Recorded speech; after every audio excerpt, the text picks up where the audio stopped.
certain extreme situations, the law is inadequate. In order to shame its inadequacy, it is necessary to act outside the law, to pursue natural justice. This is not vengeance. Revenge is not a valid motive, it's an emotional response. No, not vengeance. Punishment. Tonight we have a chance to say, yeah, you're right. We're too extreme, we're too wild, we're too out of control, we're too full of our own shit. Or we have a chance to say, hey, fuck you, you're wrong. Fuck you, we're right. Because you have all made it to the dance. Because believe me, this is the dance. Start the show.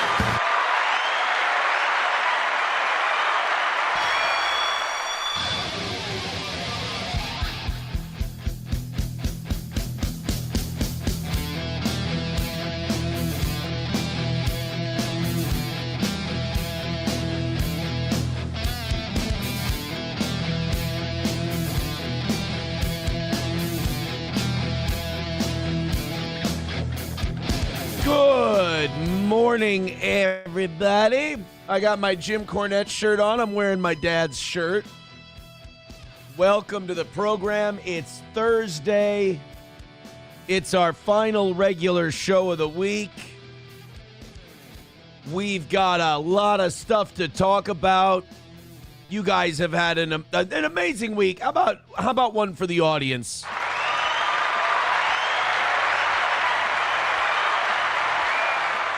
The show known for the goal has been banging out goals easily left and right. Now, we bang out pretty much every goal. I didn't mean to trigger anyone with that statement. I know that upsets some people. But we knock out essentially every goal. Steel Toe's been doing very well since our little adjustment a year and a half ago. And, but this week has been different. It's been pretty much a beg-free week, which we've been having more of those lately. Last week was a return to some of the darker times, but everything is picked up this week. All the numbers, all the metrics, all the stats going up. The clips are back. I think we found our new algorithm. I really thought that was going to take like 6 months to a year. Essentially, no. We've had 2 clips this week do incredibly well, and another couple do pretty decent. So things going very well. I appreciate everything you guys do for this program, and I think what it means is I'm giving you a show that's worth supporting, and that's what we plan to do today. We've got a very good one for you. We got a lot of different stuff. You know, we haven't been doing a lot of Israel this week, and quite frankly, I'm burned out on the Israel. It's just, I mean, when you talk about this stuff and you actually give a shit, like when you're a machine like Mark Levin, when there's all just lights and clockwork and there's no heart, there's no soul, there's nothing like that. You can go off on this stuff day after day after day after day, and you can never shut up about it. And when you're spreading propaganda for pay, the motivation is very strong for you to just be able to crank one out after the other. When the shit actually gets to you, like when I follow what's going on in Gaza, I'm sorry, I apologize. This is very unprofessional, and I hope Hobo is already watching today. I had a little sandwich before the show. Yes, I ate again before the show. Not my favorite thing to do, but I did eat before the show. I got a little bread stuck in my teeth back here. But anyway, when you're like Mark Levin and it's all for profit and propaganda, it's your job. You just keep doing it and doing it and doing it and doing it. When you have children and you're watching what's happening in Gaza, sometimes you do watch it and you go, I need a fucking break. Like, it's getting to me. Like, this shit gets to me. It's too much. It's why I'm worried about the new algorithm we're in now, because there's a lot of anti-PBD people who like our show. Our subscriptions are going up. You know, people are finding us for the first time and going, great commentary. This is amazing, blah, blah, blah. And it's like, I like it. I enjoy it. I love having new fans. I hope we give them a great show. But you're also like, I really hope these people don't like want me to do nothing but this all the time. Like, I really hope these people don't go, why aren't you talking about PBD today? It's like, I really don't want to. You know, it's kind of the same thing with Gaza this week, too, is, you know, a few people have been like, hey, man, did you see this out of Israel? Did you see that? Not too many people, but a few. And I don't mind it. I appreciate it. It means people want to hear your take on stuff, and that's why you do this. But it's also like, shit, what do I tell my audience if I'm just like plain old getting burnt out on a topic? And, well, what you do is you come on here, you tell your audience I'm getting burnt out on a topic, and you hope some people go, hey, man, that's great. I was getting kind of tired of the Israel stuff. And I know a lot of people were, but there's also people who they tune in and they're like, you know, I've had people tell me, look, you're the only person who says the shit you do about what's going on in Gaza. You're the only one who seems like not to be giving a state-sponsored take on the whole deal, or a corporate-sponsored take on the whole deal. And I appreciate that. Don't get me wrong, but I also don't want every day to become the same show, repetitive over and over, because there's shows out there that I really love and I really enjoy watching. Like I like watching Piers Morgan's show. I think Piers Morgan has an entertaining show. I don't know if it's the most educational show. I don't know if it's productive, but it's an entertaining as all hell kind of a show. But sometimes you're just like, fuck, another episode with these assholes? And it's a lot. That being said, we've got people in Philly frozen in Tranq. That'll be fun. This Shohei Otani thing is back, the gambling shit, and I'm annoyed because I love Pete Rose, and I'm so mad that Pete Rose didn't get into the Hall of Fame before he died. I'm pissed that Pete Rose was ever banned from baseball. Again, Pete Rose never bet on games he was playing or managing in. Pete Rose made some bets on baseball. Fine. If you want to suspend him, suspend him. That's great. But not letting the greatest hitter who ever lived, statistically, I don't think he's the greatest hitter who ever lived talent-wise, but the greatest hitter who ever lived statistically, the most hits in MLB history, banning him from baseball and not allowing him in the Hall of Fame like he's a fucking juice head, is not fair. It's not right. And then to watch this, you know, it's hard for me. Look, I have to view these things through the prism of 2025, and it's hard for me to believe that race doesn't play a part of what's going on. Otani is very important to the Asian market. Otani is very important to Japan and all that shit. So is he getting off light because of his skin color, whereas Pete Rose, well, fuck him. He's like, he represents middle-class white people, and we've always been able to fucking, you know, blow our nose in their general direction. So fuck Pete Rose. Otani, we're going to make excuses for. If you don't know the Otani story, the guy had like a bag man. He had like a personal trainer, manager guy. Again, a baggage handler making hundreds of thousands of dollars in bets on baseball. And the accusation goes, oh, he was stealing money from Otani. Otani wasn't involved. He had no idea these bets were being made. Bullshit. He was using a bag man. He was using a middleman. It's not an uncommon practice for people who can't gamble or can't do certain things to use an intermediary. But to watch Colin Cowherd and watch all these otherwise smart sports people sit there and just ignore it and then gaslight the rest of us and go, how could you even think that? It's a massive sports cover-up. We'll get to that later. I'm sure I'll get fired up again. It's fine. But people are already trying to tell me who the greatest hitter of all time was. The greatest hitter of all time was not Tina Turner's husband. I don't think. Los Federales. I don't believe that was the greatest. I don't think that's what we meant by greatest hitter of all time.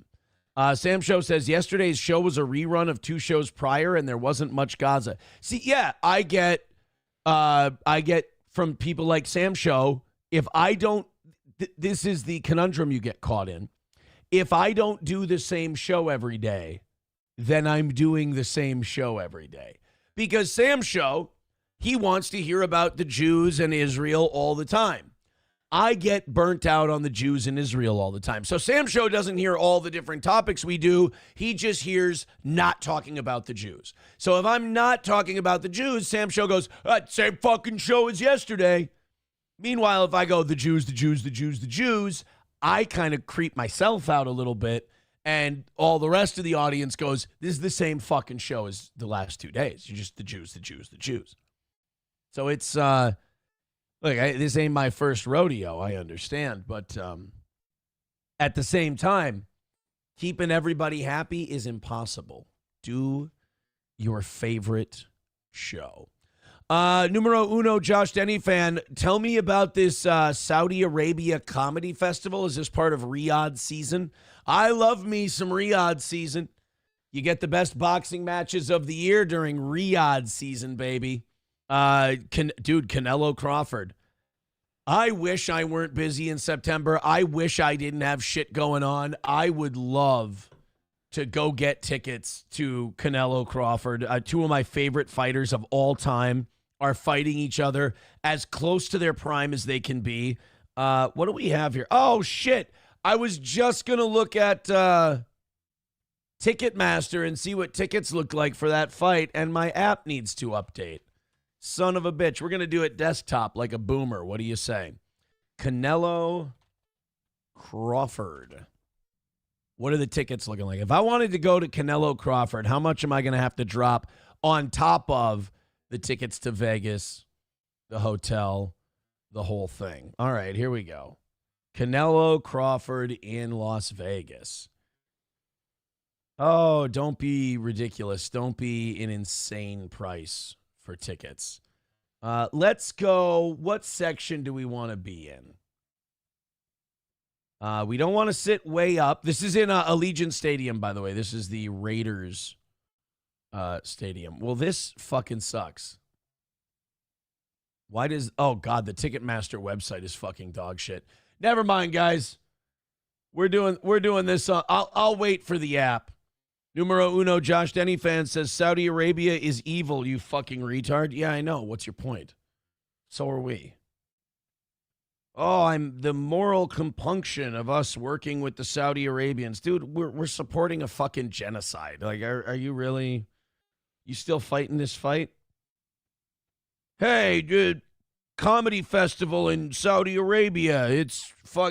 They're evil. They're terrible. The people who run comedy love genocide. It's a little late to get upset.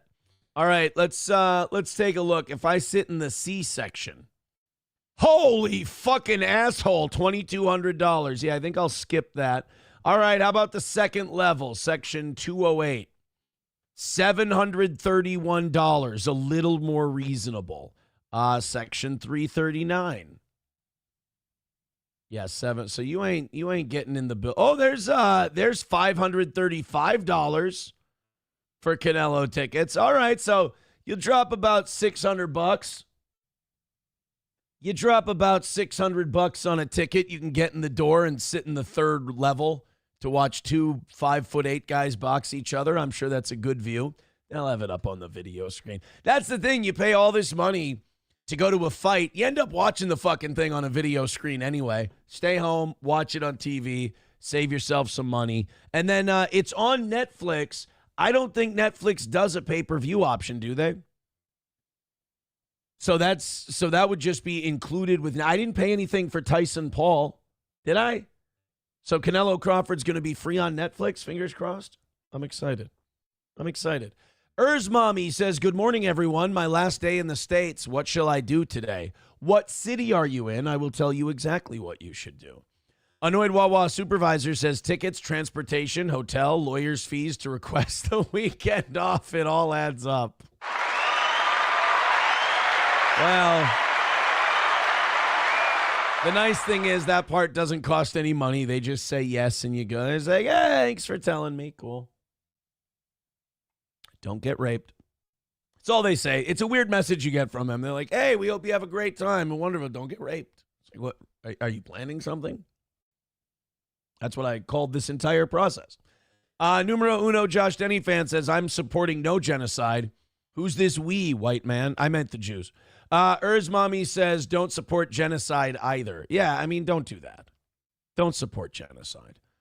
Coltrane says, then SP comes, wedding rings, marriage ceremony. That's all extra. I forgot about that. That's right. Yeah, that does cost extra when you go to Las Vegas. Remarkably expensive. Mommy says, I'm in Massachusetts presently. Oh, fucking go to Boston. Go to Beantown. Do the Red Sox play today? Boston Red Sox sketty.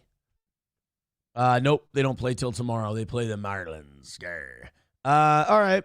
Go to Boston and walk around the Irish shitty pub parts of Lansdowne Street or whatever the fuck it is in Boston by Fenway Park. Go check it out.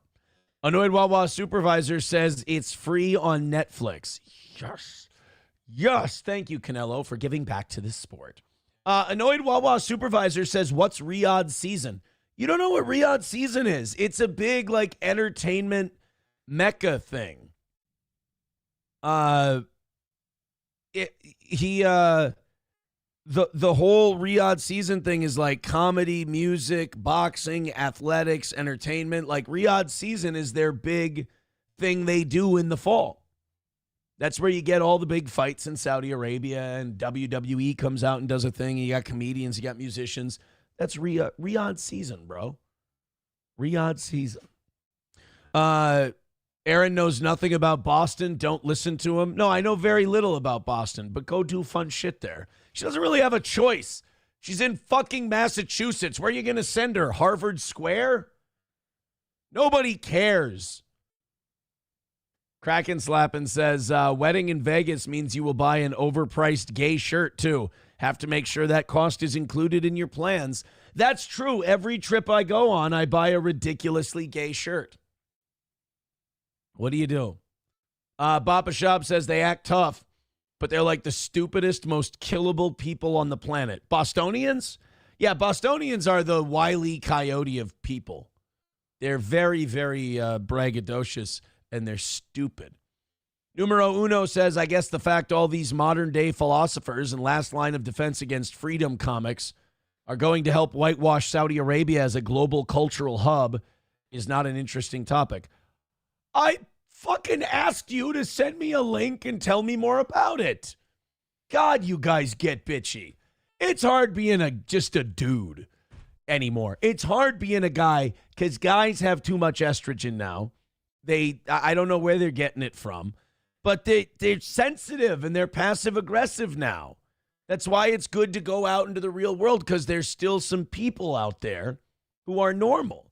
You go on the internet and people are like, hey, why didn't you full-throatedly endorse the thing I just typed out? Why did you have the reaction I didn't exactly specify? I wasn't trying to upset you or make you. I really do sometimes feel like I'm talking to my kids. I didn't mean to upset you. I apologize. Actually, I never have this conversation with my kids. I didn't mean to upset you. I'm sorry. If you would send me a link, I would love to talk about the thing you're discussing. But see, now I've made numero uno happy. Everyone else is going to call me the gay F word for talking that way.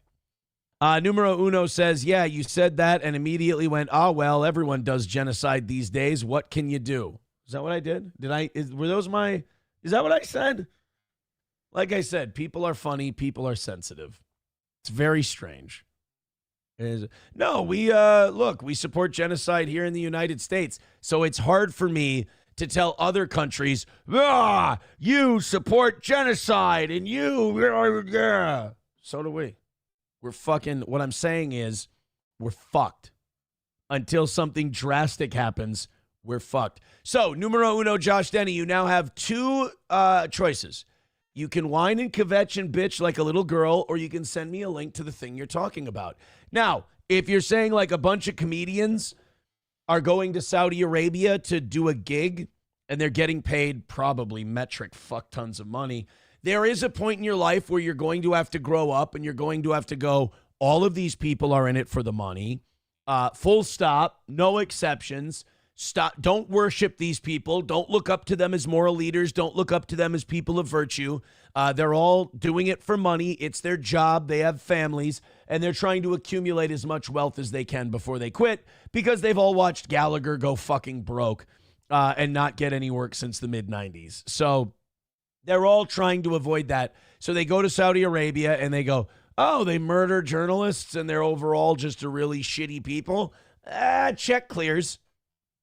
Go ahead and make that low standard your standard for those types of people, and you won't be disappointed anymore. It'll be a lot easier to swallow. The problem is, in the first place, you thought that any of these people meant it. You know, like, oh, Joe Rogan said, people like to call out Joe Rogan on shit like he's the only fucking hypocrite. They're all hypocrites. Marin's a fucking hypocrite. All of them are hypocrites.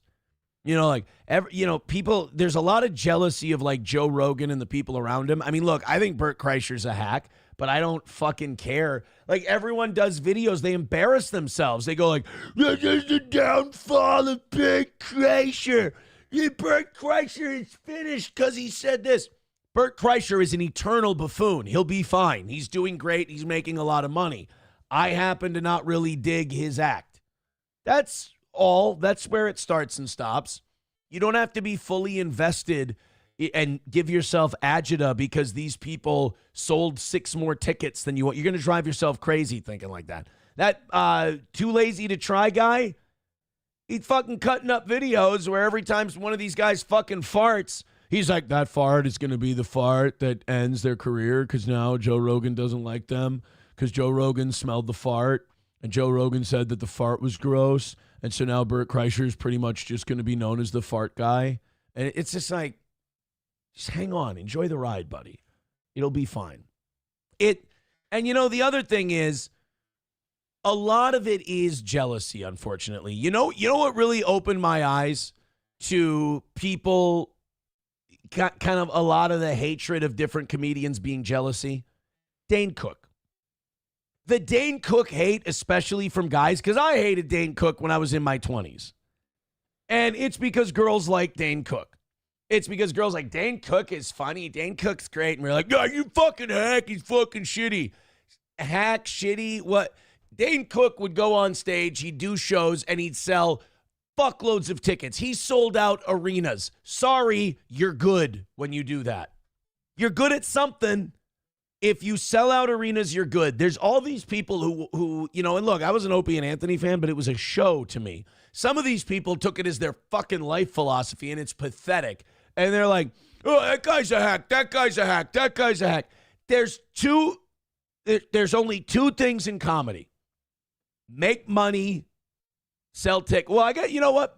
No, I'm sorry. Sell tickets, make people laugh. That's it. If someone's doing those 2 things, they're good. You cannot like them. You can think that they're garbage in your opinion, but they're good. Are people laughing and are they selling tickets? They're good. End of story. Only Captain Lou Albano's great line.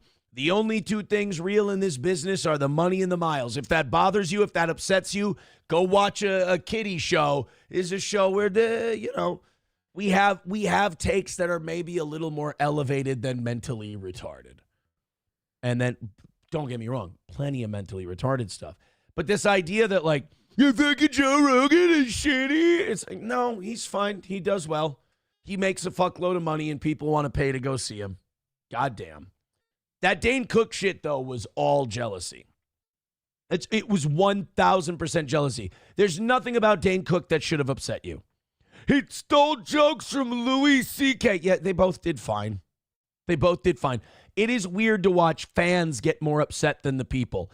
Dane Cook and Louis C.K. squashed it. They're fine. Louis jerked off in front of him. Dane stole a joke while he was jerking off. Everyone considered it even.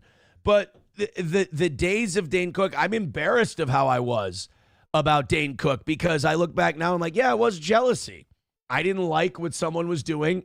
A shitload of people did like it. I was in the minority. That frustrated me.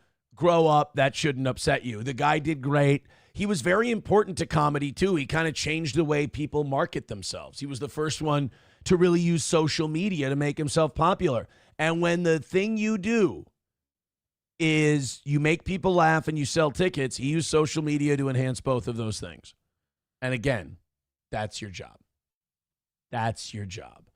So I'm going to go down in the chat here and see if I've upset numero uno Josh Denny fan. I think we're having a nice conversation. Numero uno says, Aaron is a based master radio personality. He took the contrarian opinion to own me. Boy, am I such a fool. Don't pout and do the sarcastic thing. Comment on what I said. And do it without pretending I said something else. I've been watching a lot of PBD lately. Don't do the Patrick Bet-David thing where the shit gets uncomfortable and the point isn't going where you want it to, so you pretend I said something I didn't say. Respond to what I said. It'll be fun. I'm having a great time doing this. This gives me a free rant on my show. And I understand that other people can't, just make it about a show and they take it a little more seriously. I should be more sensitive to that. But I like having these little back and forths. These are fun. Bapa Shab says, Saudis don't even enjoy things, Aaron. They have so much money that they throw it at people and barely watch the escapades they put on. Oh, look. I'm sorry. Did you get the idea that I'm like pro-Saudi? Saudis are fucking weird. They're borderline aliens. I don't understand them. I don't get their country. They just have a shitload of oil money. I agree with Matt Damon in the movie, was it Syriana? I think it was Syriana, where he told that Saudi sheikh or whatever. He said, you know what the business world thinks of you? We think 100 years ago you were running around in the desert, living in tents, cutting each other's heads off, and that's where you'll be in another 100 years. Fair? Fair. A guy cleaning a toilet in Saudi Arabia makes more money than this entire chat, Papa Shab says. They do well. They do well. Real Jax 2 says, why doesn't Joe Rogan call out Dane Cook the way he called out Carlos Mencia? Because the Carlos Mencia thing was 20 years ago. Joe Rogan, he don't do that anymore. He's interviewing the president of the United States. Like, when you're interviewing presidents of the United States, you got to stop showing up at comedy clubs saying, I think you might have stole that joke.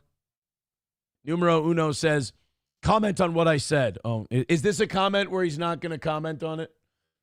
The guy who immediately went on a rant about Joe Rogan and Too Lazy to Try when I asked about whitewashing Saudi Arabia as a travel destination for entertainment. I asked you to provide a link for this comedy thing, which you still haven't done. So then I went off on the tangent because I'm doing a show. Numero uno Josh Denny fan says Mark Maron interviewed the president of the United States too. Yes, he did. Very good, numero uno. He did interview, right, and you don't see him going to comedy clubs and going, you stole that joke, you stole that joke. He just goes on Howie Mandel's podcast and bitches about people. That's about it. Yeah, Annoyed Wawa Supervisor, I noticed that too. Something's fucking up with my camera and my lighting. Is it, you know what it is? The color, where is it? Where's my remote? The color of this thing is, it's fucking up. Let's see if this helps. We're going to turn off the lights. I think it was the purple color of the lighting that was fucking it up. It's weird. In the comments, says you look like a Bond villain, cut the hair. Man. No, baby. If you're commenting on it, that means it's a draw. Come on, baby. I love that. People are like, you look like a Bond villain, cut your hair. And you're like, you understand, you commenting on the hair is just going to make my hair is beautiful. It's flowing. I look fantastic. We're going to keep it just for you. Somebody says your shiny gel gay comb over is fucking with the camera. No, I think the camera's good now. Camera seems good. I think whatever light was the background lights on the sign were fucking it up. Mommy says, I think you look just fine. Thank you, Mommy. All right, here's the part of the show where I have to admit something to you guys. Numero uno Josh Denny fan and I just got into that fun back and forth we were just doing because I told him before the show, I really don't have any good stories today. I need you to get things. Nope, camera's fucking up again. Well, I think that's just what we're doing today. That is so strange. I have not moved a goddamn thing. Huh. That is very weird. I haven't touched anything. I'm just going to ignore it and hope it goes away. That's the way adults handle their problem. No, but I told numero uno, I said, what I need you to do is I need you to start some shit so we can have a good half-hour start, because my show is all about getting people talking. If I've got you emoting, if I've got you giving opinions, I don't need your affection. I don't need your love. I need two things. I need your emotion and your money. That's it. And the two feed each other. And boy, do I get people's emotions. So I said, numero uno, get me some emotion. He said, I got you, buddy. I'll get everyone fired up. So I appreciate it. Somebody, too, says, we got a weather update. Give me one of those. Here we go. Right now in central Minnesota, clear skies and 67, heading to a high of 76 today. But a lot of rainstorms. We got about a 70% chance of thunderstorms in the afternoon, tapering off to light rain in the evening, and a low of 66 overnight. Friday, we bounce back for your weekend. It's looking very good. Sunshine in the afternoon, giving way to storms in the evening, a high of 84. Saturday, I hope you got some great plans for the weekend, and I hope it stays dry for you. We've got a 65% chance of rain, but a high of 80. So if that rain can stay away and the sun can peek out a little bit, it could be great for your outdoor activities this weekend. Sunday, we've got a 50-50 shot at rain in the morning and afternoon, tapering off in the evening, a high of 73, as we head to a cool down for the start of your work week next week. That's us live from the weather desk. Back to you. All right. I like my weather people not gay and unraped. Well, I've never been raped, so. And by the way, trigger warning, I'm not trying to brag. I'm not spiking the football in front of anyone who might have been. I'm just saying. Somebody, too, says, perfect. Just what I was looking for. Great job. I fucking killed it with that weather forecast. I'm not trying to say I'm the best weather forecast guy, but I might be the best weather forecast guy. Ain't too many people who can do that. Twisted question mark, becoming a member for 4 months, says your hair looks good. Don't listen to the men. Uh-oh. Hear that, guys? We got a little misandry here on the show. Dr. Silverwolf with $5 says your hair looks terrible. Take the E off the end there. It's just the R. Ignore that last YouTube dono. Uh-oh. Dude, whatever the last donation says, that's what I have to believe in terms of how my hair looks. So the first one said that my hair looks good. The second one says, ignore that. Your hair looks like dog shit. So whatever the next donation says, that's the official vote on my hair. We're way ahead from yesterday. Thank you very much, Rabbi Smoothie, and everyone who donated to Rabbi Smoothie's total. We are trying to get him to 500 today. He's at 486. Thank you guys very much. 170 is the number today. And we are doing a members-only show immediately after this one. Members-only show immediately after. I'm going to flip it right at the end of the program. Annoyed Wawa Supervisor says, spike a football. I wish you'd take a spike to that fucking growth. I see a couple people are a little sad that the zit is going away, that it's pretty much gone at this point. They're trying to speak it back to existence. Guys, we'll have another one eventually. Act like you've been there before. Act like you plan on going back. Balls Deep with $2 says penis. Well, I mean, who can't agree with that? Who can't agree with penis, for God's sake? 165 away from today's goal. Thank you very, very much. In the comments, you're doing great, but you're a little too autistic. We've seen you 50 times. If you're not getting read, it doesn't mean we're not seeing it. It means you're being boring and repetitive and you're not funny. You gotta keep, it's quantity, not quality, my man. Learn from Hobo Chili Recipe. Lady Nightshade on Rumble says the date on your scroll bar is wrong. Also, your hair is wonderful. Thank you very much, Lady Nightshade. I appreciate both of those comments. 8/14 for today. 191 Redbird with $1 says your hair makes you look violently homosexual. Well, at least I'm violent. You know, I'm fierce. Numero Uno's got my back. He says, Redbird is wrong. It's not just the hair. Oh, I thought he meant he was wrong. I don't look like a violent homosexual. But he's saying it's more than just the hair. All right, I've officially broken in the comments. He's gone insane. You know how I said making people emote is my job? Got him. We love you in the comments. You prove a lot of our points, and we appreciate it. All right, let's go to the first thing today. I'm going to get through it quick because you guys are going to be fucking pissed because you do not give a shit about Minnesota sports. But I'm violently angry about this one. The Minnesota Twins traded away their entire team over the trade deadline 2 weeks ago. Got rid of everybody. I mean, our amazing closer went to Philly. We had a bunch of offensive. Carlos Correa is gone. Pitchers being traded away. Nasty business. I mean, it was, when they say fire sale, this was the fire sale of fire sales. And the only thing that made the fans happy is we thought that we were getting rid of all these players because the Pohlad family, who's owned the Twins since the 1980s, and have a team that's now worth $1.6 billion that they bought for $40 million back in 84, now we thought they were selling it. The Pohlad family has been historically cheap. They built this brand new stadium because they said, oh, we'll get new revenue from a new stadium and we'll spend lots of money and we'll become a contender.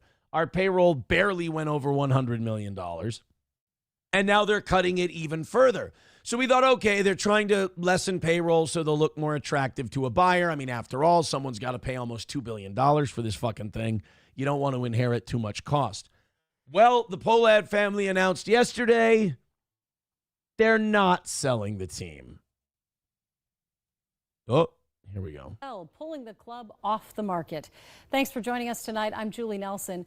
As you can imagine, there are some strong reactions pouring in from Twins fans. Let me tell you what the strong reaction is. There's a meme going around on social media, and it says, message from the Pohlad family, and it's just a middle finger. That's how Twins fans feel. It's middle finger, go fuck yourselves. Hey, you know your team that goes to the playoffs like every other year and loses in the first round? We're going to make it even shittier than that, and we're going to keep the team. Not only that, these greedy bastards are going to take on a minority investor. Not like they're not going to let a black guy pay. It'll be a Jewish dude. But a minority stakeholder, they're going to sell a stake in the team to somebody else. So they're keeping it and bringing on more cooks, which will be great. The gentleman you heard at the top of the newscast there, after the Pohlad family announced it's opting to bring in investment partners instead of selling. This comes after a flurry of activity behind this. Hey, would you like to buy into a franchise that we just completely fucking gutted for the next 5 years? What do you say?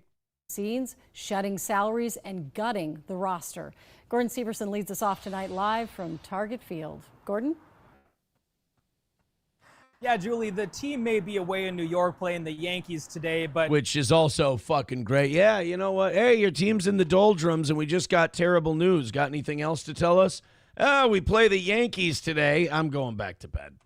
Twins territory here is buzzing tonight. Fans were expecting some big changes going into the offseason with some new players and a new owner. And change isn't always easy, right. But a lot of the New fans owner. were ready for it, only to find out today that the change isn't happening. That's right. Suck our dicks, Twins fans. Not only did we gut your team, not only did we completely fuck you over, but that ownership change you wanted, the you know that bright light at the end of the tunnel? Yeah, we just sealed off the tunnel on you. That's all. We're sticking around.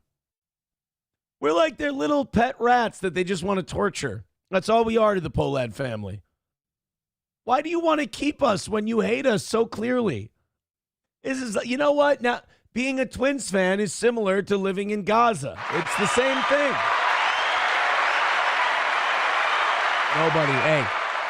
Nobody's going to get offended by that take and take it too seriously. Everybody's going to see that I was kidding. When you follow a sports team, you may not always agree with the direction the team is heading. Oh, by the way, over in this area here, or no, I'm sorry, over here, is a garbage incinerator. This is a fun thing. You might not know this about the Minnesota Twins Stadium. So it's kind of jammed. You see how it's just kind of dropped in the middle of like a skyway system and a bunch of other buildings? It's in the industrial park of Minneapolis. And over here, there's a garbage incinerator. That's right. So if you ever have a nice afternoon game where you're watching the Twins, you're having a good time, if they decide to start burning all of the garbage in Minneapolis on a nice summer day when the breeze is just right, the stench from that garbage incinerator will blow right into your baseball stadium. Oh, it's so pleasant. We built it in a nice spot. So many questions. Lifelong Twins fan Bob Aldrich didn't think it was a good idea for the Twins to trade away so many great players this season.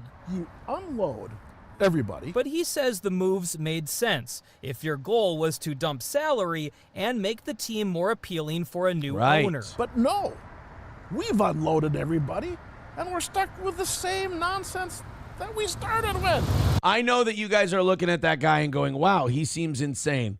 No, ask anybody in Minnesota. That's about your average Twins fan. That's the guy. Yeah, I was angry. Ben Fryer was picking up some sports cards Wednesday, and he agrees the announcement... Ladies and gentlemen, I give you the coolest fucking guy who's ever lived. Honestly, if I were that guy's age and I were caught in a sports card shop, it would be like you just caught me in a fucking whack-off booth. It was like, if the news showed up and was like, oh, hey, you're here at the fucking gay dude's whack-off booth. Hey, you got something on your chin there. Hey, can we talk to you about the new zoning permits that the city applied for this area? Caught in the sport. Yeah, I was just buying some Donruss fucking Otani cards. Was like a bait and switch, getting his hopes up for a new owner who would spend more money on new players, only to find out the team was no longer for sale. I thought when I saw it, I thought it was going to be selling the team, and then I kept reading, and they said they were keeping the team, and I was not in a good mood about that. No, he was not in a good mood. That's I think it's always the best. I think the best part of the news is when they just talk to some random fucking guy and they get his take. I think that's always the best way to go. Those guys always give you the best information. I was watching it, and then I saw it, and then they said something, and I felt pretty good. And then they kept saying things, and as they kept saying things, I felt pretty bad. Thank you.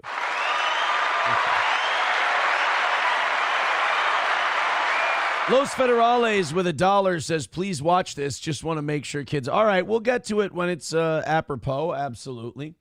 Von Kaiser says, thanks for the stadium, Minnesota. Yeah, that's really the big one, isn't it? The Pohlad family gets, the state of Minnesota to pony up and build them a stadium. And you go, hey, thanks, fuckers. Oh, great. Are you going to get our payroll up to $200 million and make us one of the most competitive teams in baseball? Ha ha. How about suck our dicks? We're making a shitload of money off of this new building. Hey, could you do something about the fact that it smells like burnt diapers at 2 p.m? Suck our dicks and we're trading away your favorite players. Ha ha. Could you fire the fucking manager, please? God damn it. Statman Baldelli. Get him out of there. McBuster says Minnesota needs a cricket team. It might be time. It might be time. But, the Twins are fucking dreadful. The Vikings aren't playing right now, yet still nobody gives a shit about the soccer team.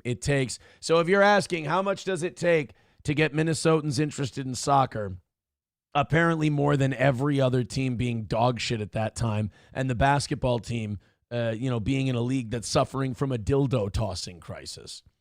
Annoyed Wawa supervisor says tunnel sealed off, eh? I wish someone would offer Aaron a delicious cask of... Annoyed Wawa supervisor, I'm not cultured enough to know how the fuck to even pronounce that. Annoyed Wawa supervisor says our ballpark doesn't smell like garbage. Someone did this to us.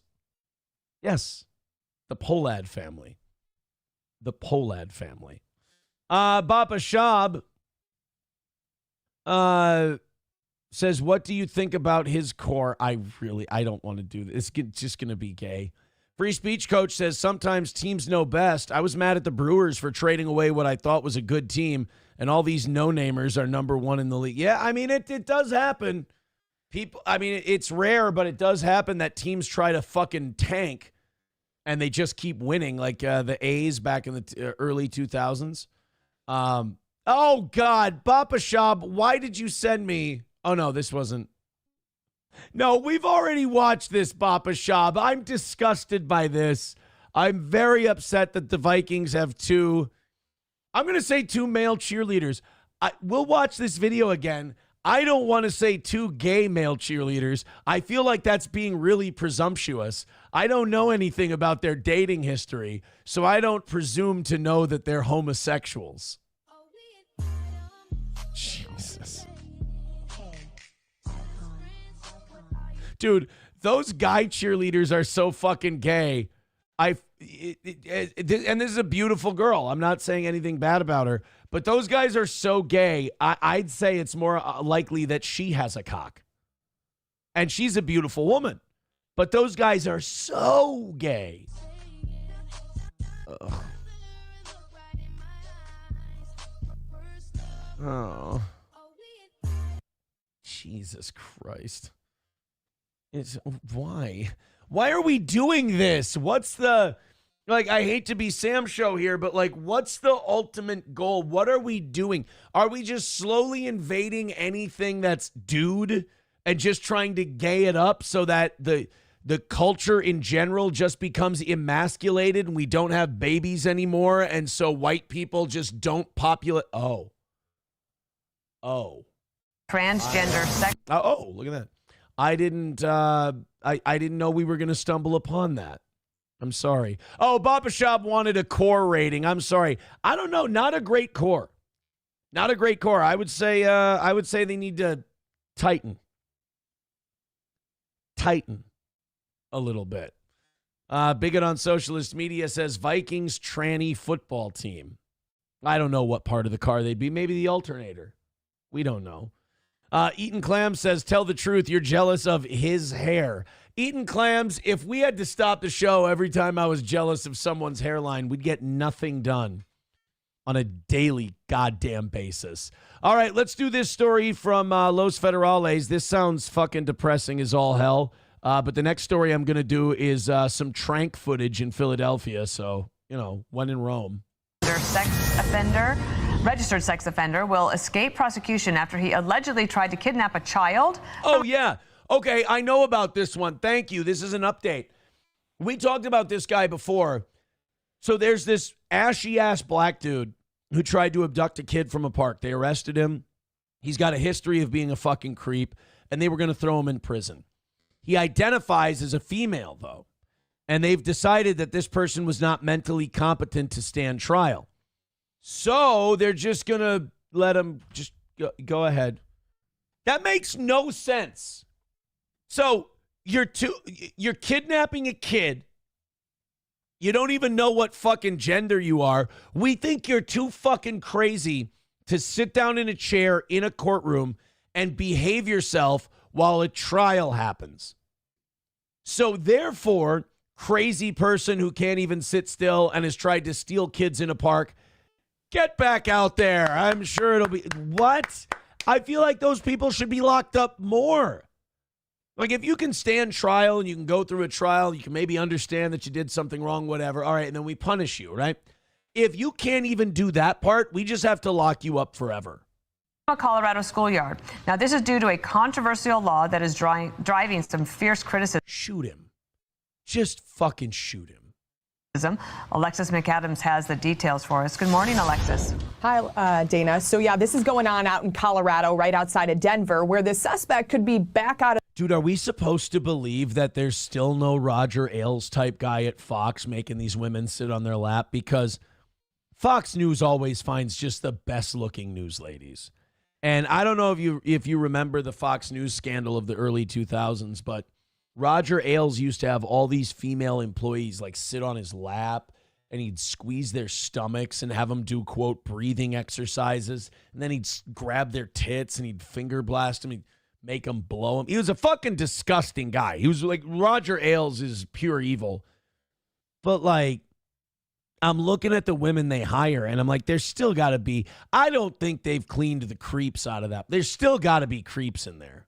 In the streets any day after the court says the registered sex offender cannot face charges. Why? Because they say he's there's the trans woman. I said ashy. People thought I was being racist. If that's not ashy, I don't know. It looks like he looks like the top of a pool cue.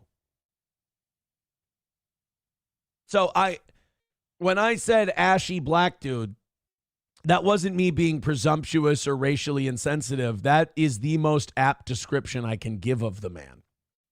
But that is the person who identifies as female, and they've decided is too mentally ill to stand trial. They're going to, no prosecution at all. They dropped all the charges. Dropped them. Not they're going to be in an institution. They dropped the fucking charges. Ill. There he is on your screen. That's Solomon Galligan. He's a transgender woman who now reportedly goes by Carmen. Galligan was arrested last year after he was caught on camera and accused of trying to kidnap a child near an elementary. Look at the kids go fucking scatter like, this guy is like a boot on an anthill. School in Colorado. You can see it there on your screen. We kind of freeze it, but here he comes running by. The kids are running away screaming for help as investigators say Galligan was able to grab one kid before he slipped away. The family of one of the children who was targeted, Dana, is demanding justice. This is where, I'm going to say this again, we're too civilized as a people. We've gone too far in the civilized direction to the point where we're not civilized. We don't have a good society. Becoming more passive is not necessarily more civilized. Here's what a civilized people would do. That neighborhood would descend on that man and they would beat him to death. That's what a civilized society would do. It would waste no taxpayer resources. You wouldn't have to waste a police phone call. All of the little kids watching, as horrific as it may be, would learn a very valuable lesson about how you behave, and they wouldn't grow up to do that in the future. And other children would be safe. Our legal system wouldn't have to embarrass itself by dropping charges. It would be more civilized and a better way for us to go. In fact, I would say all of the adults in this neighborhood dropped the ball. But the other problem is you have shitty DAs and shitty police officers who would actually prosecute people if they stomped this guy to death. That's unfair. It's not right. We've got to change that. Guys like this, done. No trial, no nothing. Extrajudicial. It's on video. Get rid of them. To stop this from happening again. And I want to be a community advocate, not only for what happened to my... See, like, that guy's not going to do what needs to be done. He's not. And go ahead. Like, I'm going to beat the living shit out of that guy for touching my kid and trying to abduct my kid. And then when they arrest you, like, we don't stand for vigilante justice. But I'm firing every lawyer I have that won't take it to trial. Because I'm going, you know what? Put me in front of a jury of fucking parents and we'll have this thing out. And you tell me we can't get one of them to go, no, fuck that. Let that guy go. I mean, our justice system is fucked. It's not working for the people. We need to go to war with it. We need to fight it. And that's one of the ways you fight it. A guy in Texas did that. Didn't the phone booth guy? Remember the guy who was wearing the sunglasses and his kid's molester was walking out of the courtroom and he pulled out the gun and he shot him? You guys know that guy's name. He's pretty famous. Didn't that guy go, I'm taking this to trial, and they either acquitted him or there was a hung jury and they decided not to try it again?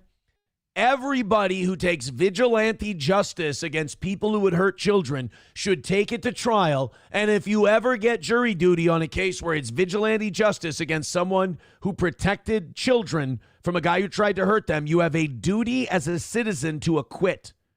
You have a duty as a citizen to let those people go free. My son and his friends, but also for the community at large, because things like this affect us all in the community. So according to local reports, this was not the transgender suspect's first arrest. The 33-year-old's family says to reporters that Galligan's been in and out of jail so many times for more than a decade. And even with a history of serious offenses like assault, the law in Colorado says the case has to be dismissed if the person is, quote, non-restorable. But the assistant district... Wait, what? They're non-restorable. The charges have to be dropped? No, if they're non-restorable, lock them in a fucking room and forget where they are.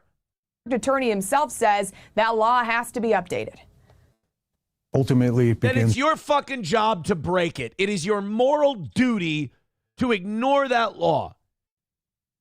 If you're in an elected position, the people will understand and they will support you.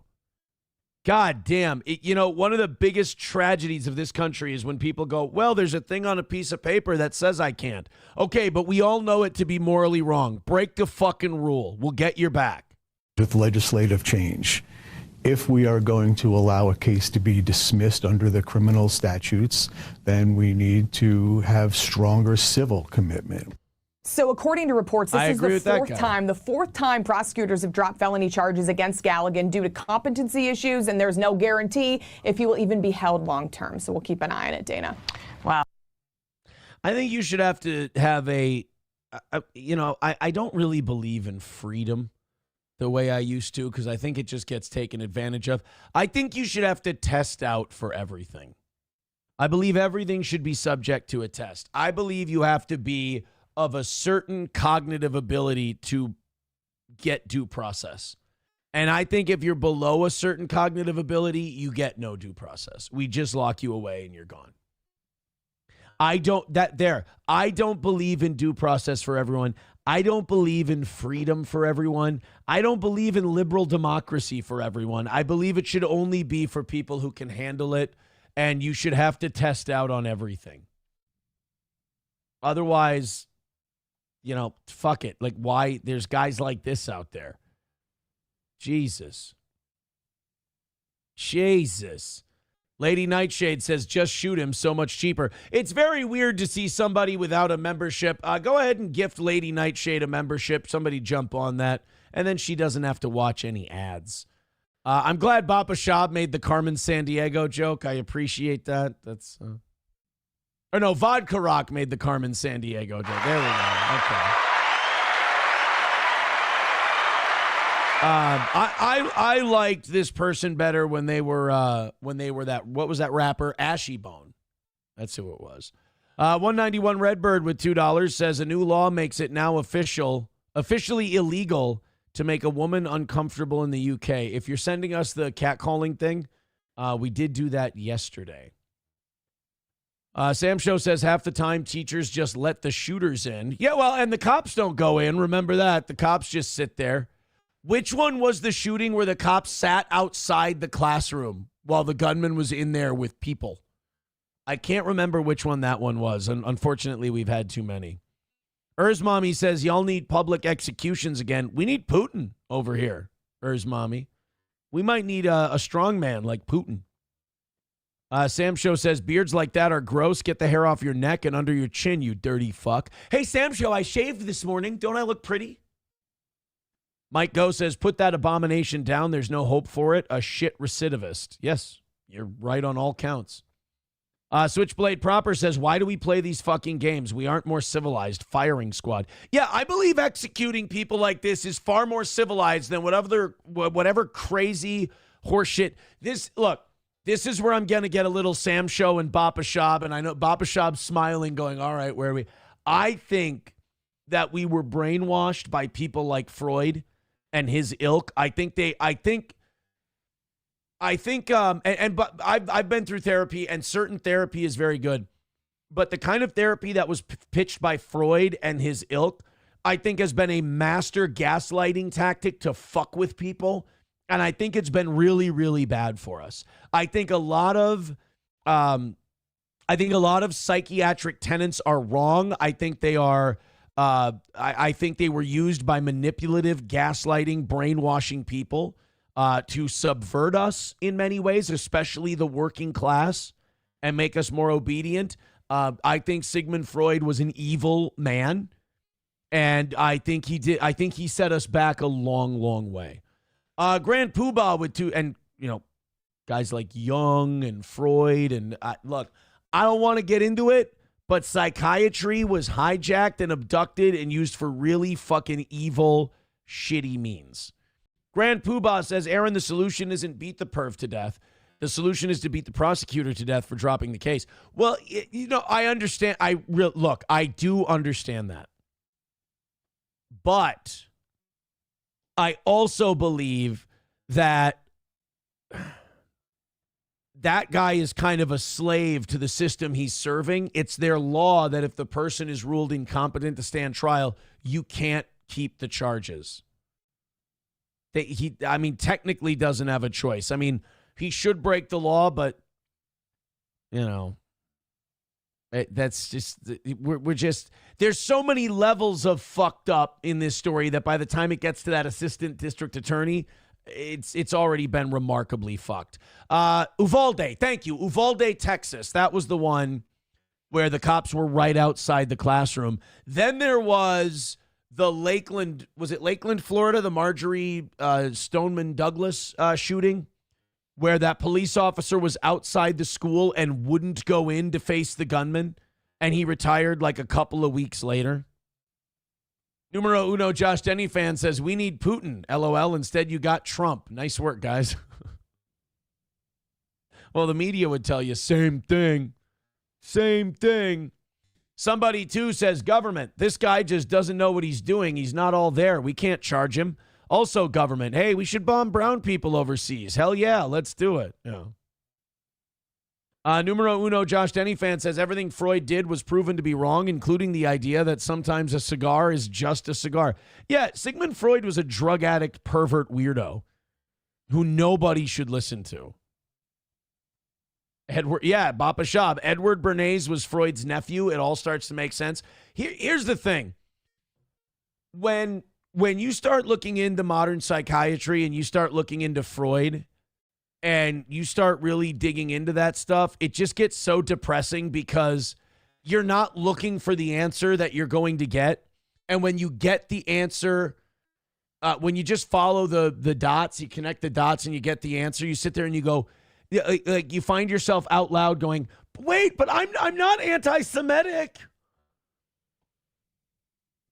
That's what you end up doing. You end up connecting the dots and going, modern psychiatry, Sigmund Freud, all right, the people who studied under him, what did they pitch? Wow, that's really manipulative, and that seems corrosive to a culture, and that seems like they're trying to subvert people. Let me look at I don't hate all of them, I swear. I'm just looking at what the... Really? So they just let them go to another country if they molest children and they hide them from the prosecute? Sorry. Anyway, what I was trying to say was that guy is a complete and total piece of shit. How's that? Yes, this is the catcalling one. We did the catcalling story yesterday in the UK. Yeah, they're sending female cops undercover to illicit catcalling from people, and then they're like pulling people over. So it's not against the law to catcall in the UK, but what they're doing is they're sending female cops undercover to get catcalled. They have them out jogging in like skimpy outfits. They get catcalled, and then the cops pull those people over and give them a lecture about catcalling. That's apparently that's the job of the police in the UK. Not kidding. Mad Max Mardigan says, don't blame this on Freud because he was a firm believer in killing people who desired little kids as irredeemable. However, women took over and perversed his studies. Well, that's partially true too, but Freud had some really fucking goofy shit that he believed, and people just swallowed the whole thing. They're like, oh no, he's enlightened. Walter, becoming a member for 39 months, says Minnesota Twins. What a joke. Yeah, we're all mourning today. All Twins fans are reeling from the horse shit of the Pohlad family crushing the hopes and dreams of the people of Minnesota by, gutting our team and then going, oh, by the way, we're keeping it. It's an exercise in sadism, really, more than anything else. Thank you guys very much. We appreciate it. 165 is your number today. Go ahead and knock out that 165. It's our final goal of the week, and then we are done. No more goals. We're also 72 gifted memberships away from 400. Thank you guys so much for your support. We appreciate it. It's been an amazing week for the Toe. We've got more footage from Philadelphia. What's the neighbor? Kensington. This is Kensington. This is Tranq. You guys know about Tranq? This is what it looks like. This is what it does. Honest to God, when I first saw this, I was like, is this like some kind of like community theater? Like a bunch of theater people got together and did one of those like flash mobs where they all gather in one spot and then someone yells, freeze, and everyone just kind of holds like that. Nope, this is just a bunch of people fucked up on Tranq. You know what? Good idea. Let's big screen it.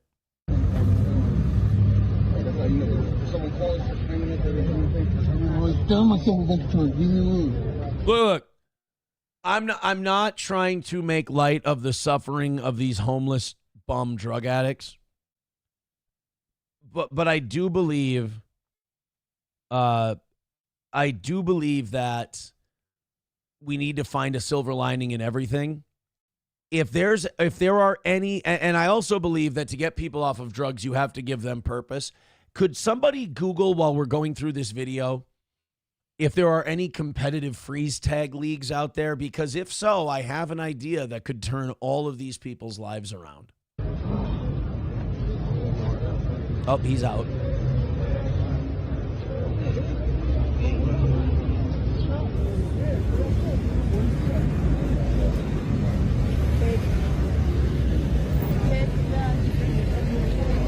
I mean, what is this? Honestly, this makes me ask, what is life? Like, what does life mean? Like, is this life? Like, is what we're seeing life? Like, you know, you go to another planet or you go on the moon. It's like, are there signs of life? Is this life? These are life forms. I'm not denying that part. These are, gatherings and poolings of matter that have, created conscious beings. But is this life? Like, what is this? What is it doing? What is it accomplishing? What's the benefit to everyone else? And if there is none, if you can't find an answer to that, what are we doing? I ask you, because that sidewalk could be productive. Those buildings could be productive. They can't be productive with all of these fucking strung out weirdos sitting there. So what do we do? Like, this is what worries me so much about this country going forward, is that this country is in a state of paralysis. We just sit there like shit like this is going on and nobody does anything. It's like this can't stand. We can't just go, oh, yeah, down that block is where a bunch of people get fucked up on Tranq and they just stand still. No, we have to do something about this. And we have to do the thing that we know is going to accomplish the most for the most people. So building these people housing, I don't think that's going to work. They're probably just going to turn it into this, because the problem with these people is not that they don't have homes. That's the result. The result of what's wrong with them is they don't have any homes to go to. What's the underlying cause? The underlying cause may be that these people are broken and irredeemable, and we need to find a place to put them so that they can't inconvenience the rest of us, because that's not fair. Again, there could be businesses here. There could be commerce going up and down the sidewalk. There could be a playground maybe where kids could play. But instead, we've just surrendered it to these tranked out zombies, and we're okay with it. We don't do anything. This should be an urgent thing in the city. What do we do with the crazy, stinky bums?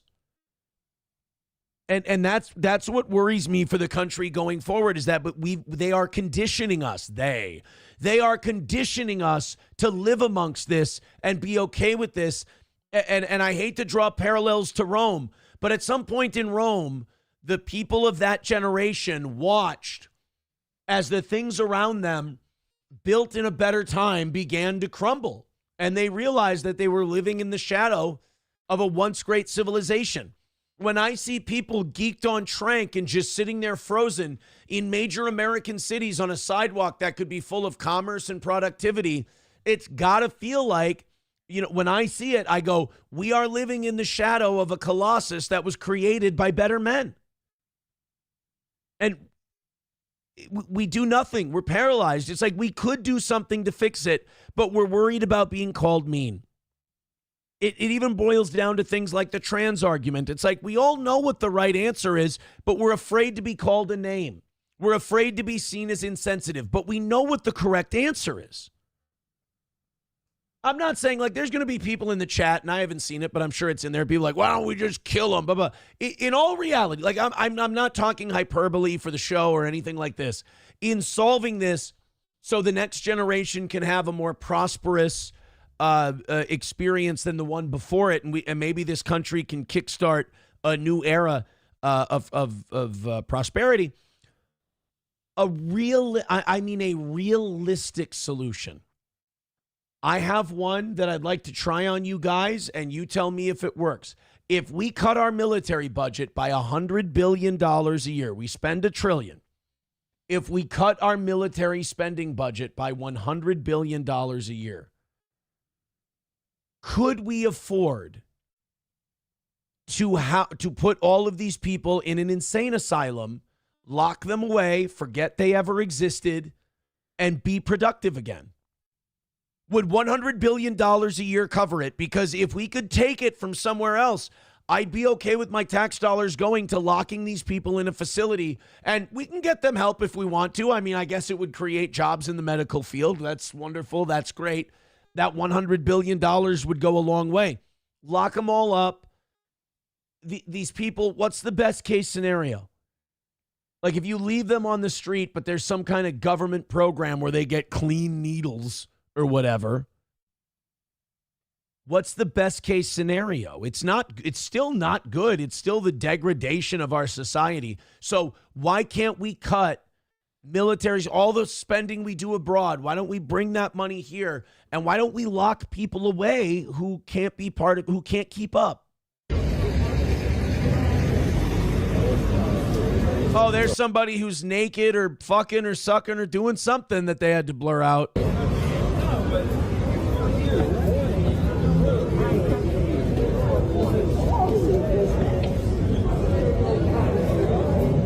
Look at this.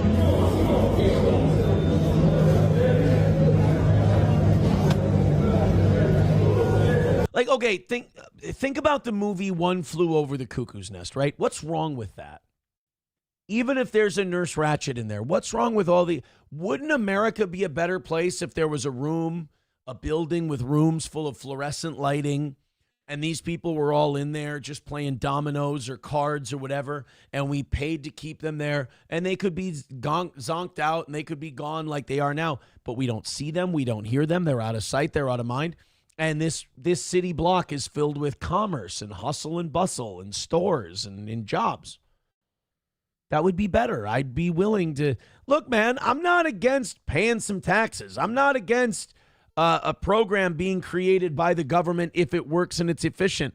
But when it goes to just bomb the fuck out of brown people and manipulate the shit out of people in other countries that I don't give a fuck about so a bunch of billionaires can make more money off the natural resources those people are supposed to own for themselves and their families, no thank you. I'm not interested in that sociopathic game of empire. I want my homeland to be clean.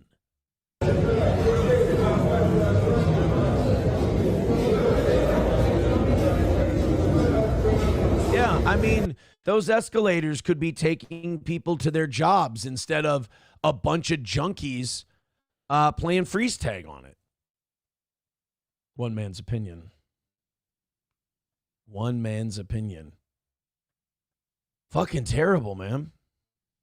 Brittany Boo says, no, don't cut military money for these fucks. Let nature take its course. But that, you understand, that's what we're doing. We're letting nature take its course, and it's demoralizing to our people, and it's causing, like, serious issues. You know?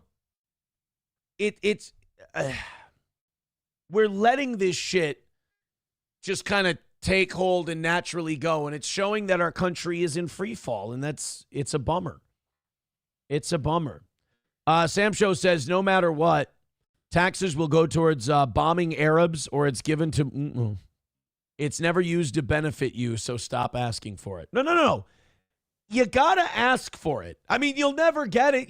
I would rather fight that battle until I die than just accept what that... You're never... Dude, you'll have to kill me before you get me to accept that. Sam Show, I can't be like you. I'm glad that you can go... I have no hope. Fuck it. It's over. I can't live that way. I have to live another 40, 50 years believing at some point something will happen that will turn this around. Will it? Probably not. I'll give you that. But I have to continue to hope. Otherwise, I'm in a simulation at that point. You know? Hobo, I don't disagree with you necessarily, but that's not going to happen. Coltrane says, outlaw Narcan, problem fixed. I don't know. Some of these people are pretty fucking resilient. Bobby Joe Brown with $20 says, there are no easy answers, but I have seen change happen. It takes time. I help treat SU every day. Thankful for the laughs at night here. Well, thank you, Bobby Joe Brown. I appreciate it. Give her a Hogan for that 20. We want the gold, sucker. Hulk Hogan, we coming for you, nigga. Thank you. That drops us to $150 for today. Keep it up. Keep it going. Thank you very much. $2 from Lady Nightshade. Says, I'm a bit behind in the chat now. How long before the cities turns into Kensington? Well, there are cities that a good chunk of them are like that. And again, someone in the chat, Nader P, says, you act like they're still people at this point. They're just live action statues. But no. That's what I'm saying. I'm saying these people, you're not going to fix them. We need to build a place to send them so we don't see them. And I know that sounds insensitive, and people will say, oh, just stash away our undesirables. Yes, there's something morally uplifting. There's something that will improve people's morale if they don't see that shit. If that shit is so we should hide away the most whatever among us? Yes, that's the only solution. I know when you say it like that, it sounds bad. But when you realize there's an absence of a better idea, it's kind of what you have to do, unfortunately. Eric Cartman says they cost millions in medical costs when they get gangrene and need limbs cut off and need more and more. Well, yeah, and they show up in emergency rooms, and what do you think? They're paying the fucking bill? No, that's why your insurance premiums go up. So it's not like they're not costing us something already. Yeah, Brittany Boo says Narcan only reverses opiate OD. There's a lot of moving parts to this. Mommy says, thankfully, we don't have The Walking Dead in Russia. I mean, I'll be honest, I don't know much about Russia and what the situation is there. Baba Shab says the desired outcome is how people are reacting right now. If you let it fester, it gets worse, and the solution isn't throwing infinite money at it because, as I stated earlier, the city officials would pocket it. You need to kill them and the dealers. I mean, here's what makes me nervous about that. I've been thinking about this a lot lately and the issues we have. And when you sit there and you start trying to figure out, oh, thank you, Mikey Two Milks, for sending me a snap. I do need to change the goal on YouTube. He's right. There you go, buddy. 150 is the number. I apologize. But I'll stay on this, Bapa Shab, because I feel like when I start doing this exercise in my head off the air, people like you go, so you're starting to get it. But like, if you start seeing these problems that are dragging your country down and you start seeing these things that are demoralizing your people, I try to look for any like social, government, people-led detainment sort of solution that I can in getting them out of sight, out of mind. And then you sit there and you go, well, the only real solution is we have to wipe them out. The problem has gotten so bad. The rot has gotten so bad that we just need to eliminate it. And then I start getting to Germany in the 30s and 40s, and I go, is that the way those people felt? Because we know we're not children. The people of Germany did not wake up one day and just go, all of these people, we just hate them for no reason, and we want them gone, out of sight, out of mind. At some point, these people felt, either right or wrong, they felt this is a detriment to our people, this is demoralizing our country, and this should be the solution. I don't want to be those people. So like when you tell me, oh, this is demoralizing our country, oh, this is ruining our country, oh, this is wrecking our civilization, we just need to eliminate it. I go, okay, but now we're being Nazi Germany. And that leads me to two things. Either one, are we evil people? Or two, when they were doing that in Nazi Germany, did the people there think, oh, there are bad things happening in our country, That's like, it starts me on a path I don't want to go down because that's a horrible, evil, terrible thing to do. I also understand that you do have to understand the thoughts of other people in order to understand whether it's just, you know what I mean? It's fucked up. Let me just put it that way. It's fucked up, Bappa Shop. Bappa says, no, Aaron, the government isn't your friend. It's filled with robber barons. No, you're right. But those are the people I'm talking about also. Those people, the robber barons, need to be removed as well because they're never going to give up power. They are oppressing us. They are taking away our God-given birthright as Americans to prosper. These robber barons are actively shutting the door to the rooms of opportunity that is the birthright of every American born. And to quote Martin Luther King, freedom is not handed down from the oppressor. It must be taken by the oppressed. That scares the shit out of me because I know that we are oppressed right now by, as you would call it, these robber barons. What the fuck do you do? Because they ain't going to hand it over. But if you try to take it, they will arrest you and kill you and say you're an insurrectionist. Okay. Now what? We're at an impasse. Gray Duckling with $2 says they should keep that ashy pedo on Tranq 24/7. Silverwolf with $1 says, I know two things that'll save us. Uh-oh, better not be blood and soil. Silverwolf with $1 says, and following the advice of this. All right. I am very interested in Bappa Shab's thoughts on what I just said because it's a difficult thought process to have. Hers mommy, I can't go that far. Hers mommy, I just can't. Kill them. Freedom isn't free, they're saying. Hobo Chili Recipe says, to quote Malcolm X, and get your hand out of my pocket. No. Hobo, that wasn't Jesus Christ. That was not Malcolm X. That was the people who shot Malcolm X. They created a disturbance at the speech he was making by yelling, get your hands out of my pocket, thief. And then a guy walked up from the other side and shot Malcolm X in the stomach point blank with a shotgun. And then a bunch of people just started lighting him up. It got bad. Bappa Shab says it's not just Jays. It's at every level in every city government. People like money, solving issues, not so much. Well, then what do you do? We've proven you can't vote your way out of it. It's entrenched. Mommy says, yes, you can, and you need to do it if you want to save your nation. The sooner y'all realize it, the better. Well, the one thing I've come to the realization of is that whoever is keeping us from being friends with Vladimir Putin and Russia is evil, and they're purposely sowing division, and they're trying to create this East-West obstruction so that they can profit off of it. The United States and Russia could form one of the greatest Christian peace coalitions that's ever been seen in the history of man. We are both predominantly European white countries. We are both predominantly Christian countries. We have a lot in common. And if we joined forces, there aren't many people in the world that would start shit if they had to answer to both of us, especially China. Oh, boy. King Kong Dong. All right, we got that. Bullmation says you have to burn it down and get rid of it. Bappa Shab says right-wing death squads, that's what it would take. You know, that's the thing is that throughout history, you see these, we only report half the story.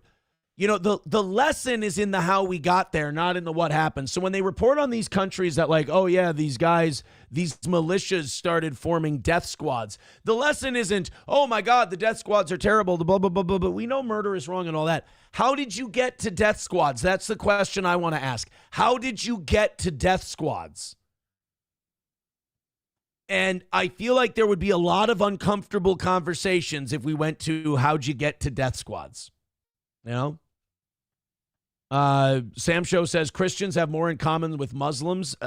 You know, I was watching a Dan Bilzerian debate with Patrick Bet-David, and I thought Dan Bilzerian made a lot of sense, and it made me feel really bad with how I felt about the Middle East and Muslims most of my life. As he was saying, he's like, These Muslims have been kicked around and bombed and manipulated and treating like shit. And we act like they're the powerful ones. We act like they're the ones who have been bullying and oppressing the entire world. And it's not them. They've been murdered, bombed, fucked with, kept in open air prisons. And then we wonder why they chant death to America, death to Israel. These people have been fucking beaten like dogs. And he's like, we've treated Muslims like shit, and we've called them terrorists and all this when the vast majority of them are not.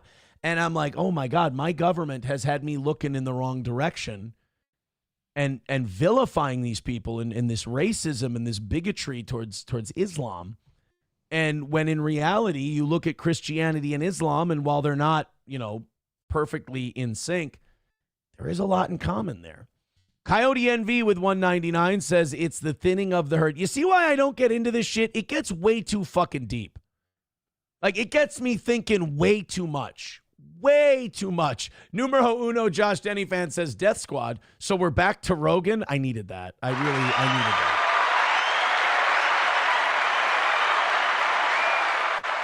Thank you very, very much. Sam Show says Muslims still say Christ is a prophet and recognize his divinity. That's true. I mean, we could parse the word divinity if we wanted to, but yeah, they do at the very least hold Christ in pretty high esteem. That's for sure. Erzmom says it's both sides, Republicans and Democrats. Yep. Absolutely.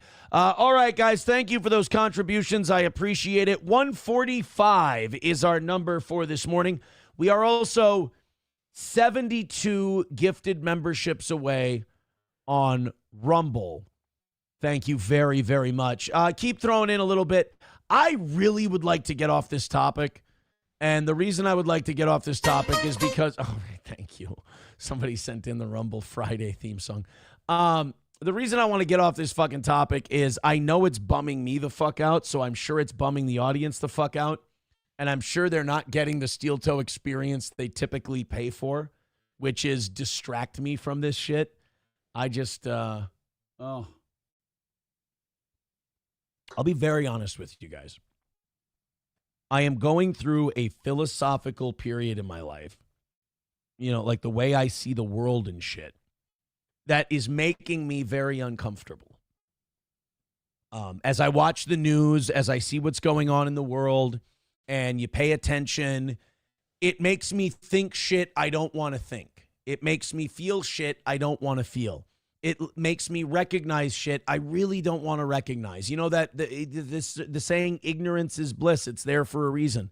Like, I'm going back, I'm looking at history, and I'm seeing it different. And I look at the way things are now, and I'm seeing it different. And I'm like, well, fuck the things. And then, like, if you're an honest person, you have to go, well, I have to change my beliefs and what I think needs to be done because of all of this stuff.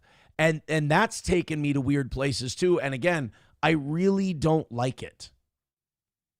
I really, really don't like it. 09 Canyon says, a Muslim coworker told me Jesus didn't die on the cross, that Judas took his place. I didn't get the details of how that happened, though. Holy shit. So there's like Jesus, Tupac conspiracy theories, like it wasn't really him? Huh. Sam Show says, just accept it. You don't have to think about it then, and you can focus on your cakes and pies. Oh, okay. Brian says, ignorance is how we got here. That's true. Guy raises a good point. All right, guys, thank you for your contributions. 145 is our number for today.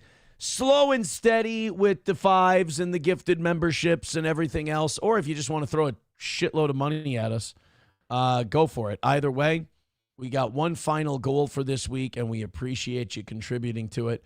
Redbird says, good things still happen. Ooh, this is good. I want some good news. What do we got? Colorado man mauled after attempting to join Wyoming wolf pack. That's a self-described wolf furry from Fort Collins. Lupus Moonhowl, 28, was severely injured while attempting to assimilate with a wild wolf pack. I don't believe this story is real. I think you're making shit up. I'm going to type this in.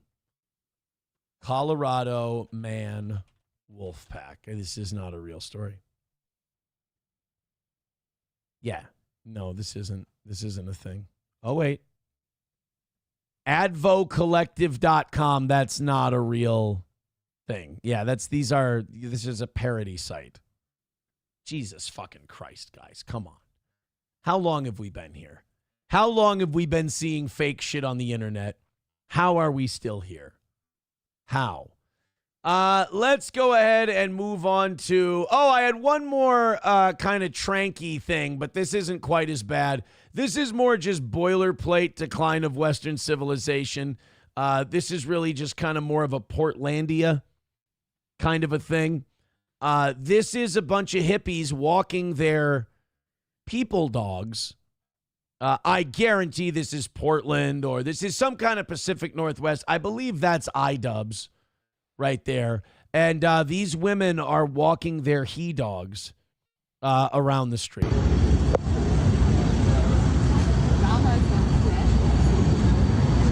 This is like that adult baby shit. These people identify as dogs. Yeah, they're barking.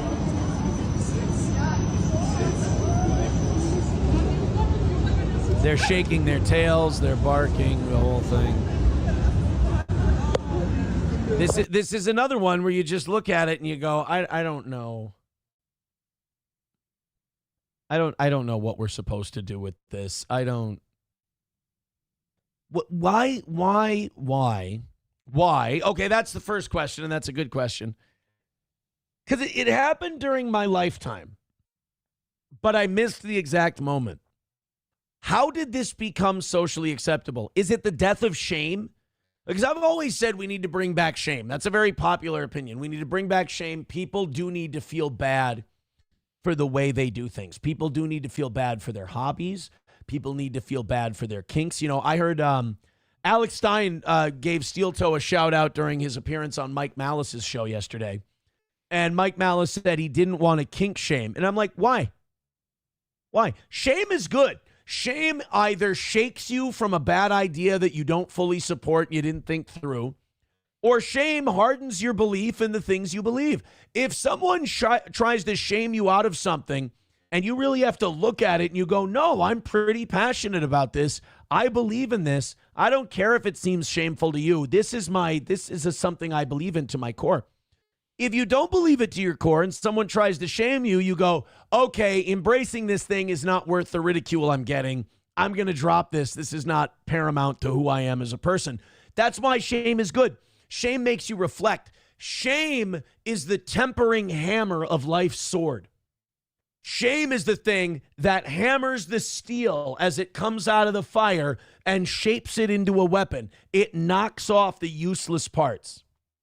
If you show up on a dog collar and everyone calls you the gay F word and everyone calls you a freak and a psycho and a lunatic and whatever, and you hear that enough, you will stop doing the dog shit in public and everybody else will too, because nobody is going to get bullied and shamed every day and go, well, this dog thing is like paramount and central to who I am, so I'm going to keep doing it. No, it's a crazy, psychotic, rebellious thing you're doing for attention because you're a little fucked up. And if people bully you and shame you and make you cry about it, you'll stop. And that's good for all of us. So shame is a positive thing, not because it tears you down as a human, but technically because it builds you up as a person. What I'm trying to say is some bullying leads to productive results. I don't think Apple exists if bullying doesn't happen. I don't think Microsoft gets done if we don't have bullying. I think these things are, in a way, very important. Thank you, You Need Me More, for gifting a membership to Budman. Thank you very much. 71 gifted memberships away from 400. Silverwolf with $2 says, R.I.P. Lupus, a real G gone. R.I.P. indeed. Nader P says some dogs just need to be dumped out of a moving vehicle on a dark country road. Yeah, see, Nova, these things are all shameful. These are things I teach people. No, he's trying to throw my past at me. Yeah, you did these things. Right. And I'm coming back and telling, I have to slow this down for retarded people. I'm coming back now and telling you these things are 100% shameful and awful and destructive. Don't believe Nova. Nova is he's literally a basement-dwelling incel guy. He doesn't have any life experience. Me, I can tell you, terrible thing across the board.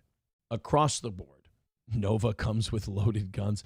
Nova doesn't have loaded anything. Nova is, I like Nova. Nova's a difficult person. Nobody really likes him. I like Nova. But Nova is damaged. There is something wrong with Nova, like unequivocally. Not in like a ha-ha joking way. Nova's broken. $1 from Veldrain says, shame, people acting like dogs. How about we sell them knee pads with paw prints on them? That's not okay. That's not okay. Let's go ahead and continue on. We've got dogs walking around. I will say this. In ranking the freaks we've looked at today, I think the dogs walking around, the people walking the human dogs are better than the people geeked out on Tranq. I know that's like the most useless comparison, but I do want to rank them in a way. Nova, I will say this about the people obsessing about me calling out Scott for being a cunt yesterday. This is all I'll say to you, Nova. Cry more, bitch. I mean, I'm sorry. I gotta say, if I'm making you cry about that, bitch, you gotta fucking toughen up. I'm sorry. I apologize. I mean, when people are just fucking publicly cunts to you for a long time and you just kind of expose the truth back, and if that triggers you, I'm sorry, dude. You learn the difference between we have a problem and you have a problem. Also, to the steel toe people trying to figure out, they are so desperate. I've been notching so many W's against these people. They tried to find out. They're like, we got to find out where Toe is boxing. They literally went and called a shitload of boxing gyms. None of them that I'm at, by the way.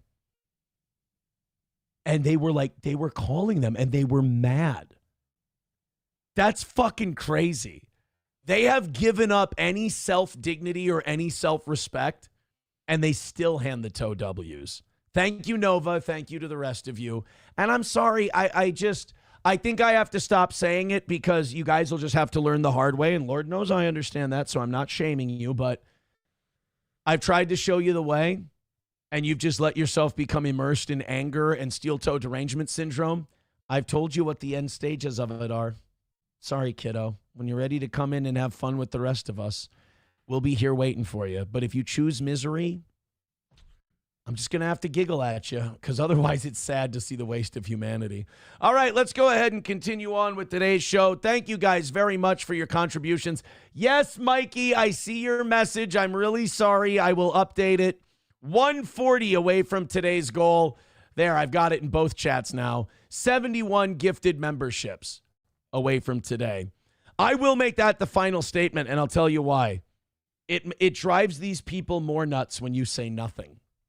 They go fucking crazy, and they text you endlessly. They're like, give me attention. We'll do that experiment today. This next story is, correct me if I'm wrong, but is school not just fucking starting? I don't want to insult teachers. I don't want to attack teachers. Lord knows teachers aren't living in gated communities and they're not getting uber wealthy doing their teaching jobs. I mean, they're not these, poor migrant level wages that they like to pretend, but, they're middle class. There's regular people. So I don't want to attack them too much.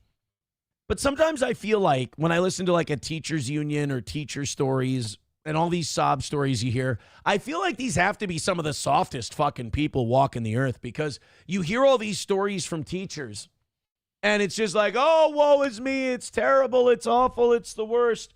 Like in this case, in Alabama, teachers are leaving the classroom amid burnout and lack of support. Correct me if I'm wrong, but in these southern states, isn't school like just starting today? Isn't school just starting this week? I mean, again, I don't want to sit here and pile on teachers, but if you're experiencing burnout the week that you come back, two things. Maybe we need to cancel this summer vacation I think maybe these teachers get 3 months off and it dulls their edges, it dulls their senses, and then they have to get right back into it. And they're like, oh shit, I got used to not doing anything. And now I have to boot this all back up again. Maybe that's too hard on their system. Maybe we do need to go to a year-round model. And it'll get them like everybody else who has a job. You know, give them a 4-day work week. Make it go year-round. Okay, perfect. There you go.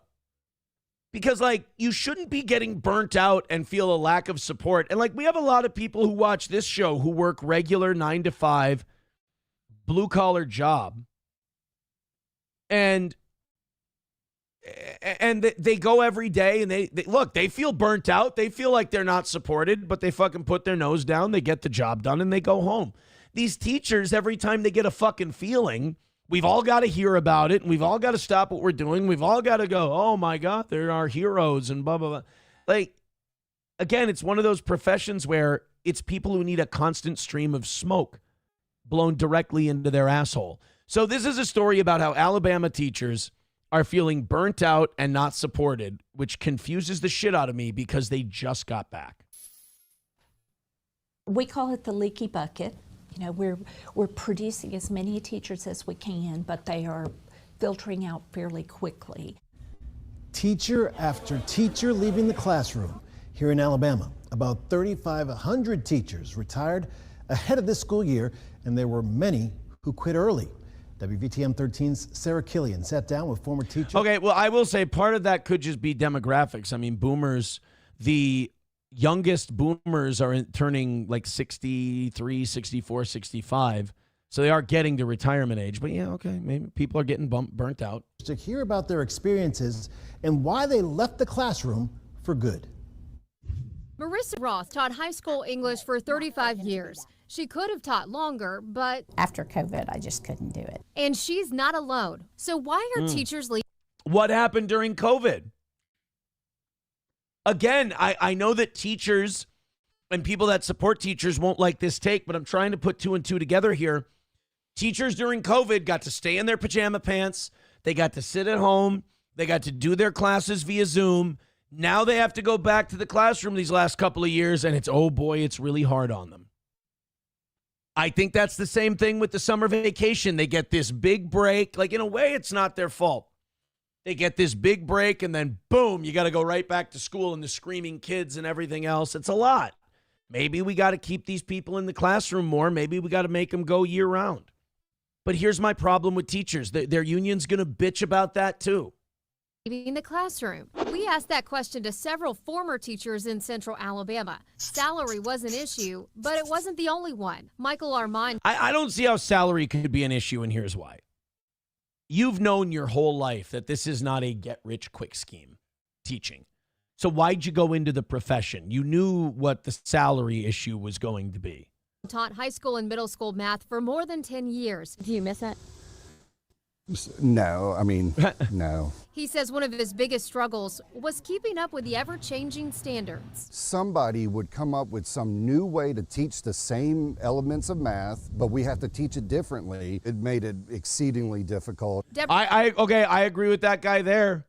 I mean, you can't teach 2 and 2 is 4 or 3 times 3 is 9 anymore. It's 3 times 3 equals 9. And they'll be like, that's wrong. How is that wrong? Well, you didn't spell out exactly how it got to 9. It's like, well, fuck you. I know the answer.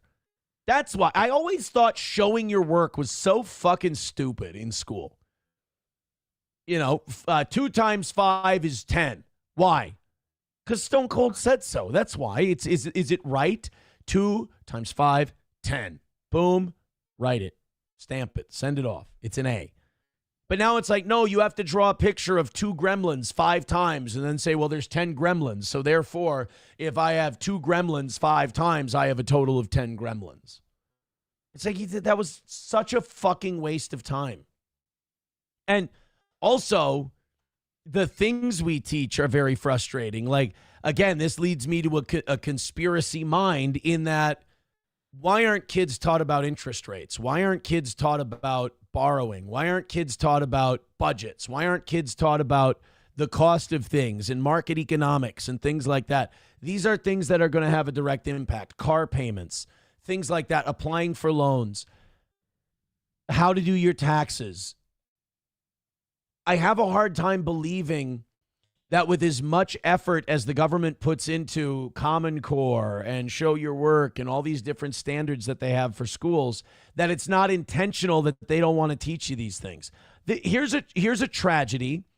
When Ashley, my first wife, the mother of my children, when we were buying our first home together, I said, God, I'm really glad interest rates are really low right now, because I think we were getting like 3.25 or something like that.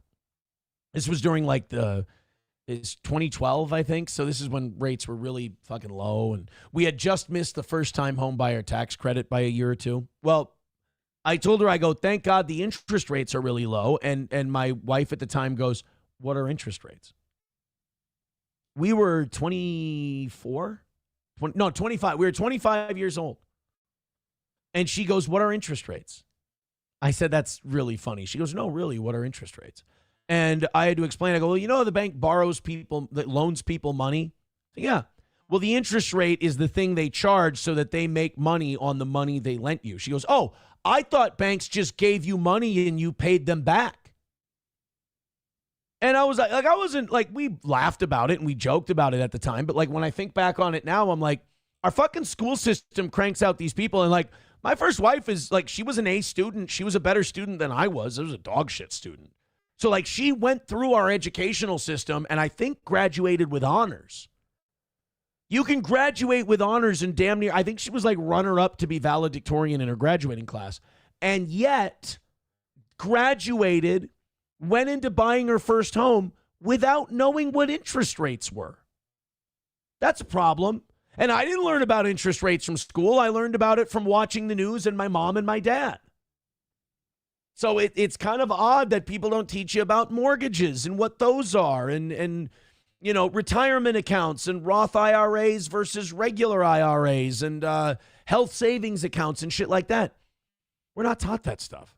Connor taught high school English for 3 years. She says there was never enough time in the day to do all the work that was required. Teachers spend more time documenting things than actually teaching. It really takes away from the lesson preparation time. You're just expected to be way beyond 40 hours a week. And all the former teachers we spoke to had problems with discipline and parent support. I was waiting for that part. That is a big part of it now, is that parents believe that their fucking kids didn't do nothing. That is so, I watched, that started, the seeds of that were planted when I was a kid. Luckily, when I was a kid, my parents, my friends' parents, if you were caught up in some shit, they just assumed you were guilty too, which I think is a productive, good thing. It teaches kids that, you know, be careful who you associate with, you know, that can have consequences. Just be in there. And that's good. That's a good thing to teach. One thing I fucking feel for these teachers on is that these kids will get in trouble. They will do some shit. They will get in fights. And the parents will come in and they'll blame the fucking teacher. They'll go, how could you do that to my baby? How could you do that to my child? How can you say that well, I'm sorry, we have a video of him stomping on this guy's head. Well, what did that guy do to my baby? Was he bullying my baby? And it's like, your kid's fucked because of you. Your kid is fucking destroyed because of you, because it can't learn what personal responsibility is. It can't learn what violent behavior is wrong is. It can't learn about, you know, hooligan behavior because you fucking excuse all of it and explain it away because these fucking narcissistic single moms have this idea that if the kid is misbehaving, it's a reflection on fucking them. So they're not defending the kid and lying about the kid being misbehaving because they want to stick up for their kid. It's about their own fucking ego. They go into these schools and they go, oh, my child didn't do nothing. My child didn't do any of that shit. It's because they're worried if it's seen as the child doing something wrong, that they're a piece of shit mother. Well, here's the deal. You can't stop being a piece of shit mother until you acknowledge you are one, and you are one. So these teachers try to discipline kids, but then as soon as those kids go home, the parents go, you're fine. Don't listen to that teacher. They're a dipshit. And that undermines them. I can see where you'd get frustrated. I mean, let's be very honest about something. Who's more likely to chastise their kid for being a dipshit, mom or dad? Support from parents has got to be less of my child is an angel and does no wrong. I think when Bingo. that lawsuits became possibilities, schools got scared and discipline was not important after that. I'm glad teachers are at least coming out and saying it. The next step is fucking doing something about it. You know what we learned? We learned that it's real easy for the tide to turn this way. It's really hard to push the tide back. I pushed the call button and said, there's a student with a desk over their head threatening to throw it at another student. Could I get somebody up here? But nobody ever came. See, in that situation, a teacher should be allowed to clothesline a kid. Problems in the classroom for sure, and educational leaders that we spoke to on the local level aren't blind to them. It's a real thing. Teacher burnout is a real thing. They're being asked. And by the way, while all this shit is happening and while all these teachers have these complaints, while you're getting less, you're paying more because these schools keep asking for more referendums, more levy increases, the whole thing. And what are you getting for it? This shit. To do more and more over the years. So how do we stop this trend of teachers leaving the classroom? The answer is complex, but a big part starts with future teachers. Here at Stanford University, they're one of the leading institutions in Alabama for training teachers. Dr. Anna McEwen is the dean at the School of Education, and she says it's important to get these aspiring teachers in local classrooms early and often. It's not, but no, all you're doing is you're sending, the teachers aren't technically the issue. The system you're injecting them to is the issue. You're saying that, hey, I know we have a shit system. Let's get these teachers into a vat of shit as soon as we can. No, the answer is drain the vat of shit and replace it with something else. Maple syrup would be nice. Diabetes and all that, but we'll figure it out later. But the answer is not, hey, we have a toxic fucking system that's no good for anyone. Let's expose people to it early and often. Motherfucker, this ain't chicken pox.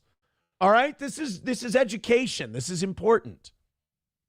So going, you know what we should do? We should get these teachers in there and we should expose them to the shitty world that we've created for them. How about you work on the shitty world you've created? Well, no, we don't want to do that. Easy to let the tide come in, hard to push the tide back out. Gray Duckling with $5 says, LOL, nice stereotypical voice of the parent. Yes, parent. I'm sorry. I slipped into that a little too easy. I will admit that was a bit that was a bit fucky on my part. Holy shit, we have a bunch of fucking people writing in on this one. Thank you very much, Eric Cartman. I don't much care, to be honest. Professor Tie-Dye with $1 says, in defense of your first wife, who knew you had to pay back the bank? Wife 2 thought you just sacked off the guy that gives them money to pay back the debt. Say sacked. I think you spelled that wrong, to be honest. I think you might have spelled that wrong. It takes a little something out of the commentary. 135 away from today's goal. Thank you very much. Streamlabs, PayPal, Venmo, Super Chats, and Rumble Rants. Boomer Bob Show says, let's do, that's a good point by Boomer Bob. He goes, let's do a story on education by going to the state that's perpetually 49th in the country for education.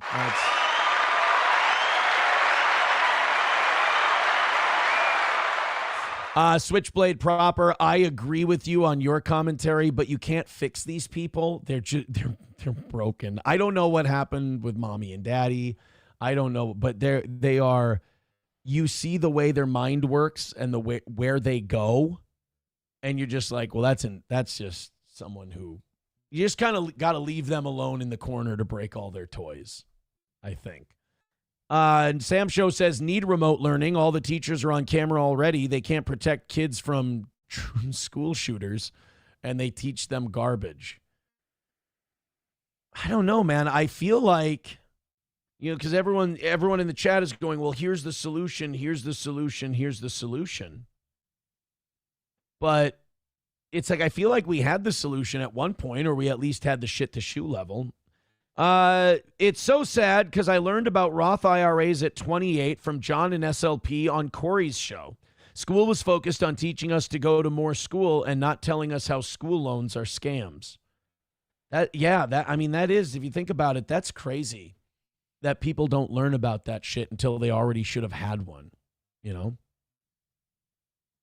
That's fucking wild. Yeah, see, like people like Mr. Imus, I just feel like they're mentally broken. Toe's parents use an alias now. Can't blame them. Guys, my show not dying and me not being dead and everything being okay with me doesn't have to be something that's threatening to you, because now you're building a world that doesn't exist for yourself, and like the next step is mass shooter. So you gotta look out for that shit, buddy. Thank you to Casey. I mean, it's amazing that I still care about the well-being of these people, but it's only because I think they're going to hurt someone eventually, because I've really... And I don't feel bad that I've caused people mental damage because they do it to themselves, but it's also really a study of human psychology, and you're like, fucking weird, dude. Casey O'Connor, welcome to becoming a Baby Boot member. I appreciate you supporting the channel. Always wonderful to have new fans. Hunter with $5 says everything was great. Then the Department of Education was created. I mean, that's true, too. I mean, federal oversight of education certainly didn't help matters. Thank you, Hunter. 130 away from today's goal. Keep it going. Streamlabs, PayPal, Rumble Rants. No, I know, Mr. Imus. You're. I know. If I push back on you at all and hold up a mirror, it gets really. It's okay. You know what? I'm sorry. You're sensitive. I'll leave you alone. You can keep seething and doing what you were doing, but you are. I think you're acknowledging with that comment that your fan fiction stuff is a little psychotic. I think when I hold up that mirror, it's. It shows kind of. I look. I wouldn't like what I saw either if I were you. It's an empty life, but congratulations on surviving it. Just don't hurt anybody. Colin Cowherd not buying the criminal mastermind lawsuit against Major League Baseball's Shohei Otani, saying there's a lot of grift out there. This Otani thing. You know the saying where there's smoke, there's fire. How many different scandals can Shohei Otani be connected to before we start to realize that maybe this guy is into some fucky shit? I'm not saying it's like Yakuza or anything. It could be Yakuza. I don't know.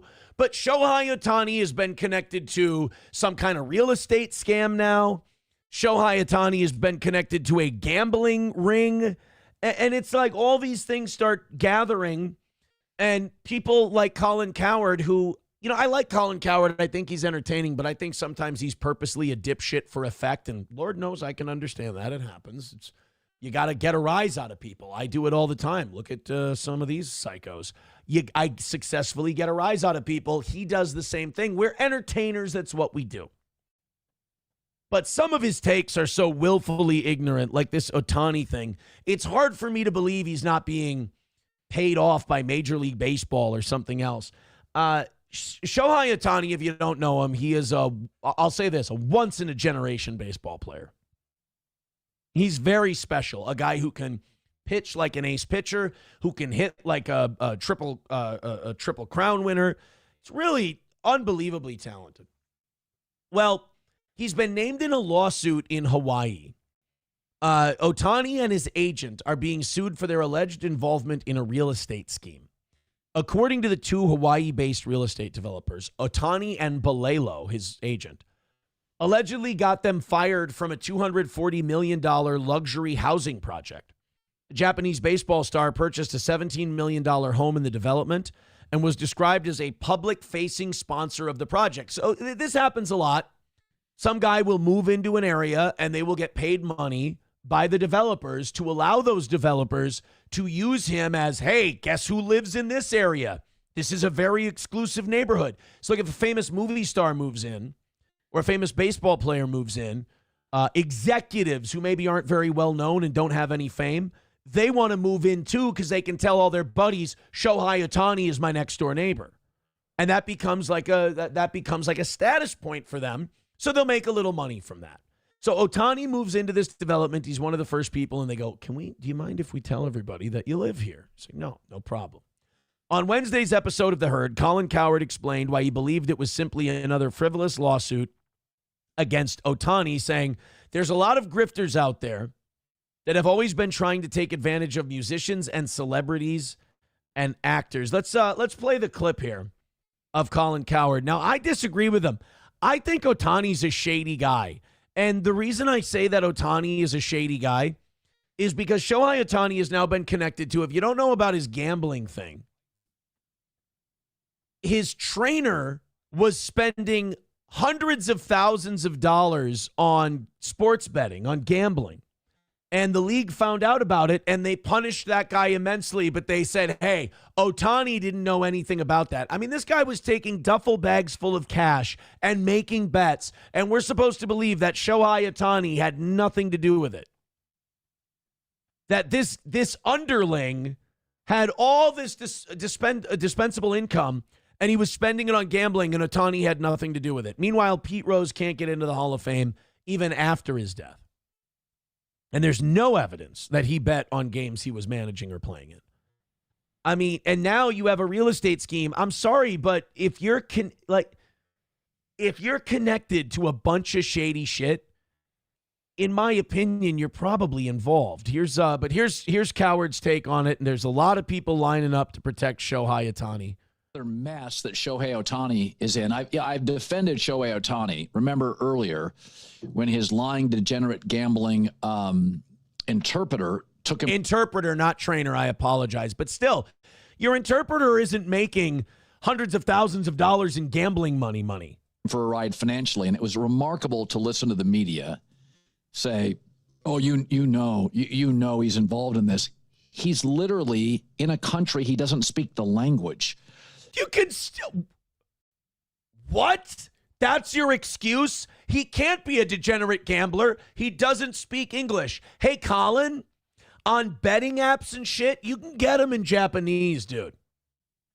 And you can tell your Japanese interpreter, Song Kong, Tong Chang Tong Lakers, Tong Sing Nang Kon Atlanta Hawks, and he can put the bet in for you.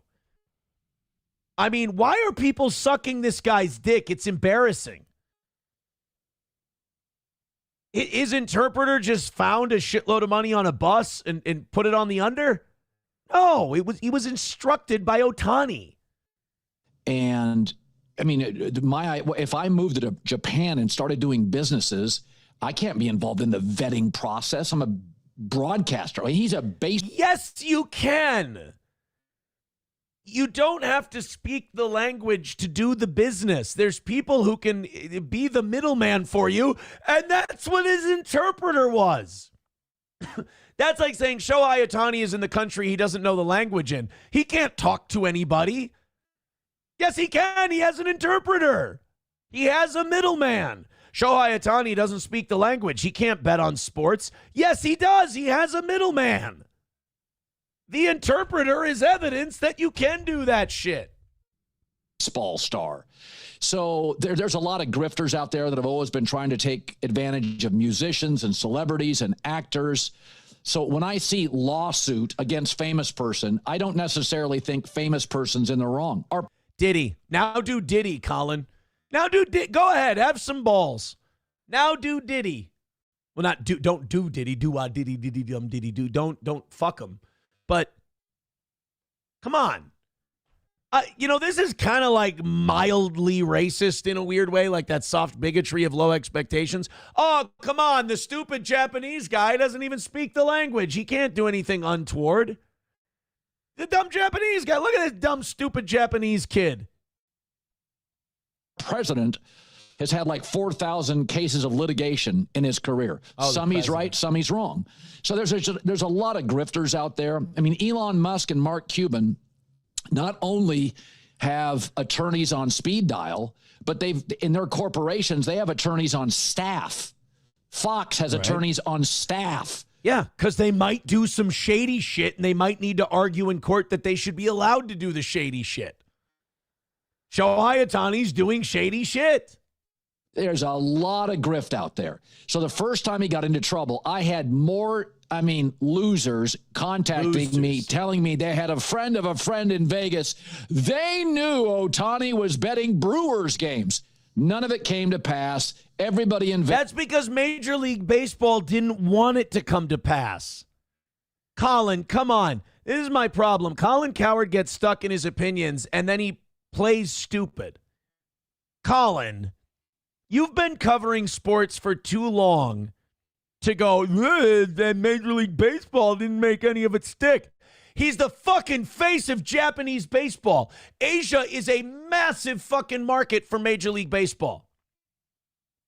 Trevor Bauer is blackballed from Major League Baseball, and he didn't even fucking do anything. Trevor Bauer fucked a hoe. She was a money-grubbing whore. Trevor Bauer fucked her. She made up a rape accusation. He produced the text. He didn't do anything wrong. It was totally consensual. The girl told her girlfriends that she was going to shake down Trevor Bauer. Trevor Bauer has been pitching between Japan and Mexico, best pitcher in the league every year for the last 4 seasons, because Major League Baseball will not let Trevor Bauer back in because some money-grubbing slut lied about him. Not only did he have consensual sex, but he fought back a shakedown attempt. In my opinion, he's a good guy twice. But Major League Baseball won't let him play. You know why? Because there's a lot of Trevor Bauers growing up in Nebraska and New York and Texas and Florida and California. A dime a dozen. But a Japanese wunderkid that has captured the imagination of billions of people in Asia, that's money, baby. That's marketable. That's fucking huge. He's the face of the league. The reason they didn't find any evidence of him gambling, Colin, is because they didn't want to fucking look for it. Because they knew what they'd find. That Shohei Otani is probably a degenerate gambler. And if I may defend Otani for a moment, I don't think that should be against the rules. If he wants to be a degenerate piece of shit gambler, let him. But this willful ignorance of, well, guys, they didn't find anything. Because they didn't want to. Michael Jordan, same thing. You think Michael Jordan just decided one day he wanted to stop being the greatest basketball player who ever lived, and he wanted to go play baseball and ride the bus in Double-A? No. He wanted to go live in Birmingham? No. He was a degenerate fucking gambler. The league said, Mike, go away for a year or so. We'll bring you back. We're not going to announce that it's a gambling suspension because it'll cost us a fuckload of money. Vegas thinks we're also not going to let it out there that your dad was killed to settle a gambling debt. They deserve more respect than they ultimately get, and it was nonsense. And it was proven to be nonsense. This time, it's a real estate developer and investor.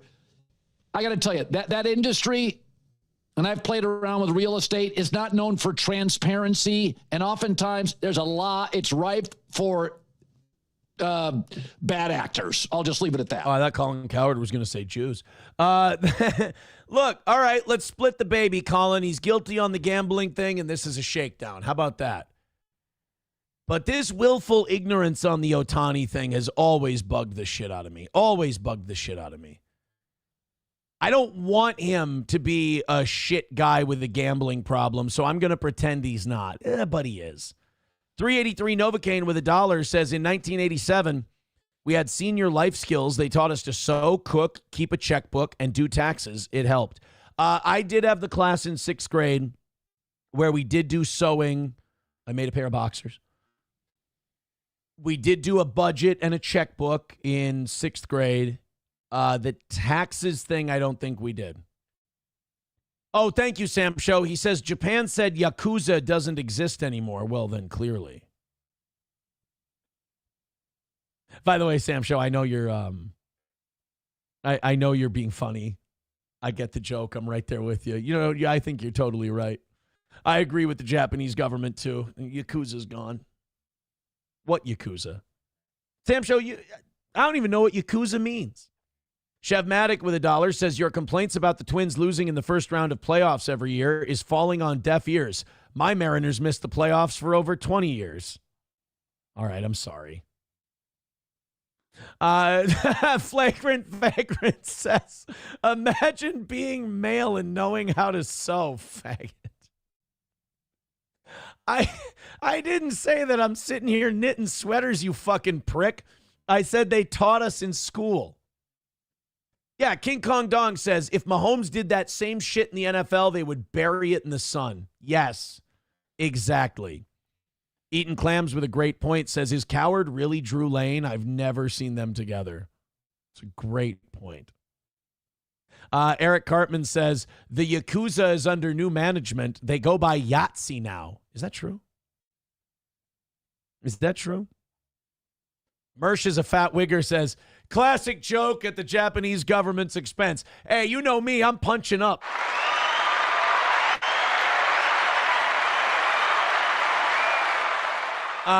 Sam Show says, fuck, I know how to sew. Well, we're fucking getting roasted here by, who was it? Who was the guy who said, I can't remember who said that. Oh, Flagrant Vagrant. Fucking, we're getting roasted over here. And, oh God, Rabbi Smoothie got me. He goes, hey, knitting isn't sewing. That's true. I made a knitting joke about a sewing joke. My bad. My bad. Guys, final goal of the week. 130 is our number. Go ahead and knock it out. Make it another win for the toe. We appreciate it. We did start at 180 today, so you might be wondering, why is there no goal talk? A tiny little goal. You guys have been still going 5 and 10 at a time, so keep knocking her out. Love those gifted memberships on Rumble. I appreciate those. Streamlabs, PayPal, Venmo, Super Chats, and Rumble Rants. Thanks, guys. Appreciate your kind contributions. Jordan Peterson is having a tough time again.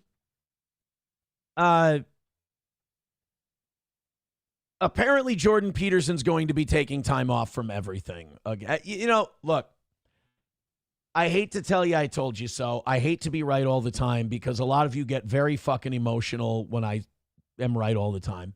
But Jordan Peterson is another great classic example of what happens when you don't live in the real world and you decide to live in the Matrix and you decide to check out the internet all the time and read comment sections and all of this shit. Comments don't matter. None of this shit matters, Jordan. Fucking take a pill. I mean, this guy put himself into a fucking coma for the comments section years ago, and he can't stop. Like, you ever watch an interview with this guy? He's like, all these soulless, nameless faces, assholes online. Make fun of them, Jordan. Poke them, prod them, tease them. They're autistic. They're so easy to manipulate. You just go boop, and they start screaming and crying. But Jordan goes in there and reads it, and he thinks that these people have insight. Jordan Peterson has accomplished a lot in his career. I'm not a big Jordan Peterson guy. I think he's a bit of a snake oil salesman. But Jesus fucking Christ, Jordan, to let these people get to you. He said he was exposed to a particularly moldy environment. Jordan, fucking chill out a little bit. His daughter, Michaela, announced on Wednesday that her father would be taking some time off. Does Jordan Peterson have a buck or two? Let's just retire. Jordan Peterson net worth. $8 to $10 million. Yeah, let's pack it away. Let's call it. Some people say that he could be worth $100 million. I don't know if that adds up, but if he's worth $10 million, Jordan, let's cut it off there. Let's be done. All right? Jordan Peterson has everything you could want to make somebody happy if you use those resources correctly, which is do your work and then go outside. You'll love it there. It'll be great. Have a hobby. Learn how to golf. Something like that. This was the social media post that his daughter made.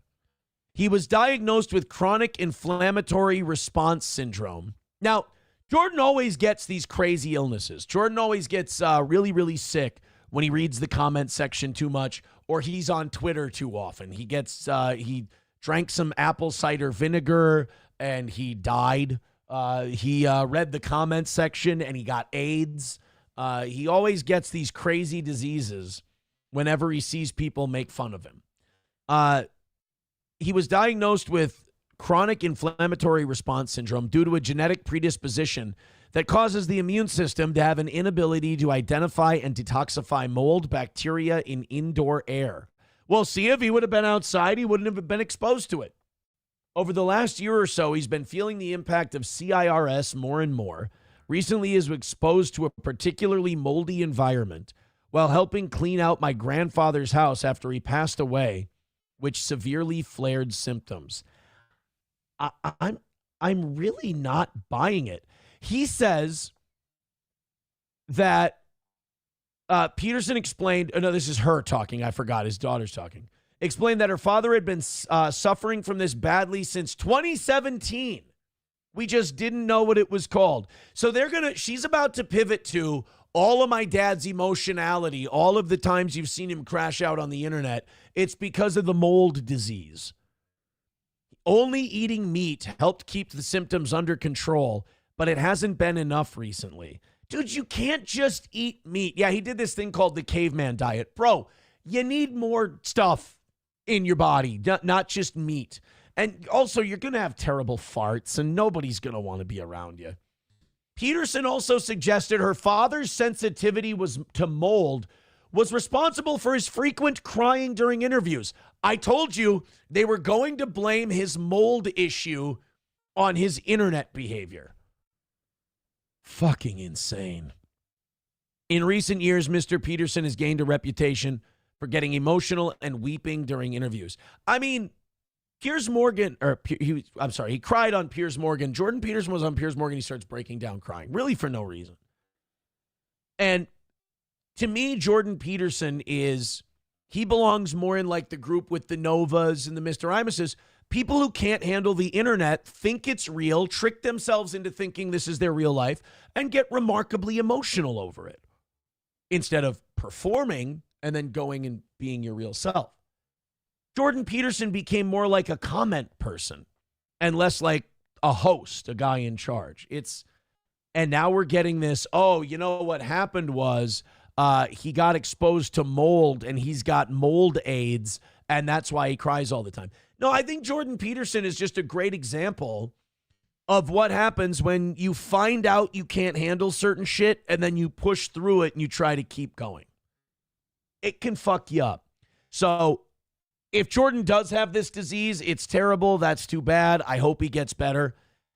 If this really is just him burning out on the internet for a while, why don't we just call it a day, retire, enjoy our millions, and do something else? I think it'll behoove you.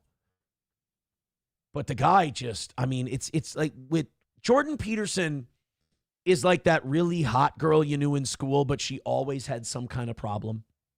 You know, whether, today it's my depression or, I got fibromyalgia or, this person's being mean to me or this person, like, at some point, you run out of diseases and it might just be you. This might just be a you thing, I think. Rabbi Smoothie gifting a membership. Thank you very much, Rabbi Smoothie. I appreciate it. $125 away from today. $70 gifted memberships away from 400. Thank you very much. Somebody just complained. I saw somebody just complained. They said, Aaron spends half his time responding to people's comments. Yes, I talk to my audience. I can't believe the straws people grasp at because they just can't admit Steel Toe's a good show. It does fine. It's what it is. Like, he responds to his audience writing into him. Yes, I don't know if you've been here the last 10 years, but that is what we do. Story, we talk about shit, then we go to our audience. Guys, how dare you write in and be really interactive with the show? Get help. Get help. Bapa Shab says Jordan Peterson cries over mean things that people say. Complete strangers on the internet on comment sections. Complete psycho. Yeah, I mean, just learn from me. I poke and prod and manipulate and destroy these fucking people to the point where they come to me and scream at me about how I've made them feel. And then I laugh and we do our show. Jordan Peterson takes this shit like to heart and it fucking like destroys him. It's really sad. Baba Shab says MS and fibromyalgia. Oh, no, somebody said fibromyalgia is bullshit. Baba Shab says MS is bullshit. Baba Shab says, I saw Johnny toss his crutches in the back of a van and hop right in. He didn't do that. That's not... Baba Shab, you're lying. That's not true. Johnny never took his... I have caught Johnny numerous times as he's fallen down because his leg seize up from his multiple sclerosis. What you are doing right now is you're obfuscating. You're lying to people. You're spreading propaganda, Papa Shab. MS is a real disease. Although I bet you could go on Google, and if you Googled the right thing, you could get like if you go, is MS bullshit? You could probably get something that turns up that goes, MS might not be real. You need me more with $1, says Aaron. You look really good in black. Sexy. Oh, thank you. I'm going to go buy 8 black shirts today. If a woman tells me I look good in something, it's all I want to do. Ever, ever, ever. Because I'm mentally ill. Papa Shab says he's faking it, Aaron. But he's not. He's not. Now Sam Show says he was just trying to get sympathy from your dumb ass. Guys, no. He has MS. Dead Game says it's on camera. He fakes a lot. He's not faking it. Flagrant, vagrant. No, Johnny did not die. Rabbi Smoothie says, I saw Johnny pole vaulting. That didn't happen either. I don't like to call people liars. Rabbi Smoothie giving me shit says, excuse me, I'm at 491 now. Oh, I'm sorry. There you go. 491 for Rabbi Smoothie. Guys, knock out our goal. If you're going to accuse Johnny of faking MS, let's attach money to it. I mean, if I'm going to defend Johnny faking MS, can I at least grift off of it? Would that be okay?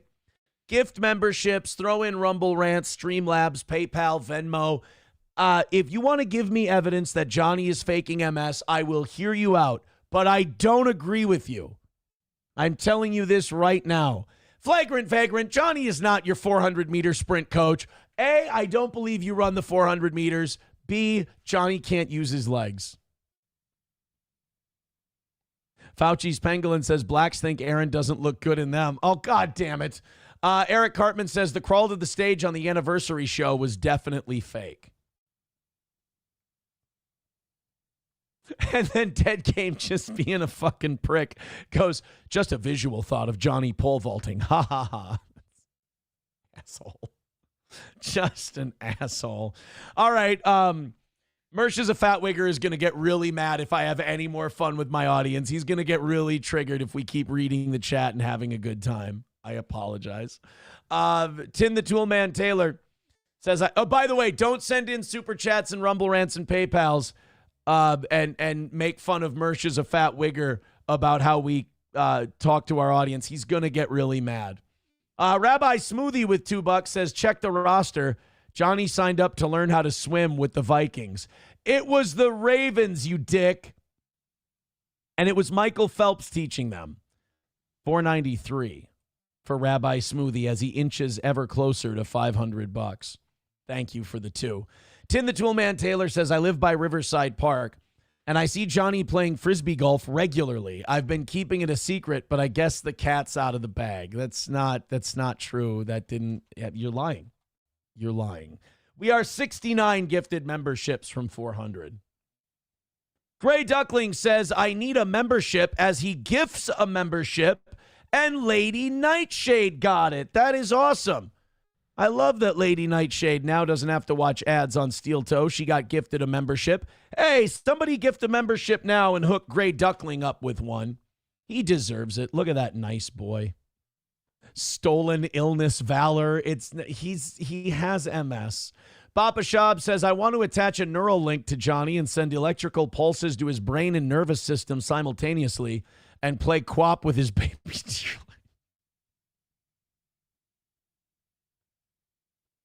If you ever wonder, like, hey, how did the Nazis get people to just execute Jews and gypsies and fuck with cripples? Go into the Steel Toe chat. 191 Redbird with $1 says, get paid to defend a friend. Are you sure you're not Jewish? Waylon gifting a membership. Thank you very much, Waylon. Did Gray Duckling get it? Gray Duckling got it. Guys, keep passing on those gifted memberships. We appreciate them. 115 is the number for today. Thank you for this little rally we're having. If you want to throw in and join this little rally, however you'd like to. There's Fauci's Pangolin gifting a membership. Sorry, Mersh is a fat wigger. I'm probably talking to my audience too much. Sorry, I'm not trying to call you a loser or anything. Just you opened yourself up. I'm having fun at your expense. Bullmation getting the gifted membership from Fauci's Pangolin. 66 gifted memberships away from 400. Thank you guys very much. Keep it up. Streamlabs, PayPal, Venmo, Super Chats, and Rumble Rants. Coltrane says part of this show's charm is audience interaction. It's okay, Coltrane. Like, we're doing well, and we've moved on from all those people, and they're really mad about it, so they need to find something. Or, you know, it is really unfortunate, but without me in their life, they do feel like something's missing. And I feel bad that all I do is I return mockery to them, but I'm also trying to give them an education. Maybe someday they'll learn.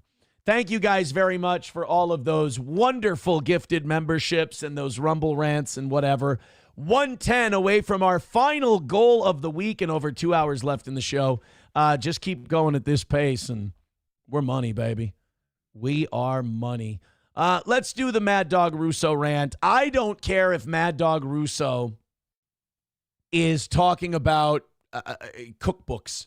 I don't care if he's talking about pasta recipes. I will listen to Chris Mad Dog Russo lose his fucking shit about anything. I don't know anything about the Mets this year. I don't know anything about the National League.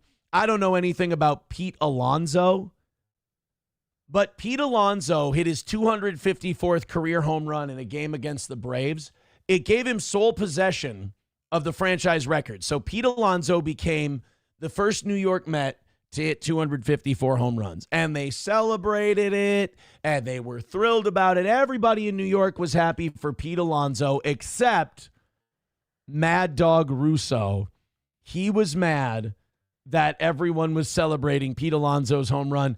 Let's watch Mad Dog Russo unequivocally hate fun. Here you go. All right, what's number two? Number two, listen, the Mets are not known for offense. It's a pitching-oriented franchise. I cannot believe the big deal people are making about Pete Alonso being the franchise record holder now for home runs. He passed Darryl Strawberry last. But by the way, I love that the cameraman decided to shoot this in an angle that makes Russo look even more psychotic. They're like, we have to film Chris when he's about to go on a rant, but we have to film him like a serial killer would film himself before he cuts his victim's throat. So imagine there's a woman hanging from her ankles from the ceiling from a chain, and Chris is wielding a butcher knife, and shoot him that way. Nobody in Metville that I know, and I know a lot of Met fans, after a stretch where they've lost 11 of 12 and have allowed the Phillies to bury them in the NL East. Now we're going to make big deal about Alonso's home run, and I love Gary Cohen. Did you hear this call? I do too. What you talking about, Willis? I love Gary Coleman too. Oh, Gary Cohen? Sorry. This is a little over the top. Can we play it, please? Can we play it? Can we? He's just shouting to people in the room. Can we play it, please? Can we play it? He's celebrating a home run that is 6 games behind the first place of Pete Alonso. They're celebrating his home run. He's going to kick a fucking puppy.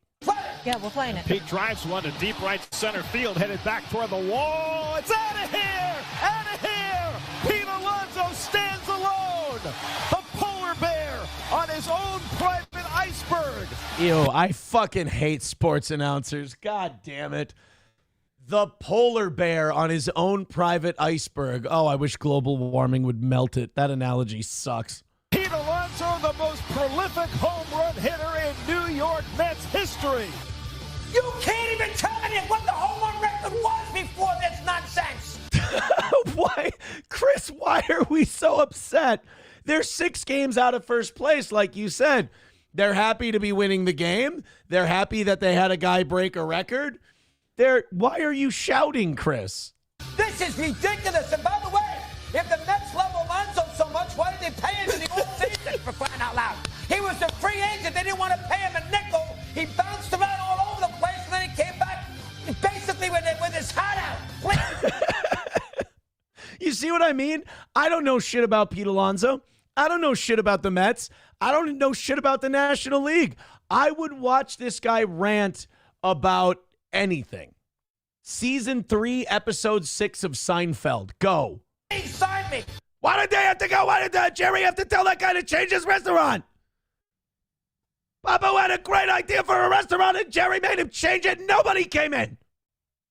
And then you saw what the Mets are doing tonight. This is the team that hasn't won in weeks. And this is the home runs. I mean, you gotta be kidding. Hojo! This is not the Yankees with Garrick and Ruth. I mean, this is the 254 homers. I mean, that number is ridiculously low. Like, if I'm a Met fan right now, I'm watching Chris Russo, and I'm going, why are you mad at us for being happy? Like, this feels like me, like watching an anti-steel toe person go off. I'm like, we're just over here having fun. Like, no big deal. I don't know. But you don't understand. I don't like you and you're a piece of shit. Just celebrating a little. Just having some fun. Why can't Mets fans be happy about their guy? Why is this so upsetting? Like, Chris Russo's like, they're 6 games out of first place. They know. They're aware that you shouldn't be more angry about that than they are. And the Mets are known by J.C. Morton in 1969. Furthermore, did you see what the Mets are doing tonight? Can somebody put this on the board, Sam? Now when I ask for it. Jesus Christ. You know, I'm assuming that Mad Dog Russo is probably like the happiest guy in the world off the air, because you cannot let this much aggression out about sports and not go, I feel better after it's all. This guy can't have any more shouting in him. He's probably the best father in the world, the best husband in the world, the best business partner in the world, because all of his angst and animosity is out. He's exhausted by the time he's done. Out loud. Put this on the board. Look at what we don't have. You know what the Mets are doing tonight? Beware the dog. You know what they're doing? Look at this. All of his coworkers, I am jealous. Like, I'm watching this, and I'm like, I would love to work there and just get to watch this on a regular basis. This wouldn't feel like work. Because I'm watching a lunatic lose his fucking mind over a home run celebration. They put out a release late last night. Make sure if you go to the ballpark tonight, you get to your seats early for a special presentation with Pete Alonso. What? That's in August. You chill by 6 games. Nobody cares, the Met fan, about some stupid home run record who the Mets themselves wanted nothing to do with last year. They didn't want to re-sign him, for crying out loud. Oh my God, it was, and I love Gary. I hate to do that. Ice polar bear and an iceberg. I mean, really now? That 250. This is not Henry Aaron against Al Downing. I'd be worried he's gonna fucking chew the camera. I love that guy. I think he's my favorite sports personality. And I hate to give ESPN any credit, but like, they signed that deal with the NFL. They signed that deal with the WWE. They've got McAfee. They've got Stephen A. They've got Mad Dog Russo. ESPN's doing a good job. I think they've toned down some of the retarded political commentary. Not all the way, but they're doing a much better job with all that stuff. ESPN might be they might be on the up. They fired Shannon Sharp, addition by subtraction, that creepy old man. So I don't know. To me, Mad Dog Russo, Budman, oh God, this is so true. Budman says Geno energy, mute him. Rabbi Smoothie says Morton Downey Jr. energy. Oh my God, he does have Geno energy for sure. Somebody, too, with $1 says, see, I found Johnny golfing. He blames his legs on MS, but he's just drunk all the time. Oh, God, what did you find? Thank you for the $1, somebody, too. Here we go. This is not, that's not Johnny at all. That looks nothing like him. That's a drunk guy. Holy fuck, this guy is hammered. Oh, where you going? Hey, tee the ball up. Oh, no. Get him on the fucking cart and get him off the tee box. Stacy, get out of there.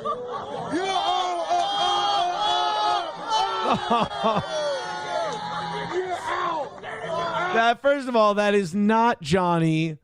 And that actually looks like a lot of fun. You know how good that grass felt, though? Like, when you're that shit hammered, The fall is embarrassing, but once you fall down and you're laying there, it does feel so nice that you're not struggling to stay upright. It is kind of nice. Rational Redhead says, what if a woman is fat and ugly? Do you still think her thoughts on sexy are worth changing over? I mean, I know what the right answer is, but I also know how I feel and what my position is. And these two things are... The right answer is to say yes. It still matters if she's fat and ugly. But my actual thoughts are no, not at all. In fact, don't tell me how I look in my shirt. I don't need to know from you. Thank you very much. All right, guys, let's go ahead and continue on. Let's open up these 7 o'clock hour stories. Great show today, by the way. Thank you for playing your part in it. Streamlabs, PayPal, Venmo, Super Chats, Rumble Rants. We're about $100 away from today's goal. I really appreciate what you're doing. Keep doing those memberships. Keep doing the, hey, you know what? No PayPal, no Venmo today. It has been all YouTube and Rumble. So Chris in the PayPal, Chris in the Venmo. And let's get to zero. We're about $100 away from a perfect week for the toe. Thank you so much. Thank you so much for all of your contributions this week. It has been an amazing week to the chagrin of some, but that's what makes it even better. All Care Towing, 320-253-5203 for All Care Towing of St. Cloud. Of course, All Care has the trucks and wreckers that are there to pick you up, whether it's a motorcycle, heavy-duty equipment, SUV, car, compact, doesn't matter. They can come get you at All Care Towing. Did you lock your keys in your car? They won't tell your friends about it. Did you get a flat tire and you forgot your lug nut key? They'll come help you, and nobody will make fun of you on your show. You get in an accident, did the car stall? No matter what, All Care Towing. Nobody's there faster. Put their number in your phone, 320-253-5203. That's 320-253-5203 for All Care Towing of St. Cloud. Also, Midland Armory. I was at Midland Armory yesterday. I talked to Tracy. I told her, I said, so many steel toe fans have been telling me that they go to Midland Armory or they call Midland Armory. They've got questions for Derek, and the guy is a goddamn encyclopedia when it comes to information that they need. So contact Derek and Tracy today at midlandarmory.com if you have any questions about firearms, knives, optics, parts, and gear, what they might need. They take care of the suppressor process in Minnesota from start to finish. They handle it all in-house. It's the easiest way to do suppressors is with Midland Armory. That's Midland Armory, downtown Foley, Minnesota, midlandarmory.com. And Stoney's Bar, they've got Wild Willie's Sandwich Shack tonight for bike night. Go on out. Wild Willie's is really fucking good. Also, bring the motorcycle. Enjoy yourself. Stoney's Bar. Enjoy a couple of beers on that patio. Live music every weekend. Stoney's Garage is the great indoor-outdoor bar. Great way to spend a weekend afternoon. Stoney's in downtown Rockville, Minnesota, right there on Broadway. That's Stoney's. All right, guys, continuing on with today's show. We have a lot more to do. We're getting a little newsier. A little newsier with this next segment. We got Dave Smith. People use the phrase meltdown. I think that's really kind of a beta word. Like anytime someone gets aggressive in an argument, the Reddit tier individuals, they'll say, no, that guy had a meltdown. No, that guy aggressively defended his point and said some shit that got to you. It wasn't a meltdown. That's just guys on the internet who aren't used to masculine energy. They just call it a meltdown. It makes them feel better. It's a nookie blankie for them. But Dave Smith, who's been getting a lot of play lately for his takes on Ukraine and his takes on Israel. I like Dave Smith. I think he's a really sharp guy. I think that debate with Douglas Murray was really interesting, and they both made really good points. Dave Smith, for a comedian talking about the news, is really good and really knowledgeable. Dave Smith, as like an expert on policy, is not one. And that's what bothered Douglas Murray in that debate. He's like, well, you can't keep commenting on this shit like you're an authority and then fall back on, well, I'm a comic, I'm not an expert. Douglas makes a good point. The problem is Douglas Murray behaves like, what's the word? Cunt. So it's hard to really take his points in because he's a douchebag. But Dave Smith does have this problem where he runs up into a wall where he's very smart, he's very sharp, he's funny, he does good commentary. But there is a limit because he isn't an expert. But I don't think it's Dave Smith's fault that people want to bring him on their show to talk about stuff. Like Douglas Murray goes, we bring all these people on these shows and they're not experts and they should be experts and they should have traveled to the places and this and that. Meanwhile, Piers Morgan, for example, just wants to put on a show that'll get people talking. Dave Smith gets people talking more than some stuttering fucking professor who might be an expert on something. So here's Dave on Piers Morgan's show talking about, and I think this is actually a really good point. People say, oh, we can't do a peace deal with Putin because we'd be appeasing dictators. And it's like, appeasing dictators, we do that all the fucking time. Stop. That's some brainwashy neocon horse shit. You don't think we're appeasing dictators in Saudi Arabia? We're appeasing Benjamin Netanyahu, who may not be a dictator per se, but he's a strong man. Not only do we appease dictators, motherfucker, we install them. How many elections in the last few years has Volodymyr Zelensky had to be a part of? Saying. Let's go ahead and play this clip from, this is from Piers Morgan's show, Uncensored. They're doing this. I think some of these panel shows, by the way, you got to shrink down the size of the panels. I think 2 or 3 people is enough. 2 or 3 people plus the host.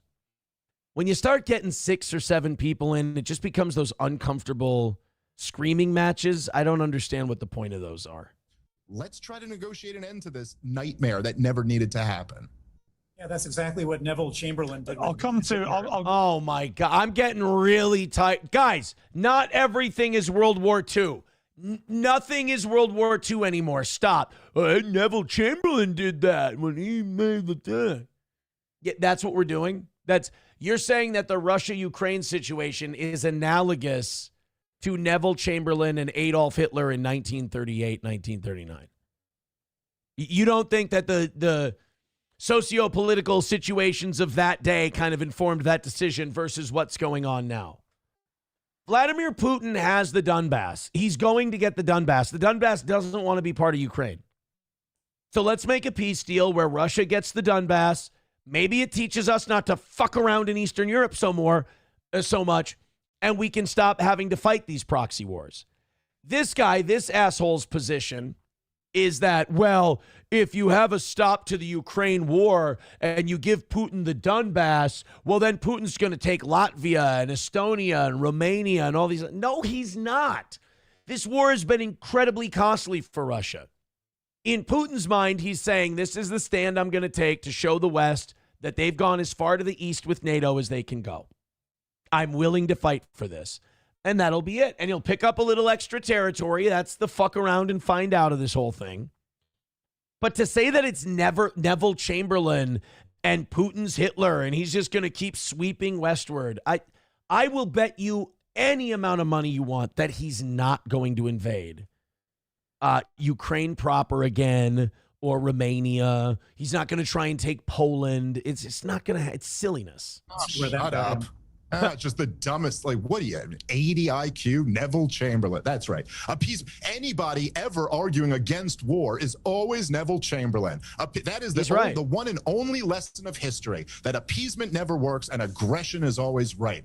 See, this is where the internet has stripped people of their ability to detect guys talking, and they've just become titty-sucking mama's babies. This is not a meltdown. This is a guy aggressively defending his position and responding to some retarded shit a guy said. I'm sorry that you grew up without dads. I'm sorry that you never faced aggressive talking, but that's not a meltdown. You're saying that to make yourself feel better because you're a bitch. This guy said some dumb passive-aggressive horse shit, and Dave Smith's yelling at him about it. That is not a meltdown. Go outside. Why don't you take some of the lessons from the... doesn't work with a dictator. You obviously don't know Vladimir Putin. Appeasement. We appease dictators all over the planet right now. I just said something that I actually meant that I think was more than just surface level, and your response is with the dumbest like slogan. We appease dictators all over the world. We overthrow democratically elected governments and prop up dictators. I'm sorry, media. I'm sorry, internet. I'm not seeing a meltdown here. I'm seeing a guy aggressively defend his position and do a pretty good fucking job of it. It is gay to just go, the Neville Chamberlain. I mean, that's like, I don't know, like, can you just do that? Can you be in the middle of a debate and just go, Xerxes? Shut up. What are you even talking about? You're using all these ad hominem attacks, but basically we're in a war. It's not an ad hominem. He said we support dictators all the time. See, this is the problem. This isn't Dave having a meltdown. This is Dave dealing with a dipshit, and this is how you deal with dipshits. Eminem, what are you talking about? You're talking 80 IQ. That's a bunch of nonsense. You obviously don't know the issues. You're arguing. No, 80 IQ is. I thought that was a compliment. I thought he was being nice to this guy. I'm saying the argument is that of a person with an 80 IQ. You don't know the issues. You obviously are not educated on the issues. Oh. The reason why Vladimir Putin is at war. Well, that's kind of an ad hominem, isn't it? You're not educated on the issues. I mean, all he's doing is disagreeing with you. That's kind of an ad hominem. That's really something a person with an 80 IQ would do. Let's just make this a circular argument. Is for his own personal survival. He's not going to back off from this war. To then appease him at this moment, to give him Ukraine, is just a complete... You're not giving him. You're not giving him anything. It's not yours to give. He took it, and you can't get it back. Deal with that reality. Right. That's the biggest thing. Is people like, oh, we're just going to appease Putin and make a peace deal where he gets the Donbass. It ain't like Ukraine can take it away from him. He doesn't have to give it up. He took it. It's his. We got to put an end to this war. He's going to get it. How about next time we don't provoke them into a war? Sorry. You could impose crippling sanctions on him. We already have sanctions, more sanctions. And then you know what sanctions do? Sanctions just hurt the people. We've been putting sanctions on Iran forever and ever. The Ayatollah's worth like $400 million. The people are getting fucked.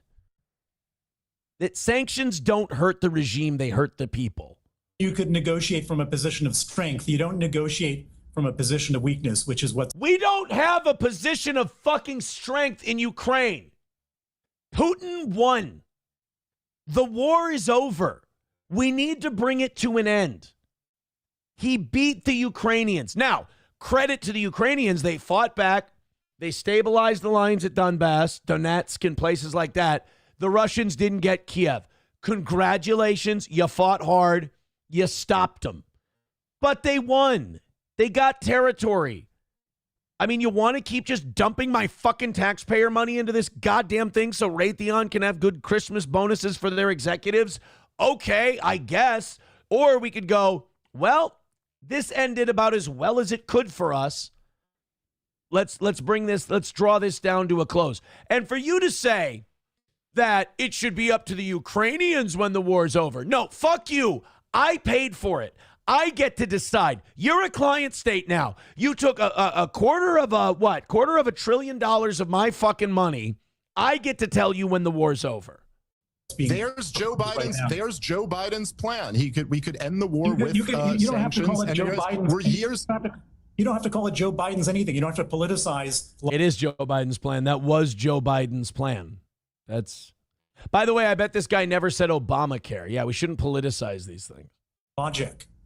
I'm not politicizing anything. I'm saying this is Biden. You're saying Joe Biden. Okay, now let me respond. Yeah. Yes, he was, I'm not sure if you're familiar, he was the former president of the United States, and this was his plan. We ran this experiment. It did not work. It led to hundreds of thousands of people more dying, and now we're here.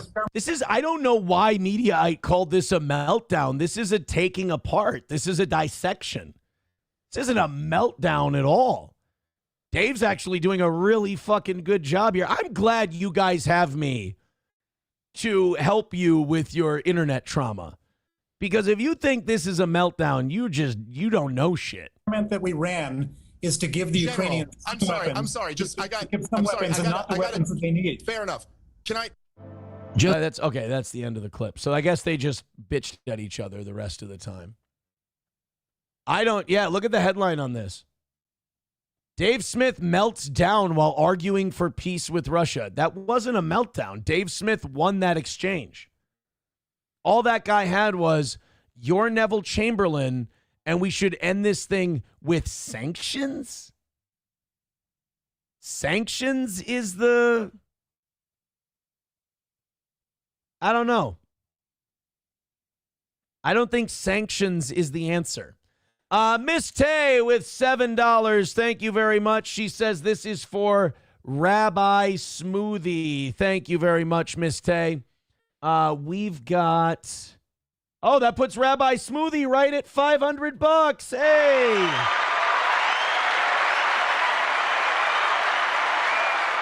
Rabbi Smoothie's at a cool hundo. All right. Chevmatic with $1 says, I'm about an hour behind on the stream. Well, catch up, fucker. Not sure if you noticed this, but right after your We Need to Bring Back Shame rant, you said to the weirdos in the chat that you wouldn't shame them. Chevmatic, when I'm playing around with my food, I'm fucking with those people. When I'm making a point about greater society, I do mean that. I will admit, I mean that shit. When I'm fucking with autistic retards who don't know any better and that I just smack around for fun, I'm fucking with people. There is a mild difference, a little bit. Flagrant Vagrant says, ad hominem, when you respond by saying, well, you're a faggot, instead of addressing the subject. There you go. Flagrant Vagrant teaches people the meaning of things. Perfect.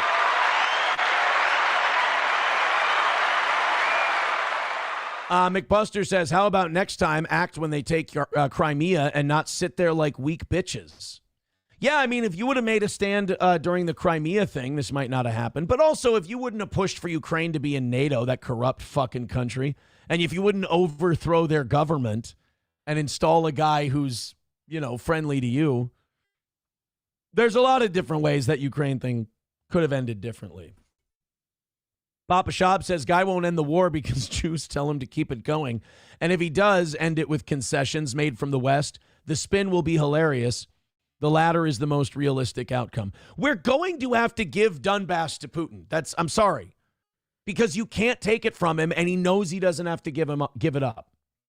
Lady Nightshade said, stupid question that I know is off topic. Oh, when we come back to the chat after a story, we love off topic.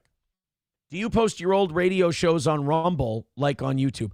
I should. That is a great question. Thank you, Lady Nightshade. But here's the deal. I keep connecting. I keep syncing up my Rumble and my YouTube, and it still doesn't upload the videos. I don't get it. But you're right. I should do that. I'm sorry. I will work on it. Approachable says, yeah, Aaron, you're going till 11 today. We're the ones that paid for it, so we'll tell you when you're done. Oh, did you just Ukraine me? Did you just use my Ukraine logic against me? Motherfucker.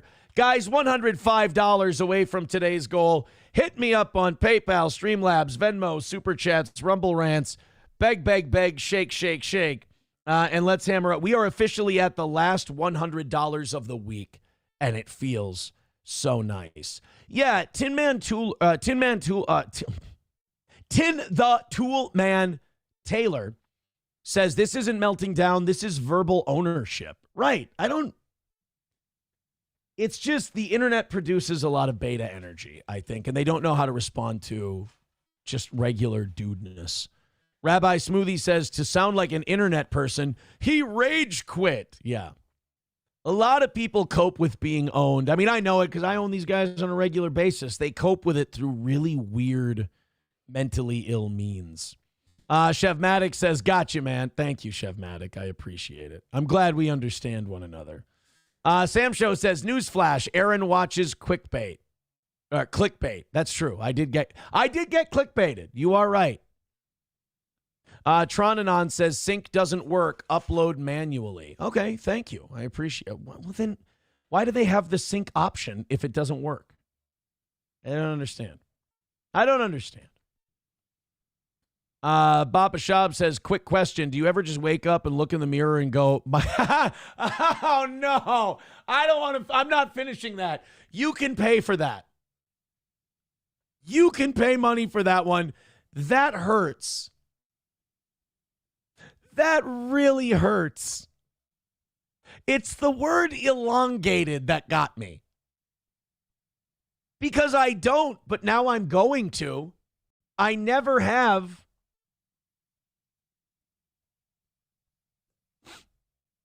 That, Papa Shab, sometimes you really know how to cut right to the marrow, don't you?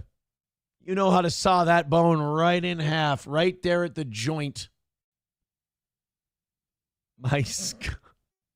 No, I'm not reading that.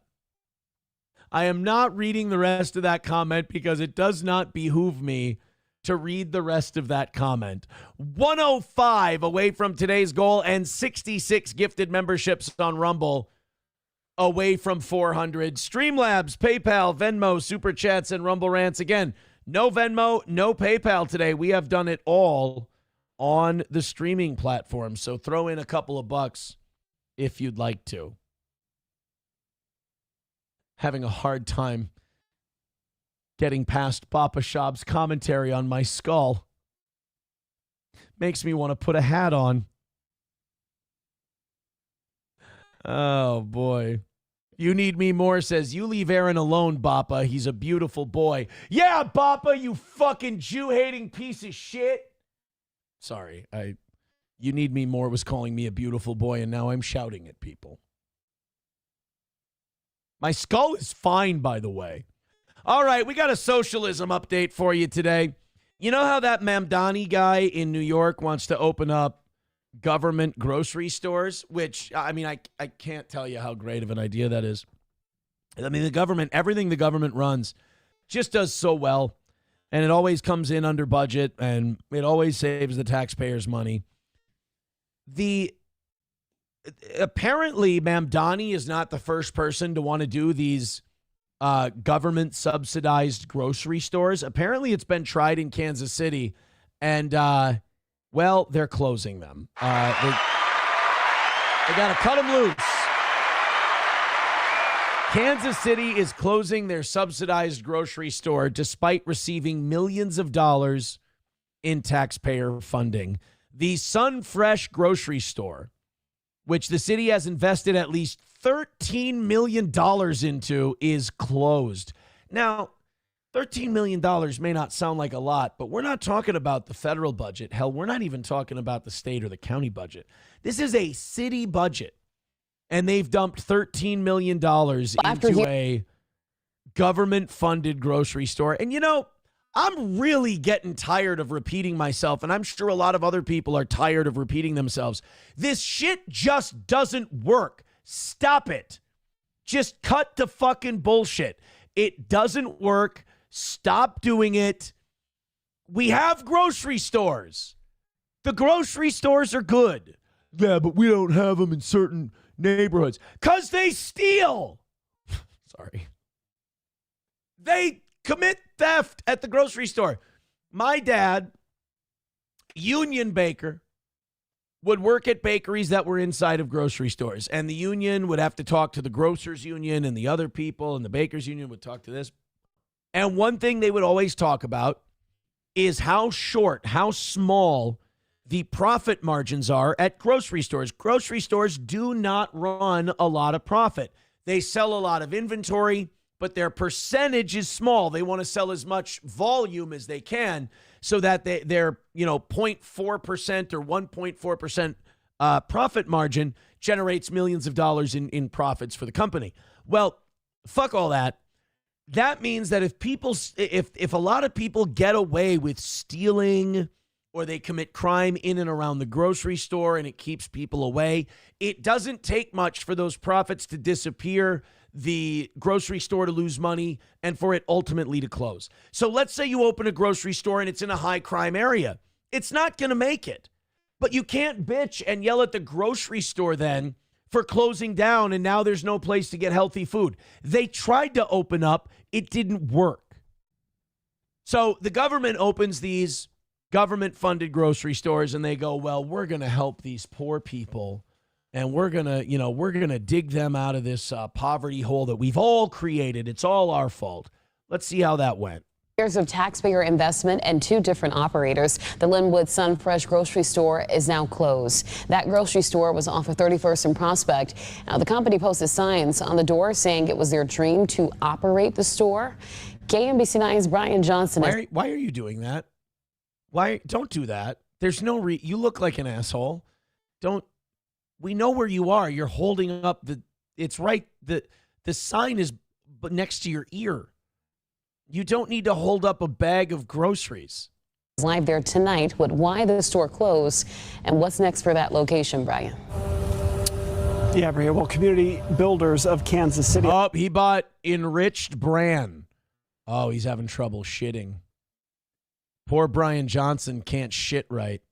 Operates the Sunfresh. We reached out to them for comment, but they did not get back to us. The sign on the door says circumstances outside of their control forced the store to close. Meanwhile, now the closest Sunfresh is here on MLK, 3 miles away. I don't think that one's going to be around much longer. How do you think the Sunfresh on MLK does?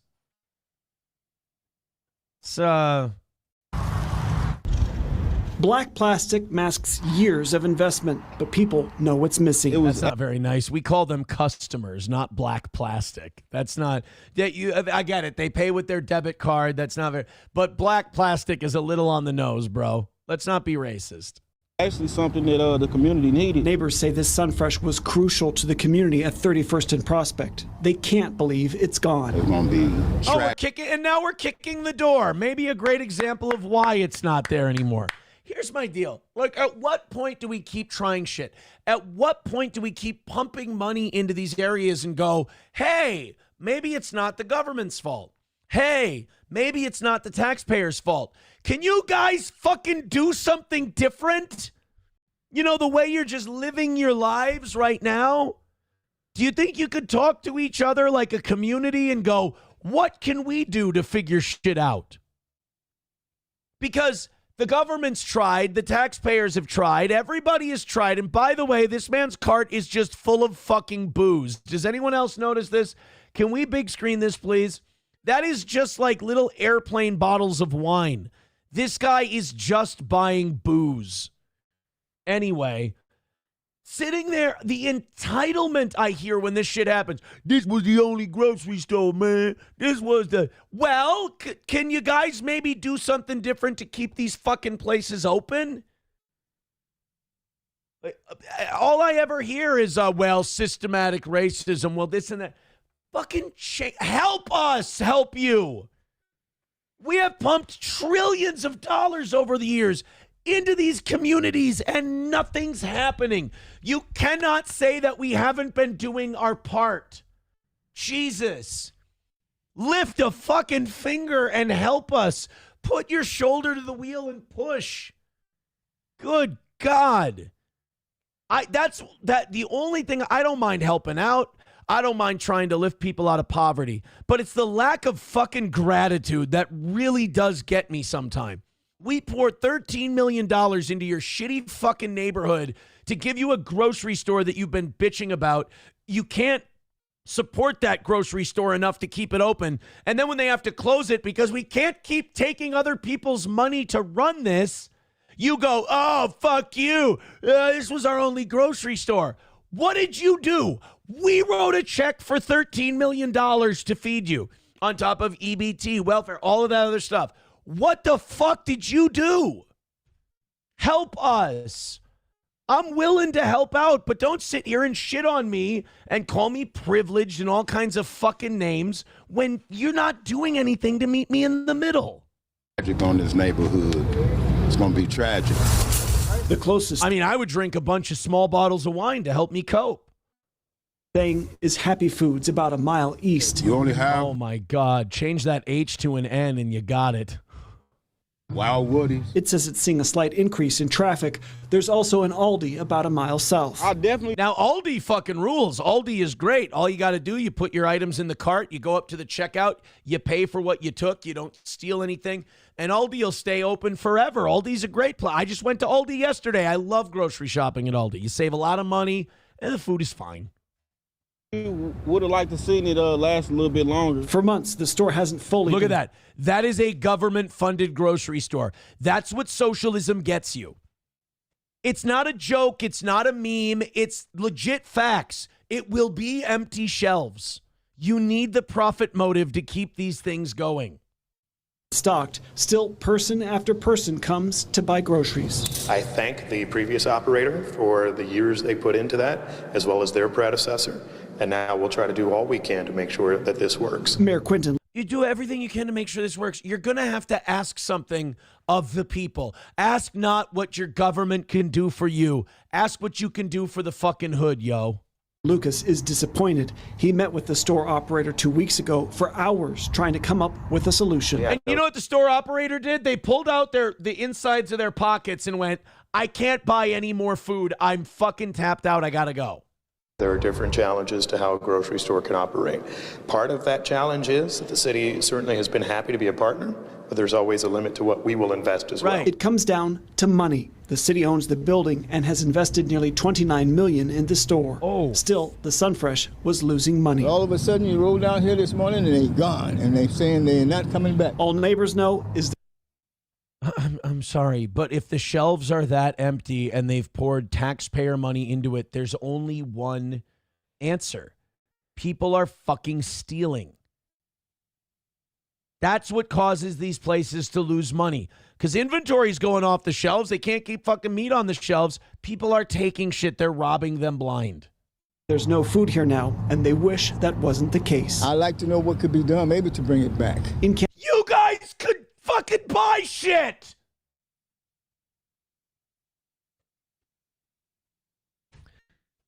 It's not our job to fucking pump money into neighborhoods we don't live in. Kansas City, Brian Johnson, KMBC 9 News. Here, you know what we should do? You know what we should spend our tax money on? Bootstraps. Let's get them a shitload of bootstraps for which to pull themselves up with. There you go. Yeah, oh, Christ almighty. Lab Glass with $2 says, when you hear skullduggery, do you wonder if it's a skull shrinking surgery? God damn it. God damn it. Oh, boy.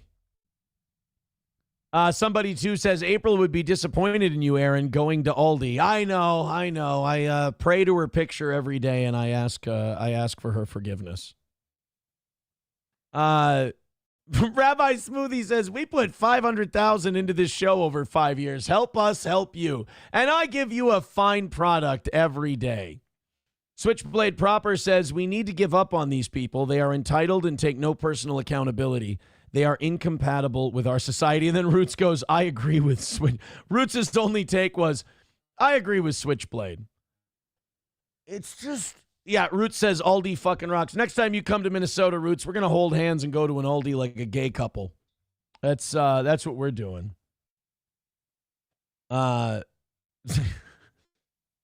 Zen Man, that's so racist I can't even pronounce it. Roots says, I can't believe I pay taxes to feed these people. It's hard enough to feed myself. It's the lack of fucking gratitude. It's the getting browbeaten over the head every day in the media about what a terrible person you are for your skin color or the neighborhood you live in or your socioeconomic status or whatever, while they don't understand the rest of us are still trying to get by too. And it's like, why don't you do more to help this? I got fucking kids, dude. I got shit to pay for. I got shit to do too. They already take my money by force and try to make grocery stores and shit that don't work. Dr. Silverwolf with $5 says, easy solution. Uh-oh. What's his easy solution? I have a feeling he's going to say, no, that's not, come on, no, that's not I don't think that's the solution. I think we already have. Oh, my God. That story got me all fired up. $1 from Approachable says, I never realized before, but if you, God damn it, Papa Shab, if you're you'd better be fucking laughing right now. You started this. I never realized before, but if you turn your head to the side, your hairline looks like an anaconda trying to swallow your head. Go ahead, get a look. Tell me if he's right. I also have no jawline, so my neck fat protrudes. Do you want to talk about that too? Nomo with $2 says, along the same lines. Oh, shit. I didn't want to do another one of these. But he says, along the same lines. Where'd it go? Where'd the shit go? We want to know. There we go. $1.99 from Coyote NV. He says, Johnny won the disco contest at the fruit bar. It's good. $3.83 Novocaine with $1 says, from Byerly's to Aldi's. Yup, I'm winning. I've always liked Aldi better than Byerly's. I wasn't allowed to go there. I like saving money.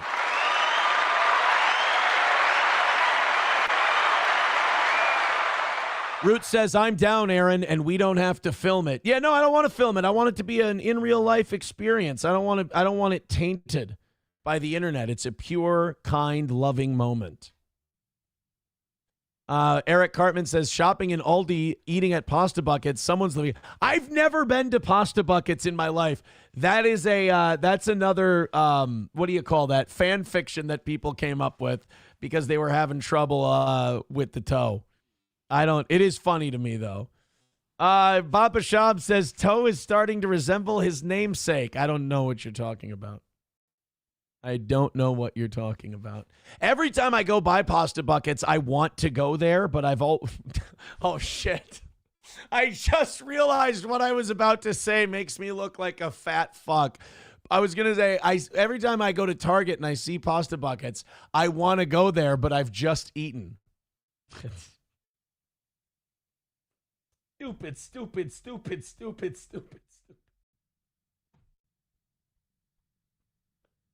God damn it. Flagrant Vagrant says the rushed checkout experience at Aldi ruins the experience. Really? Because they have self-checkout now. Papa Shab says, just do it, Aaron. It's calling your name. Well, shit. I mean, if it's calling my name, what do you do? I mean, if it's calling you. Oh, whoever sent that YouTube link, it did not work. I'm very sorry. Your YouTube link failed. $100 away from today's goal. Thank you very much. Guys, go ahead and knock that out and call it the final win for the toe. Again, Streamlabs, PayPal, Venmo, Super Chats. No Venmo, no PayPal so far today. Go ahead and make them feel not quite as lonely. Keep gifting those memberships. We appreciate it. Imagine being a man and not knowing how to sew, cook, do plumbing, electric, auto maintenance, this person says. They're saying you got to know how to sew. Another person, we all know exactly the drug situation in Russia. Weed is straight to jail. Any other drug, straight to jail. Brittany Griner. And then a demented old man will give them the Lord of War because Russia is so mean about drugs. That's true. We did give up the Lord of War so we could get back a washed-up power forward. That's pretty great. Hulkamasha Baby says, it's a wonder you can't break 220 with your disciplined eating habits. Must just be your height and genetics. I did start doing DDP yoga again yesterday, so that's good. It's a little helpful. Roots Calhoun says, the Reese's Puffs are called Cocoa Peanut Butter Spheres at Aldi. My mom bought one box of Cocoa Puffs and used it for years. She would buy the cheap shit and put it in the box. We and my brother had no clue. No, it's good shit. It really is. Aldi is okie dokie, man. You only use that self-checkout at Aldi. Actually, that's not true. Sometimes if the manned checkout is there, I'll go. I like to, just bullshit with the person. It's human interaction, which is good. Wait, Mad Max Mardigan says, Aaron, you brag about eating McDonald's 4 times a day. No, I don't. You got me confused with somebody else, homeboy. Eric Cartman says, Ashley Cummings will teach you some yoga, Aaron. I didn't know anything about this Ashley Cummings. And then before bed, I watched Keanu's show. I was watching a little Keanu, and she was talking about this Ashley Cummings. And I'm like, this chick, sounds like she needs to watch some Steel Toe. She needs to learn how to stay away from the internet because she's one of these people who argues with people with 2 followers and shit. It's just, it's crazy. Then because I'm listening to something, I'm listening to Keanu talk about Ashley Cummings, I get this Misery Loves Clips clip about her floppy titties, and I'm like, what? Why does this shit keep happening to me? Let's go to $1 from Novocaine. Says local news St. Cloud is getting a new rapid oil change at the old Bonanza location. The one 2 blocks away isn't good. Are you serious? He's not wrong. There's a rapid oil change 2 blocks from where they're putting another rapid oil change. So I guess this summer it's rapid oil changes. Last summer it was deluxe car washes. That's our new thing. Somebody with $1 says, can we just send them back to where they came from? The ones that didn't come over look like they are having fun back in the homeland. Oh, no. What is this? What are you doing? I don't want to watch this because I don't want to be responsible. $95 away from today's goal. Guys, knock out our final goal of the week, and let's call it another perfect week for the toe. Eric Cartman says, Aaron knocking one out to Kiki before sleeping. Oh, yeah, I forgot. Eric Cartman has a theory that I'm in love with Keanu. That I think Keanu's beautiful. I do. I think Keanu's a very attractive woman, but I do not have designs on Keanu Thompson. I apologize. 191 Redbird with $2 says, this will make you feel great about struggling to make the goal. I've kind of left the goal alone for the most part today because it was kind of a small one. So I'm kind of letting us do this, $5 and a gifted membership and PayPal and Venmo at a time, just a little bit. And it's been working. But, you know, if we're still at $90 at 10:15, then, yeah, we're going to have to push a little bit. But let's go ahead and just knock it out, baby. It's been a really easy week, too. I mean, the goal – oh, hold on. It's been a really easy week for knocking out that goal. Well, yesterday so I appreciate you guys contributing the way you do. Okay, here we go. This is a story somebody sent in from 12 hours ago. Let's take a look. Introduce you to a group of teens in the district who shared their thoughts on President Trump's announcement that he was taking control of D.C.'s police department. Oh, please. I will have so much more hope for young people if the NBC affiliate in Washington, D.C. interviews a bunch of teens and it's black kids and they go, I'm glad he's doing something about crime. It fucking sucks here. Because the Democratic politicians and the Democratic media, they like to go, this is terrible what Trump is doing. This is awful. It's racist. And then you'll interview black people and they're like, I'm just glad somebody's paying attention to us and doing something about the fucking crime. Tonight, News 4's Dominique Moody is sharing more of his conversation with those teens. What they say is contributing to the large gatherings of young people and the impact recent events are having on their mental health. Large gatherings of young people. You like that? We don't say flash mobs anymore, apparently. It's large gatherings of young people. Okay. Oh, no. Oh, no. About, like, the big gatherings. This is what happened when Rick fired that gun in the tank in Walking Dead. Of, like, you know, all the youth and them, you know, causing trouble. I mean, it's the groups, a lot of kids out together. Like, we be trying to enjoy our summer, too, and just go outside, have a good time. But then there is some youth who, like, because there is gangs. Some kids are a part of certain gangs, and they might see, like, a different person they don't like, so they try to, like, go do something about it. See, this is what I mean. Like, politicians, like, call this racist, the National Guard thing. But, you know, I'm sorry to explain this to Democrats. Not all black people are in gangs. Most black people would like to live in a peaceful neighborhood that's not crime obsessed. What the Democrats don't want is they don't want Republicans helping black people live in crime-free neighborhoods because guess who they're going to start voting for? It's one of the reasons 16-year-old Tristan Hedspeth says is leading to potential altercations between young people. And videos like this showing groups of young people running through Navy Yard, the Wharf, and other parts of D.C. And that's when the drama starts and that causes problems. If the youth putting it out there that we are so bad and that we just cause so much drama, then that's what they're going to think. The group says I love whoever this group is. I fucking love them. These are the people we need to listen to. Lack of alternative activities is a contributing factor to the large gatherings. Well, most of the stuff be for adults. It's just not stuff that everybody wants to do. Like, it's Not everybody wants to do the same things, obviously. During my conversation with Christopher, Tristan, Lamont, and Blesson, the 4 D.C. high schoolers shared their concerns since the onset of the youth curfew for those 17 and under. A decision that some in this group says didn't consider young people who make an effort to stay out of trouble. I'm sorry, but we all learn this from a young age. A few fucking retards can spoil it for the whole group. So stand up to the dipshits, get them out of there, call them out, and then you won't have to have a fucking curfew. You know, they're like, oh, but I didn't, you know, this is something that if you're a parent, you got to talk to your kids about this all the time. Like right now, my kids are having a problem when they leave rooms not turning lights on. Like I'll go upstairs, and if they were in their bedrooms, hallway lights on, bedroom lights on, just, you know, the whole thing.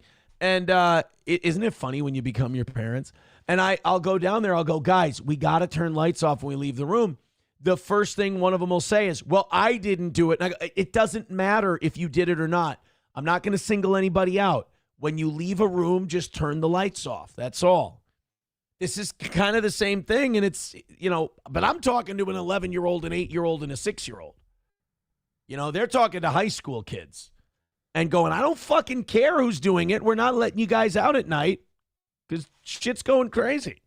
Kids go out, and then with the whole curfew thing, they just shut everything down, even when it's not a curfew. So I feel like they take their power, like their authority, to a different level. They're not taking their authority to a different level. You guys are forcing their hands. Oh, places closed down even before the curfew. They don't feel safe. You know, they don't feel safe around people. Minding their business, they're having fun, they're with their own friends, you know, they're not causing any problems. The young people shared their issues with President Trump's plan to federalize D.C. police and mobilize the National Guard and the potential impact on their mental health. They say God, it doesn't have an impact on your mental health that fucking mobs of unruly teens, shall we say, are launching fucking fireworks in the street. That's fine. That's cool for your mental health. But someone saying, holy shit, let's get some authorities in there and fix this problem, that might make you sad. Okay. They've already started seeing more federal agents and officers on the street. I've heard a lot of people are getting stopped, you know, around the metro for acting suspicious. So people are always concerned about like how they present to the outer world. We all worry about that. I hate it when black people do this thing where they go, we have to talk to our kids about how to behave around cops. That's not a you thing. We all do that. Well, we're worried about how we're perceived when that. Yeah, that's good. That's called being socially aware. It's not an imprisonment. It's what we all do. It's part of the social contract. From what I've seen, they're only putting more officers and security on the streets because of the youth that they feel like is causing trouble. And so then. Right. Yeah, correct. Correct. And I'm sorry, but as an innocent guy, if I were to walk down a high crime area and there were a bunch of police officers, I'd go, all right, I don't really think some shit's going to pop off here. I feel good. And I feel like, oh, they're just going to see me as just another young black kid who may be trying to cause trouble. The common consensus. You know what the solution to that is? Stop the other black kids from causing trouble. That would help. The group is teens should understand the consequences of their actions. They, along with everyone else, should feel safe in the city. I want it to be safe for the people who want to have fun, who don't want to have fun, just for everybody to be comfortable. All of the teens say they would like to see more programs like the Community Action Group that provides kids with a job and or daily activities for kids around the district. Give me shit to do. Give me a job. This is what I was talking about with the grocery store story. Do something. Help out. Lift a finger. We need more groups to do shit for us. You gotta be self-reliant. Sometimes you gotta do this shit too. Flagrant Vagrant with a good point says, to be fair, cops should be shown no respect. Yeah. No, I get that part. I understand that. Eric Cartman says, Roots does all his shopping at Aldi now because Aaron hasn't realized that Roots is still on his Aldi tab. Son of a bitch! Roots, you lied to me. I didn't think that it would cost that much. Now I understand. Yeah, Approachable says, give you a job. How about you take your ass down there and fill out a job? We need to have places out there that will find us jobs. Like Google. You have a place. Google. Take out your phone and type in jobs near me, and a whole bunch of shit will pop up. It's unbelievable. It's ridiculous. $95 away from today's goal. Guys, go ahead and knock it out. Let's start moving that bad boy downward. We got about an hour and 8 minutes left to go. Like I said, this has been an incredible week for the toe. It becomes a perfect week for the toe once that last 95 drops in. So go ahead and hit those links. Streamlabs, PayPal, Super Chats, Rumble Rants, etc. Again, 95 is the number. 66 gifted memberships away from 400. 400 would be the number. Dude got $3 million in donations with a simple sign. Oh my God, is this true? Maybe I should stop doing a show and do what this guy did. The joke sign he held up on live TV made him a millionaire, but he decided to do a lot of good with his newfound wealth. When Carson King found out he'd be behind the anchors for a College Day game broadcast, he thought he would have some fun and made a sign saying his beer supply needed replenishing and included his Venmo. As soon as he was on camera, his phone started blowing up with hundreds of strangers sending him money. People thought this technique was hilarious, so clips of him went viral, and in a few weeks he ended up getting $3 million in total donations. Holy Carson shit. said that was way too much beer money, so he donated it all, minus the cost of a case of Busch Light, to Iowa's Children's Hospital. For doing so, Busch Light sent him a year's supply of their beer with his very own personalized can. You couldn't give him good beer? All right, well, he likes Busch Light. He's a college kid. He likes cheap, shitty beer. He gave $3 million to the children. I can't shit on that. That's an amazing move. What a good guy. That, you know what? I think instead of doing a show, I'm going to focus and dedicate the rest of my time on this earth trying to get a seat behind Lee Corso in College Game Day. I think that's what I'm going to do. All right, $95 away. Let's start rallying. Let's get our final goal knocked out for the week. Thank you guys very, very much. Streamlabs, PayPal, Super Chats, Venmo, Rumble Rants. I don't know what the context of this is. I'm going to pretend somebody didn't send it in to be racist. I'm going to guess they just really like gibbons, and the gibbon monkey is very adorable, and that's why they're sending it in.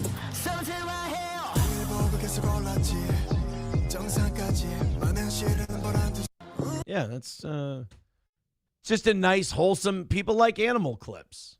That's all that was. People think animal clips are fucking adorable. They love it. All right, let's continue on. Ted Game writes, that's Baltimore. It's not. It's not Baltimore. It's not. It's Baltimore, but that's a city with buildings. That was the jungle. Somewhere else, and that was a gibbon. Wasn't a person. Let's continue. This pisses me off. A mom needed a trip to the emergency room, needed an ambulance ride for her their 6-month-old son, and how they can get away with charging someone this is fucking unreal. This is from the East Bay of California. Let's check this out. Seeing your baby in so much pain was just like the worst feeling as a mom. Jessica Farwell is describing frantic moments from October 2022. A rice cooker fell off her kitchen counter, severely burning her 6-month-old son. Oh, shit. I don't know if you guys know. Do you have a rice? I don't have a rice cooker. And by the way, if I go into the chat and I see any Asian jokes after I tell you not to, I'm going to be upset.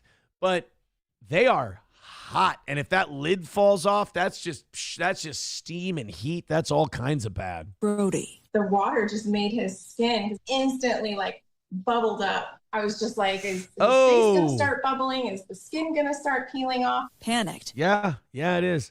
One time I was cooking for a woman, in my apartment in Litchfield back when I was like 21, 22. And I was excited. She was on her way. I'm making her food. I'm so excited to be making this thing from scratch. I apparently turned on an extra burner, and I went to grab something above the stove, and I put my hand to brace myself. I put my hand on that burner, and it was the old circular burners, you know? And I got a ridge of bumps. And that big bubble blister that kid had, that's what down here, my palm looked like and all my fingers.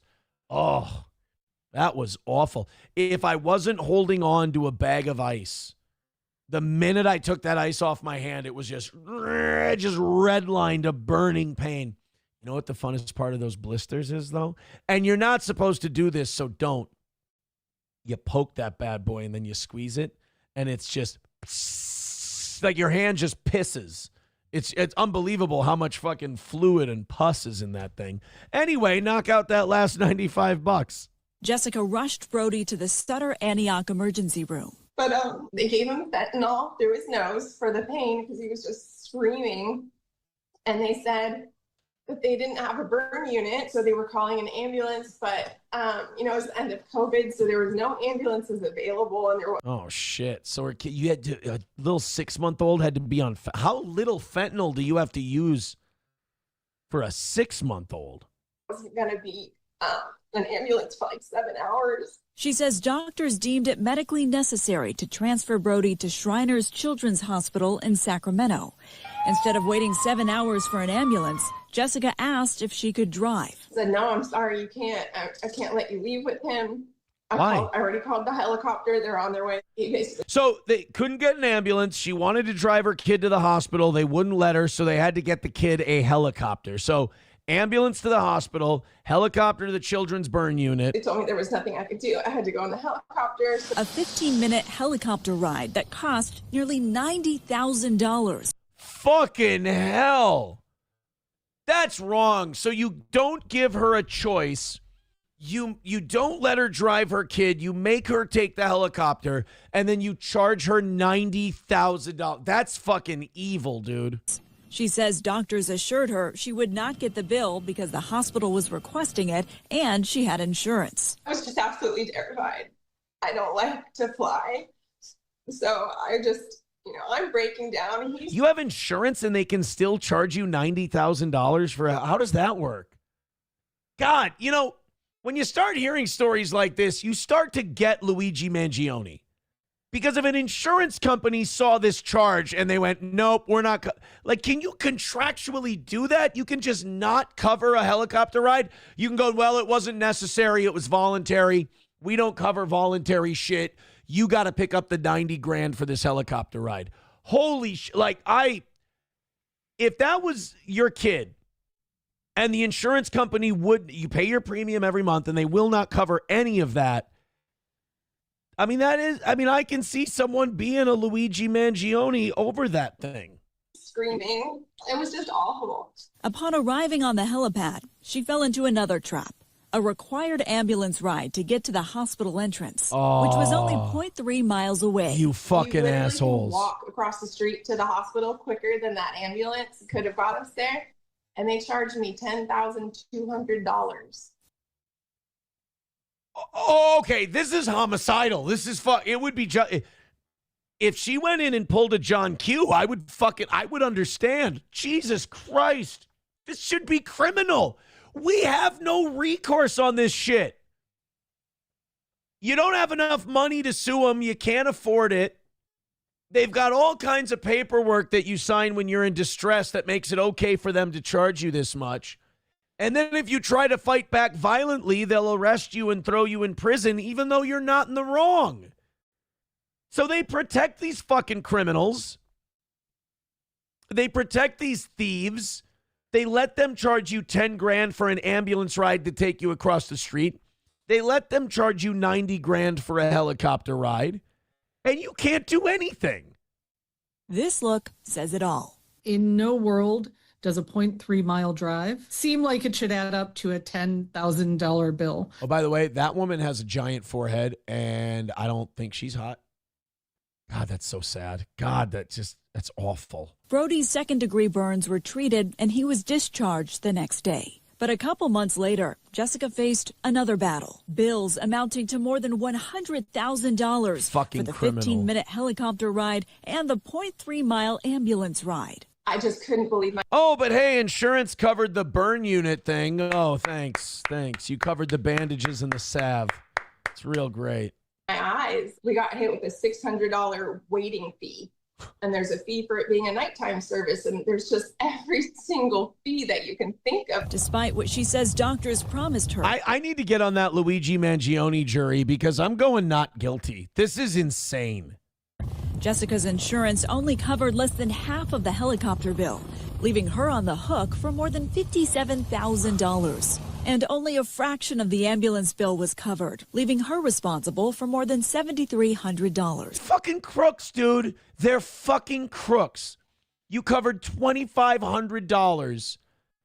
She's paying her premium every single month. This is what you pay for insurance for. And by the way, these companies are not hurting. They're raking in billions.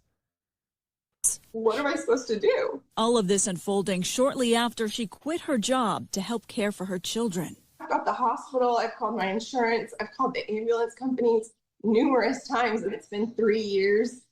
And then they wouldn't listen to me, wouldn't talk to me even. They just keep giving me the runaround. Then came constant calls from collection companies. Wow. Who can help? So I Googled investigative reporters, and ABC7 on your side came up. And that's when she called us. Our team reached out to all the parties involved, and the helicopter company waived the $57,000 bill. Oh, they good. called and they said, we're closing your account. It's done. We will never bill you again. Good. A huge weight lifted. I don't know what you guys did or how you did it. It just flowed. No, here's what they did. In the age of Luigi Mangione, they reported on it. They went to the helicopter company. They went to the insurance company, and they went, well, we certainly don't want our CEO getting fucking murdered in the streets. Let's go ahead and waive this one. That's like... And if she wouldn't have had the wherewithal to call the news and get other people involved, they would have harassed her and hounded her and driven her insane. God, I feel nothing but sympathy for people like this. It's horrible. Approachable says 70 grand before you even get in the door to get treated. It's wild, dude. Somebody too says that's medical bullshit. Wife had a kid, and at some point they brought her 2 off-brand ibuprofen. They cost $14 a pill. Fucking stupid.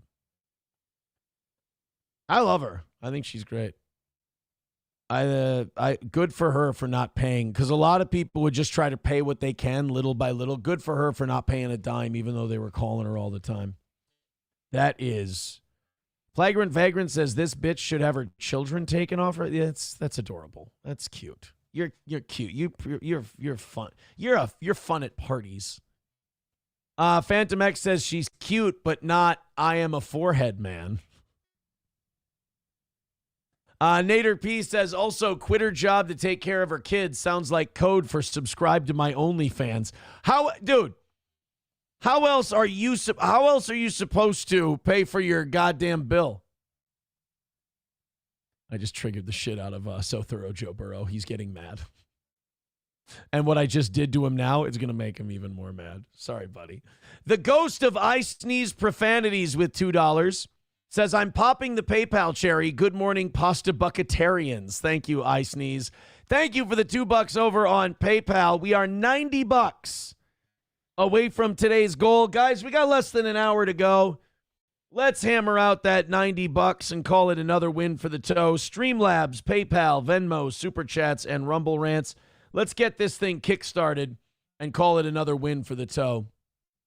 Abel Graham says $14 for a dose of ibuprofen is like $20 for a beer at a ball game. Well, that one's by design because they don't want people getting too fucked up and committing crimes at the ball game. Those are expensive for a reason. Plus, a lot of those concession rental fees, like to get the concession contract, costs a pretty penny. Kraken Slappin says, when my wife passed from cancer, I had a $250,000 bill. Insurance wasn't paying and hospital was harassing me all the time. It was stressful as hell. Yeah, I mean, it's evil. And then a guy like Luigi Mangione comes along and says, we're not going to take this anymore. And he's the bad guy. It's like, look what you fucking do to people, though. Like, that's not evil. You guys now, all of a sudden, that guy gets murdered and now he's a saint. It's like, can't we do both? Can't we say it's never okay to kill somebody, but I can understand that this guy took part in an evil system and it cost him his life? That, you know, his decisions are partially to blame for this? I think that's fair. Hulkamasha Baby says, our doctors delayed my wife's C-section, which led to our first kid having to be in the NICU for 3 days because of an infection. Went from a couple hundred to stay in our room to $7,000 a night. Fuck. Holy Jesus. Carlos Cameo says medical bills going to collections doesn't affect your credit score anymore. Oh, wow. They really threw us a bone on that one. Thanks, Luigi. Coyote NV with $4.99. Thank you very much, Coyote. I appreciate it. $85 away from today's goal. There we go, guys. $5 at a time. Gifted memberships, a little Venmo, a little PayPal, a little Streamlabs. Let's click those links and knock it off. A-Log says, yeah, I agree. There needs to be social justice against the medical industry. I would call it cosmic justice. But Jesus, they really do get away with murder. Phantom X says, everyone here is married and the only chicks that want me just want sex. You guys are lucky. I want to be a dad. SH, where you at? SH. I don't know an SH. But Phantom X is letting us know that he doesn't want just pussy. He wants to get married. I mean, I've been married twice, Phantom X, so I'm twice as lucky. Yeah, Root says we don't need social justice. How about just justice? You know what we should do? We should start a league. And in this league, we perform acts of justice. And I'm trying to think of a name for this league where we deliver justice. I was thinking maybe like the Righteousness Group. We could maybe call it the League of People Who Do the Right Thing. We could call it the Goodness Gang.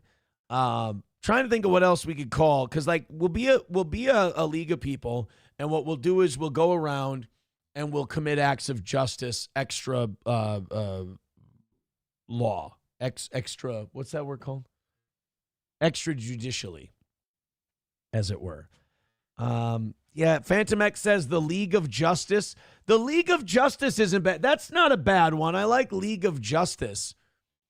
Toe & Co. Justice Incorporated. That's not bad. I don't mind that one. Steel Toe Justice Group. You know what? We're in the neighborhood. I like that. A league of people who want to do justice. Vega Rich to Norden. No, I'm sure that means something Nazi. I'm not really sure. We'll have Bernard Getz be our like Professor Emeritus. Did he die? Is he dead? I don't know. Roots Calhoun says, how about just dads? Dudes against dumb shit. I like that. I like dads. That's good. Chevrolet JB says, how about the Justice Club? Ooh, Justice Club is close. That's pretty good. Wolanka Warriors? No, that doesn't sound right. Hunter with $2 says, had a bad kidney stone. I have a question for you. What's a good kidney stone?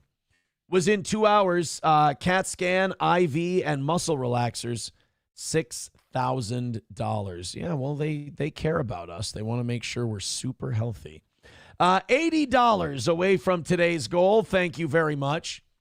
$80 is the number. Keep it going, guys. Streamlabs, PayPal, Venmo, Super Chats, and Rumble Rants. Just a little bit further to a perfect week. $2. I love this name. Hold on. Let me hit refresh. $2 coming in. Let me make sure I've got this right. Citizen M watching from hell with $2 says Mangione was right. That N is a hero. Oh, he's a spaghetti. Well, you get the idea. $80 away from today's goal. Guys, keep going a little bit at a time. These 2s and 5s are doing it. Just keep throwing them in there. The gifted memberships are great too. Go ahead and throw your money in. Click one of those links, and let's knock out our last $80 for the week and make people really, really mad. Schmitty becoming a member for 38 months on YouTube. Thank you, Schmitty, for renewing. You know what I love? I'm going to tell you what I love about this audience.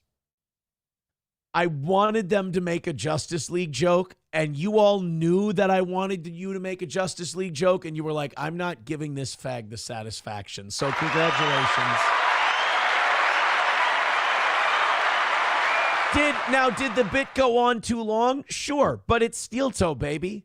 It's steel toe. That's what we do here. All right, hit like, hit subscribe, hit follow. We appreciate it. And knock out that final 80 and call it another win for the toe. Another salt in the wound moment for late night TV. So obviously Colbert's been canceled. He's done. Jimmy Kimmel and Jimmy Fallon, Donald Trump has said that they're next. I don't know if that's true or not. But Jimmy Fallon decided to have Greg Gutfeld on The Tonight Show last week. Greg Gutfeld, of course, if you don't know, is the king of late night. He's got the highest ratings in late night over on Fox News.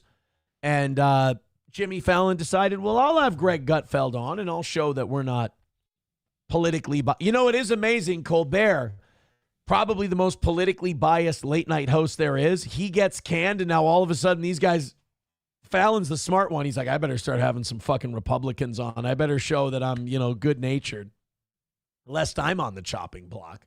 But Greg Gutfeld was on the show, and guess what? Jimmy Fallon did his best ratings in over 2 years.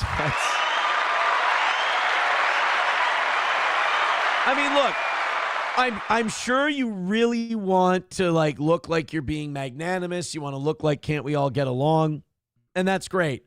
But when you were probably like, hey, we had Gutfeld on. That's going to be good for our brand. That's going to be good to show that we're not overly political. And then the ratings come in, and it's your best ratings in 2 years. And you're like, well, fuck, I didn't want that to happen. I didn't want people to tune in and I wanted it to be a good show, but not too good. People are saying, oh, now NBC is going to try and steal Gutfeld away from Fox and put Gutfeld on as the host of The Tonight Show. I don't think so. Could you imagine? NBC bringing Gutfeld in, you really think they're going to let him be Greg Gutfeld? Not in a million fucking years, dude. There's no way they're going to bring in Gutfeld and just let him do Gutfeld. They're going to bring in Gutfeld, and they're going to make him do all kinds of wacky fucking slumber party games. And, oh, this one will be a hit on YouTube. We got to pump our YouTube numbers up. They're not going to let Gutfeld be Gutfeld. So I wouldn't worry about Greg Gutfeld going to NBC. I would be more worried that just the Tonight Show as a brand will go away. Kind of like what they did with Colbert. With Colbert, they just said, yeah, we're just canceling the whole show. We're not firing Stephen Colbert. We're just shit canning the whole thing. They might do that with these guys. Over-the-air television has been struggling, and late-night live television isn't really a thing, as evidence that these guys are trying to pump up the YouTube numbers more than anything else. I wonder how long until these broadcast television shows just start live streaming, simulcasting on YouTube or Instagram or something else. That might be the only thing that might save them. Wanhead Rex says broadcast TV is over. Why FCC when any moron can live stream? Hey, I'm a moron who live. Phantom X says, haven't seen Fallon in 10 years except for the YouTube clips of celebs I like. He's still fun. He's not as bad as the fat British guy. I miss Craig Ferguson. Oh, no. The fat British guy, James Corden, he crashed and burned famously. He's fucking done. And I'm so happy. I can't believe it took people that long to figure out how fucking unfunny that guy was. I miss Craig Ferguson too, but Craig Ferguson had the same problem that Conan did. They're just too niche, They're too weird. They don't translate to the mainstream. Is Fallon still fun? I guess. His act just isn't my thing. I've always disliked Jimmy Fallon. He always did that thing on SNL where he would laugh. He would break during sketches because he thought, oh, it's so cute when I do that. Apparently the other cast members, especially Will Ferrell, would be like, dude, you need to fucking quit it. Like, you're ruining sketches just so you can get attention for yourself. Like, he almost ruined the cowbell sketch with his bullshit. Roots Calhoun says, I'm going to show my boomer I like Gutfeld. I don't think there's anything wrong with liking Gutfeld. I really don't. Liking Gutfeld is fine. You're in the majority if you like Gutfeld. Yeah, Historically White says Fallon ruined sketches all the time. Somebody must have told him, like, oh, girls think it's really cute when you laugh in the sketches. They think it's so adorable. And so he went, well, I'm just going to do it all the time. Nomo says he and Horatio Sands were the worst. Yeah, Horatio Sands would laugh at a lot of shit as well. It's like, dude, you're supposed to be like the best in the world at this. That's why you're on Saturday Night Live. Stop fucking laughing. Eaton Clam says, does Jimmy still party with Horatio Sands? I know that Jimmy's partying was becoming a serious problem because he would show up on the Tonight Show with like bandages on his head, bandages on his hand. He's falling through glass tables. He's cutting himself. Like, he was getting falling down drunk regularly and visibly fucking himself up. His face is all puffy and bloated now from the drinking. Yeah, so I don't know if it's still a serious problem, but it was starting to be really noticeable. Root says Craig Ferguson was an absolute alcoholic piece of shit. My grandma got some pass thing when she went to L.A., and she said he had the worst mouth she's ever heard, and he was drinking blatantly. That's old school. Johnny Carson used to smoke on The Tonight Show. $1 from Coltrane. Thank you for the dollar. Says, I had a surgery this year, and it was $261,000. I paid $3,800. That's good. You know what? That's a thumbs up to the insurance company on that one. But goddamn, are there a lot of nightmare stories out there. All right, guys, an even 80 away from tonight's goal. Keep it up. Streamlabs, PayPal, Venmo, Super Chats, Rumble Rants. Somebody just sent me the top spenders on lobbying every year. Do you want to do this? Do you want to go through this? Or is this just going to depress the shit out of you? These are the top spenders. The people who give the most to lobbying. Here you go, guys. U.S. Chamber of Commerce, $39.5 million. National Association of Realtors, $27 million. Pharmaceutical Research and, oh, by the way, National Association of Realtors, if you're wondering why they'll never take foreign money out of real estate and why they'll never pass anything to protect the American people, $27 million a year from the National Association of Realtors. That buys a lot. Pharmaceutical Research and Manufacturers of America, $20 million. If you're ever wondering why they'll still ban you from social media if you get a little too iffy on pharmaceuticals, $20 million a year. American Hospital Association, $16 million. That's why you're going to get to pay $100,000 for helicopter rides. Business Roundtable, $16 million. Blue Cross Blue Shield, $14 million. That's why they don't have to cover shit. Meta, Facebook, $13.7 million. American Medical Association, $13.5. AARP, $11 million. That's why they'll never touch Social Security, even though it's a Ponzi scheme. GM, $11.5 million. Amazon, $9 million. Where's APAC in here? I think they spend like $5 million a year. Then you got Pfizer at $7.85 million.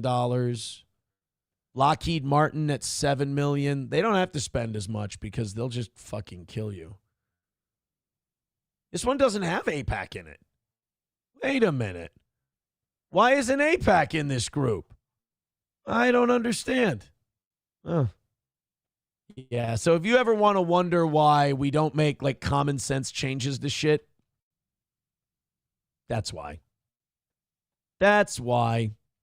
Tin the Toolman Taylor says, here comes the pause of silence, and then, damn it, son of a bitch. No, I'm not Googling any of this stuff. I'm not looking at any of these organizations. I'm not going to do that. Who is the head of the National Association of realtors. I'm not going to look this up.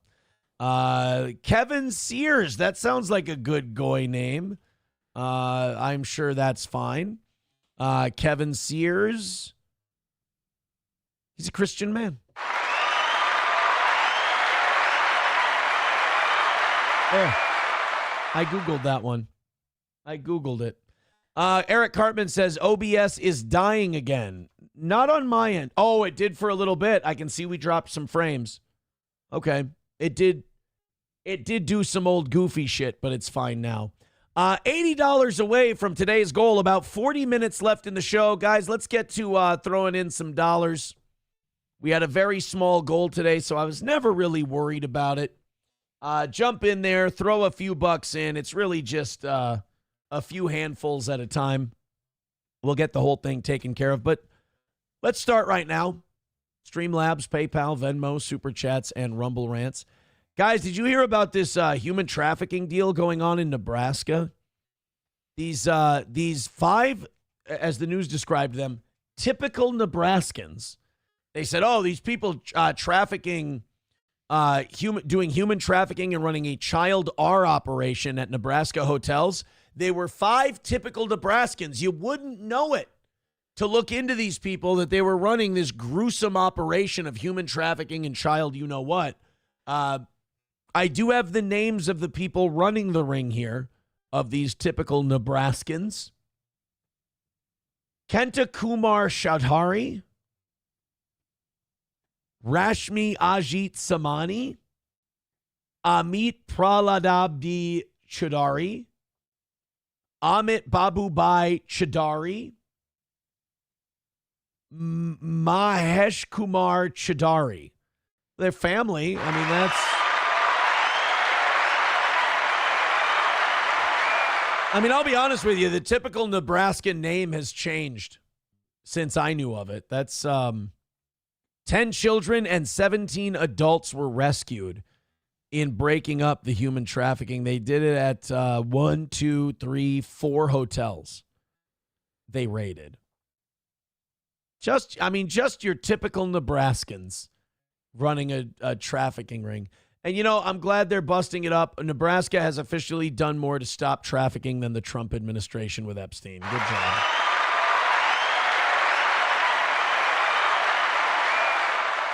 Good work, guys. Way to go.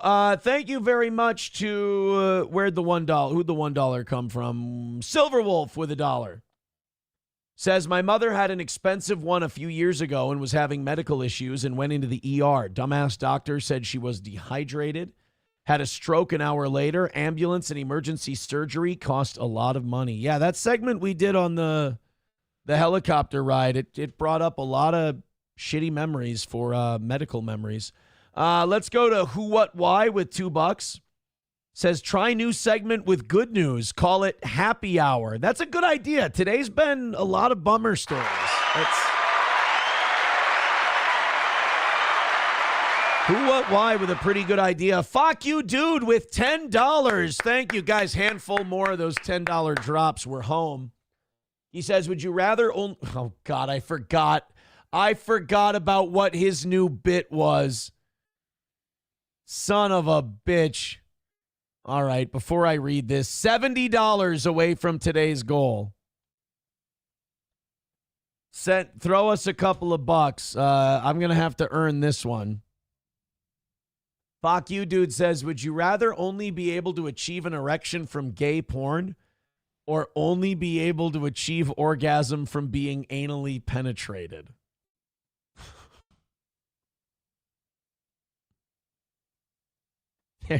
There's no right answer. Here's what I do.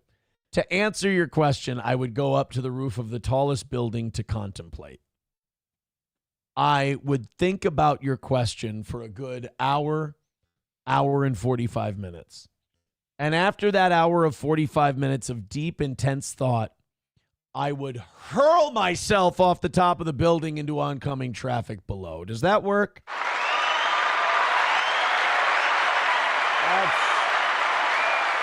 I'm not choosing either of those two things.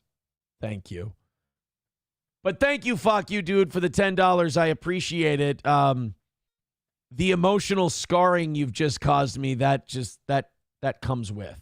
It's just part of the deal. Lady Nightshade with $2 says, my husband has to take regular visits to a doctor. Just a visit is $400 after insurance. Fucking criminal, right? Fucking criminal. Historically White says, I'd like a segment with Aaron's uncle telling us about dun babies. Well, I have to head out to the lake. If I head out to the lake, I can talk to him. He can give me the latest, and we can give you a good dun babies update. How's that? $70 away from today's goal. Throw in a couple of bucks. Let's knock this out and call it a win for the toe. A final win for the toe.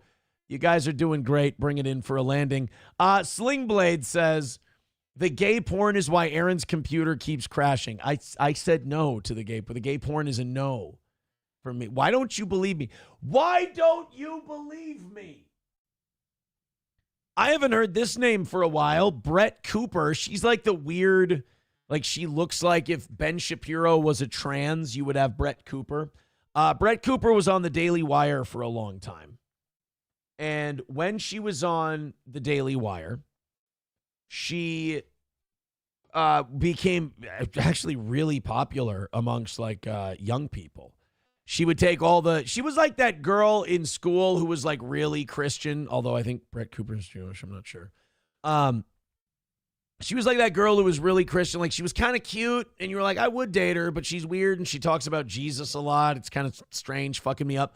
Like she obsesses about things that people her age should not obsess about. Like when I say she's trans Ben Shapiro, I mean that in every way imaginable. She's like, the issues she cares about, you're just like, you should be worried about like the drinking age. You shouldn't be obsessing over this. Well, she was calling out conservatives for their thoughts on the Sydney Sweeney ad.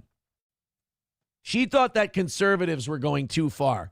Now, if this fucking plain Jane of a 6 is going to have the audacity to tell me that I can't oogle Sydney Sweeney over her jeans ad, you can fuck right off with that nonsense. You can leave me alone. I'll do what I want. But Brett Cooper, this is interesting because not a lot of right-wingers go after the right on the Sydney Sweeney thing. With the Sydney Sweeney thing, a lot of the right, they've been attacking the left for saying it's like Mengele. So let's hear out Brett Cooper on an issue that a girl her age should not give a flying bag of shit about. Like, SNL is not responding to the controversy, and I'm sorry, Conservative X, but neither are the sororities. The sororities are not responding. And yet, people on X, on the right, are now tacking this whole Sydney Sweeney controversy onto things that sororities have been doing for years. So, see, it's weird. Isn't it weird to see someone this young talking about this shit? Like, Taylor Swift was on a podcast with the Kelsey brothers recently. You should be delving into that one. If you don't know, in sorority culture in the United States, there is something that is called rush, and that is how I thought it was called dumb whores, but I could be wrong. Get into the sorority, and that happens like the week that school starts or the week leading up to when school starts at universities. You go through, you interview with all the sororities. There's different themes, there's parties, there's all of this stuff, and on rape.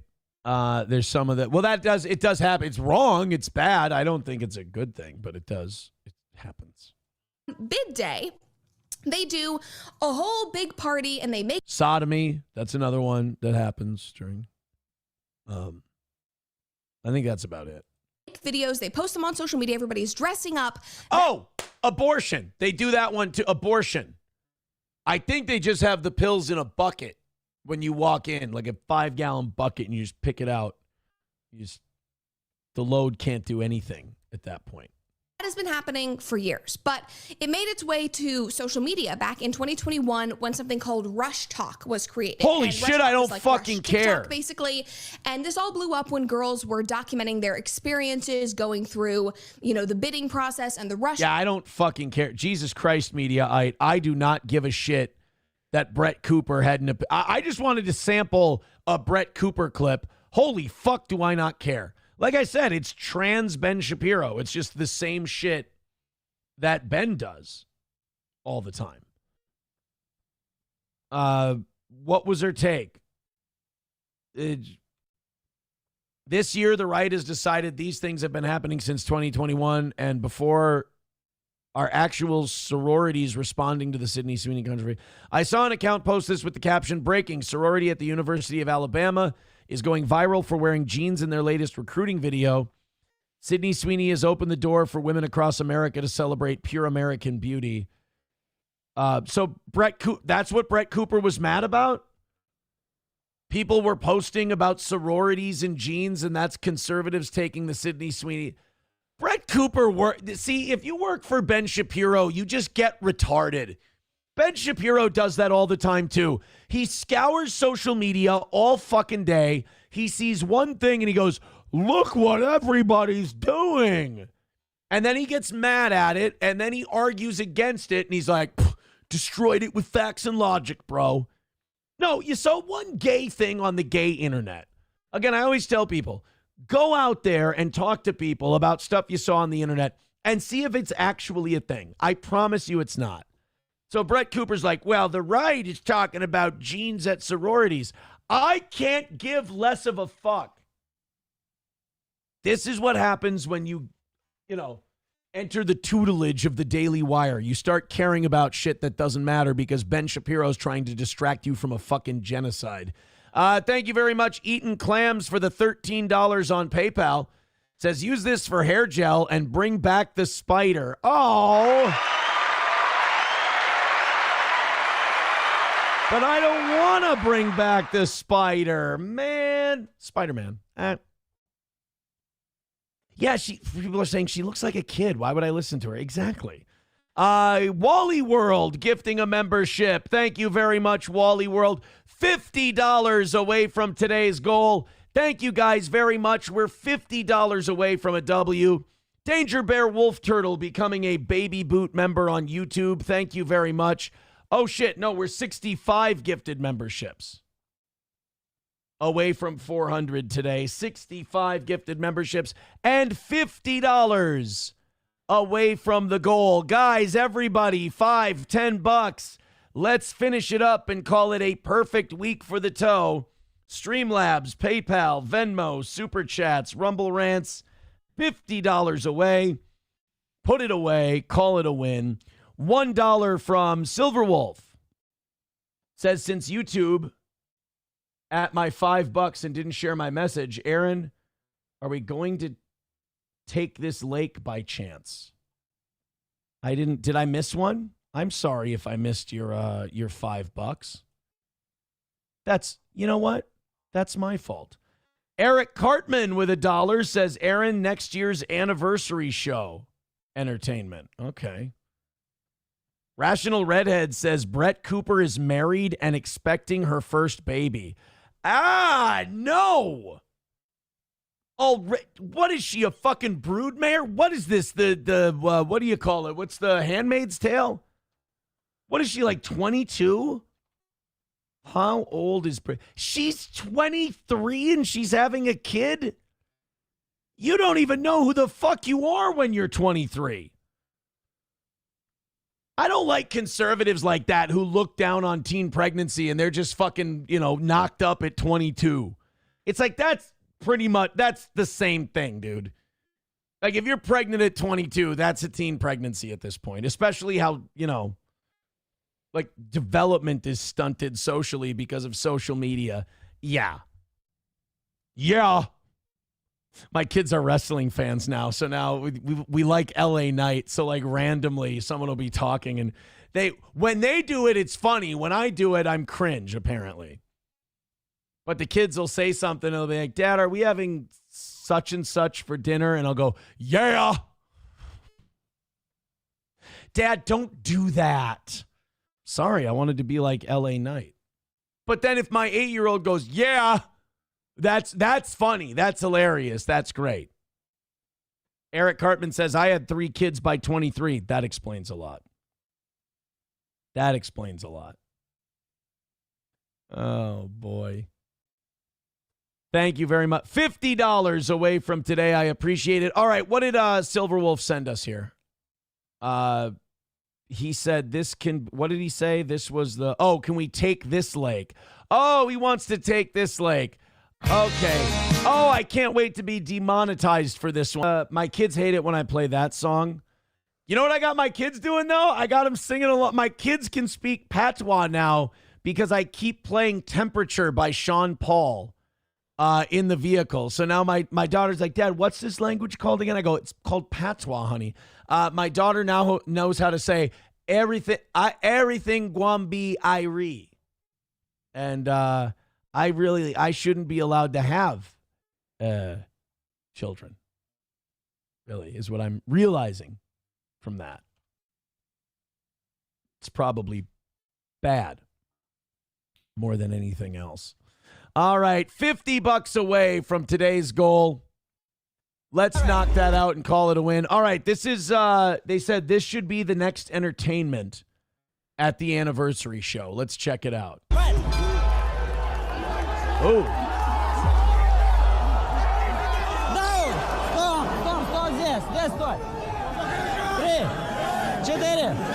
Oh, so this is just like Russian bare knuckle boxing. Well, this is just what those guys do.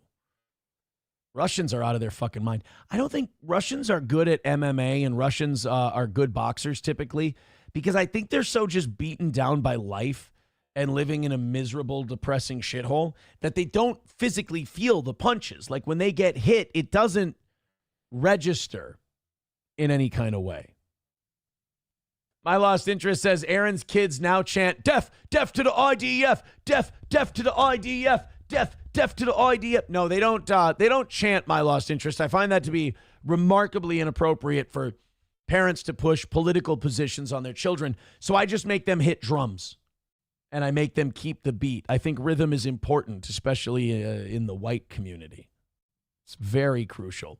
$50 away from today. Guys, we got about 20 minutes left. Let's finish it off. We're in the home stretch, the final $50 of Steel Toe for the week. Let's open up these 8 o'clock hour stories. Oh, the first one's really sad. So speaking of medical costs, and speaking of your guys' high bills and all that shit, Centricare here in Minnesota is cutting like 600 jobs. And this is a big employer in this area. This is a pretty big deal. St. Cloud-based Centricare is bracing for upcoming layoffs as the company deals with financial pressures. Their company says it will mostly impact administrative and support workers, which is good because that's where all the money is in the administration. I mean, Centricare publicly lists how much it compensates its administrators with. And many of them are make over $1 million a year. So if you're cutting a lot of the administrative fat, that's not as bad. It still sucks that, people are going to lose their jobs. But I don't want to see a lot of like the nurses get cut and shit like that. The company said it is making staffing adjustments, responding to rising costs and reimbursement rates that no longer cover the true cost of care. I wonder if any of this doesn't have anything to do with Trump making his Medicare and Medicaid cuts too. I wonder if that's not part of it. But either way, they're going to be laying off. I want to say they're laying off like, there's the number. 535 people are going to lose their job with Centricare. The only thing I hate about this is they announce how many they're going to cut, but they don't announce like exactly who it's going to be in advance. And that would be kind of nice. It would give those people a chance to, find another job, look for work and everything else. I mean, just to tell people in advance that you're like, oh, we're going to cut a shitload of jobs. You're like, is it going to be me? We're not going to tell you yet. So now these people are working scared for either a good reason or no reason. Either way, it's not good. But then also these people can't go and look for jobs. And now what if you announce that, you're cutting all of these jobs in a little while, and a bunch of people go look for jobs, they get new jobs, but you weren't going to fire them. Now you've got an extra problem. People are saying that this is going to kill This is not going to kill Johnny. We're not saying R.I.P. Johnny. He's not dead. Let's not spread that around. 35 cuts in healthcare and 1,050 lives saved in healthcare, says Atomic Ray. I'm not sure what that means. All right. 2 people gifting 5 memberships on Rumble right now, or 10 people gifting a membership on Rumble, or 1 person gifting 10 memberships on Rumble. Let's load it the fuck up. and call it another win for the toe. What do you say? What do you say? We've got, this guy in Florida. So we know about Dusty Crumb, right? The python hunter. The guy who goes and takes Burmese pythons because Floridians are retarded. And they all had to buy Burmese pythons as pets. And they went, I didn't know it got big. And then they just threw it in the swamp. Burmese pythons have no natural predators in Florida. So they were just eating and eating and eating and growing and fucking and eating and growing and fucking and eating and growing and fucking. And they had a bunch of little Burmese pythons babies. And those grew up into big Burmese pythons. And they were eating and fucking and eating fucking and eating and fucking and eating and fucking. And then they had more. And you get the idea. And now Florida in the glades, as they call them, crawling with Burmese pythons. And these are big, bad motherfuckers that squeeze the life out of you. So they have these events down in the Everglades where crazy rednecks jump into the swamps and start wrestling Burmese pythons. And they catch them, they bring them in, and they get paid per foot for each python they catch. And they get paid per egg if they catch a pregnant one. Because Florida can't, they're not trying to just control the Burmese python population. What they'd like to do is eliminate it completely because they're not supposed to be there. Well, this guy, Aaron Mann, which is my nickname, Aaron the Man, he caught 20 of them. Or, I'm sorry, the guy last year in the 10-day hunt made $10,000 catching 20 pythons. This Aaron Mann killed 87 pythons during the month of July. They only gave this guy $1,000. So this fucker put his life on the line, broke his ass, killing 87 Burmese pythons for the state of Florida. They gave him less than $12 per snake. Aaron's probably thinking he needs a little bonus cash for his hunt. Python removal agents receive $13 an hour, $18 per hour, or $30 per hour, depending on the area, for up to 10 hours each day while actively searching for pythons on designated lands. For all eliminated pythons, the district will make an additional payment per python, $50 for them measuring up to 4 feet, and an extra $25 for every foot measured beyond 4. Okay, so if you catch an 8-foot python, you make $150. This is their, they got a little chart here. If you catch a 5-footer, it's $75, $100, $125, $150. So let's say you get 2 in a day. Let's say you catch 2 Burmese pythons a day. You're getting $300 plus $180. You're making about $500 a day. That's $2,500 a week. That's $10,000. You're making about $120,000 a year if you can catch 2 8-foot Burmese pythons a day. It's a hell of a way to make a living, man. Hell of a way to make a living. And I can't imagine that Burmese pythons don't breed a shitload faster than that, because whenever they cut one of these things open and they're pregnant, I mean, there's dozens of eggs. There's just shitloads of them. Like, I feel like whenever a Burmese python gives birth, it immediately wipes out however many Burmese pythons the hunters killed. So I don't know if you're going to be able to get them. Now, don't do an old lady who swallowed the fly thing and be like, well, we can't get the Burmese pythons out. Why don't we send in mongoose or whatever the fuck eats Burmese pythons? Let's send that into the Everglades. That's not a good idea. Just deal with what's going on now and see how many of them you can get, essentially. Zen Man with $1 says, R.I.P. Johnny. Thank you very much, but Johnny is not dead. I appreciate your generosity. But again, no dead Johnny. Thank you. We have a little under $50 away from today's goal. Let's see if you guys can't help out. Streamlabs, PayPal, Venmo, Super Chats, Rumble Rants. We are stuck. This is my arrogance. We were 180. We started at 180 today. We were way ahead yesterday. We fucking crushed it. So we left the goal alone. Now we just need to lean in for these last 15 minutes. We need to get this last $50 out of the way, and we can call it a perfect week, and we can go home happy. What is a natural predator?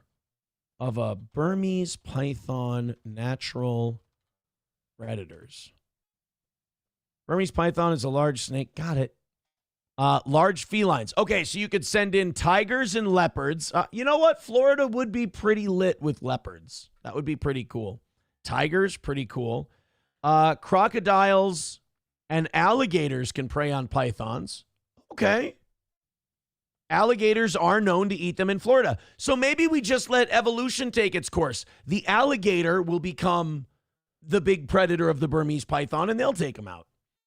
Birds of prey like raptors may prey on the smaller ones. Bobcats in Florida have been observed killing and eating Burmese pythons. Okay. Other snakes like other pythons and king cobras will get them. In Florida, cottonmouth snakes, those are snakes that smoke a lot of weed, have been observed eating smaller pythons. Okay, good. So they do have some predators. In Florida, they say, oh, they have no natural predators. This is really dangerous. There's a few of them. So all we got to do is send in some tigers, maybe like a lady tiger, you know? Yeah, historically white says, but they arrested the Tiger King. It kind of hurts your case, right? I mean, if you get rid of the Tiger King, he was training the next generation of Burmese python hunters. But Flagrant Vagrant has a counterpoint. He says alligators are fags. Okay, see, I didn't know that. That's important information to know. I didn't know that about alligators. Does that hurt them in their capacity to be able to take out Burmese python? I love those little random chats where it's just like, Aaron, love you, buddy. Here's a quick gay slur. Thank you. I appreciate that. It lightens the mood. Root says cottonmouths are no joke. I don't like any snakes. Snakes are fucking gross, dude. Florida is a nightmare for small dogs, gators, and pythons everywhere. Yeah, Gordy's not going to Florida. No Gordy in Florida, my friends. He will. I think one of those little geckos could get Gordy, so I'm not gonna fuck around with that. Tell the Jews that they can sell snakeskin boots and those pythons will be gone in a week, says Eaton. We could use their business acumen for good, you're saying. Okay. $50 away. Let's do it. Let's hammer it out. Let's get a win for the toe. $50 from a perfect week. Is it going to kill us to miss by 50? No, but it really pisses off the right people when we have a perfect week. So let's go ahead and just do that. Streamlabs, PayPal, Venmo, Super Chats, and Rumble Rants.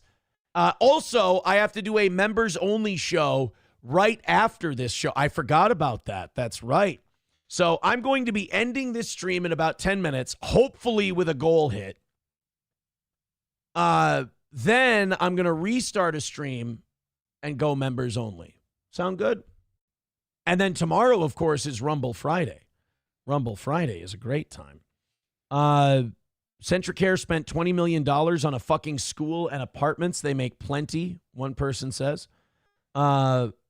My Lost Interest says a robin could probably take down Gordy. Oh, one thing about Gordy, when you let him out, when you let him outside at night, like kind of like dusk, if there's a bunny rabbit out in the front yard, Gordy's really hesitant to go down the stairs and go pee. Even though when Gordy runs down there, the bunny takes off running, like he doesn't want any part of it. Gordy, he gets kind of nervous. He stares. He stands at the edge of the stairs and he just stares at the bunny. And they kind of just get locked in this staring contest. But I don't know. I try to tell Gordy to have some confidence. Like, you can fucking take him, man. He's a bitch. But Gordy doesn't listen. Just not, he doesn't have the confidence.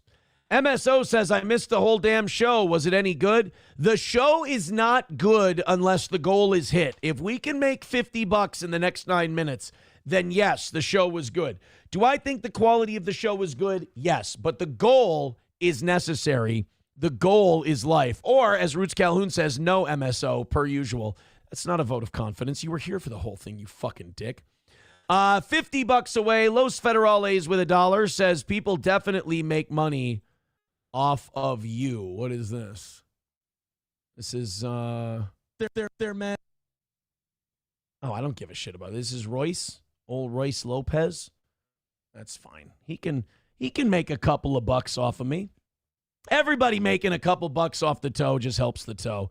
As what's his name? As Tampa Terry once said, my haters make me famous. Plus, Royce doesn't do a lot of Royce doesn't get too locked up in internet shit. I like that about him. Ivana Tinkle says, my corgi would have killed that bunny. Well, I try to tell Gordy, like, he would take out the bunny, too. Gordy would wipe out that bunny. That bunny would be fucking a plaything for Gordy.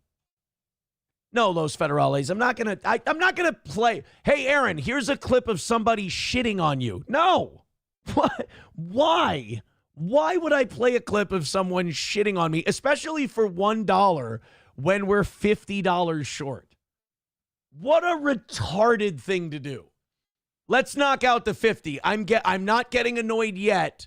I'm 2 minutes away from being mildly annoyed that we couldn't knock out a $150 goal on our last day of the week when it would mean that it's a perfect week for the toe, meaning that it means a lot more to me than it does anybody else, obviously. All right, throw it in, make it a win for the toe. Let's get ourselves a W. I'd love to spend this last 5 minutes doing stories and topics and whatnot, but I need a W. I want perfection for this week. We haven't had to do this shit all week, by the way. You guys have been banging them out all week, nice and easy. This has been simple. I haven't had to do this. Hey, this is going to be great. Minneapolis is making their new budget. Sorry, I'm shouting. I'm really nervous about being short today. Minneapolis is making their new budget. And to show that Minneapolis really knows what the fuck they're doing, they're eliminating double time overtime pay for police.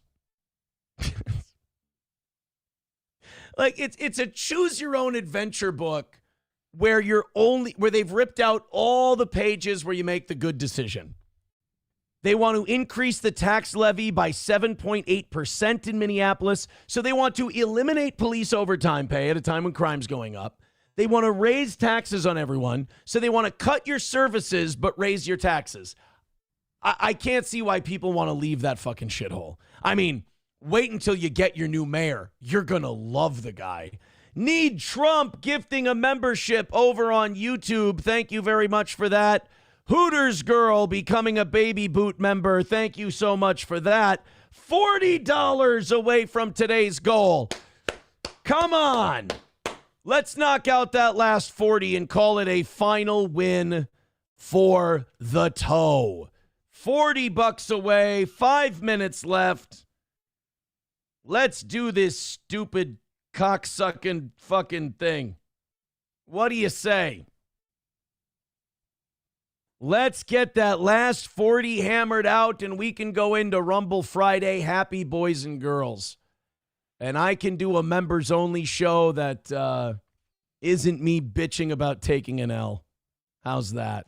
By the way, I still haven't watched that Alex Jones, Nick Fuentes discussion. They said it was a debate, but every little thing,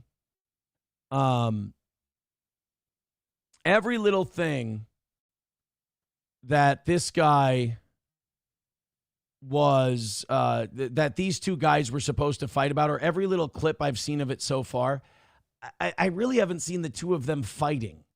I haven't seen it being like a debate between the two of them. It's just kind of them, just having a discussion.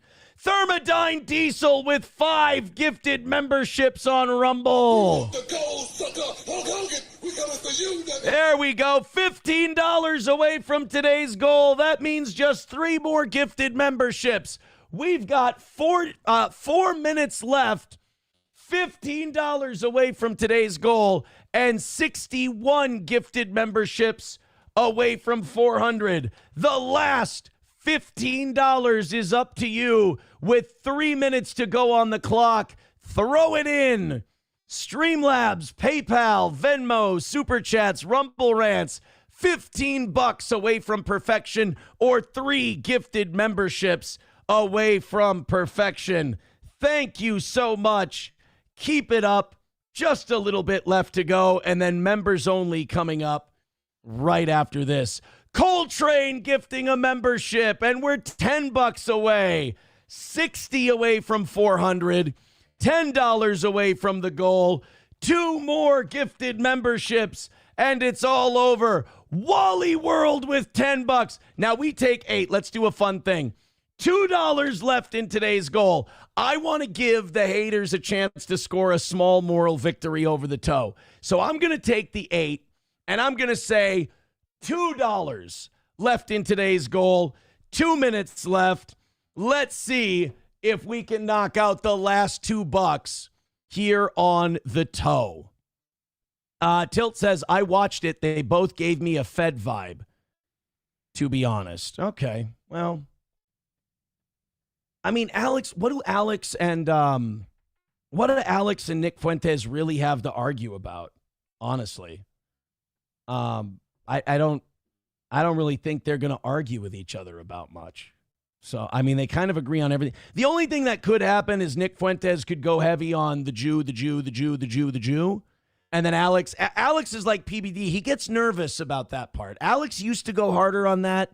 He doesn't go as hard on that anymore. Hooters girl gifting a membership. Uh-oh. That means it's another perfect week for the toe.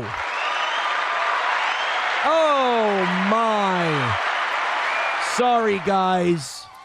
But I'm afraid I've got some bad news. My lost interest with $1 says, suffer. Well, no suffer anymore. That's the end of the line. Thank you very, very much. As usual, the toe knocks out the goal. As usual, the audience makes themselves a big part of it at the end. I wouldn't have it any other way. Thank you, guys. Hey, if you're salty about our perfect week, don't worry. You still have time to seethe over me. We're going to go do a members-only show. Just give me a second to go make a little piss. And then after that, I'm going to set up the stream, and we're going to go do it. What do you say? Let's get out of here. And then if you're one of those wonderful Rumble or member people, we'll do a show for you. And then I got to go pick up the kids in about 30, 40 minutes.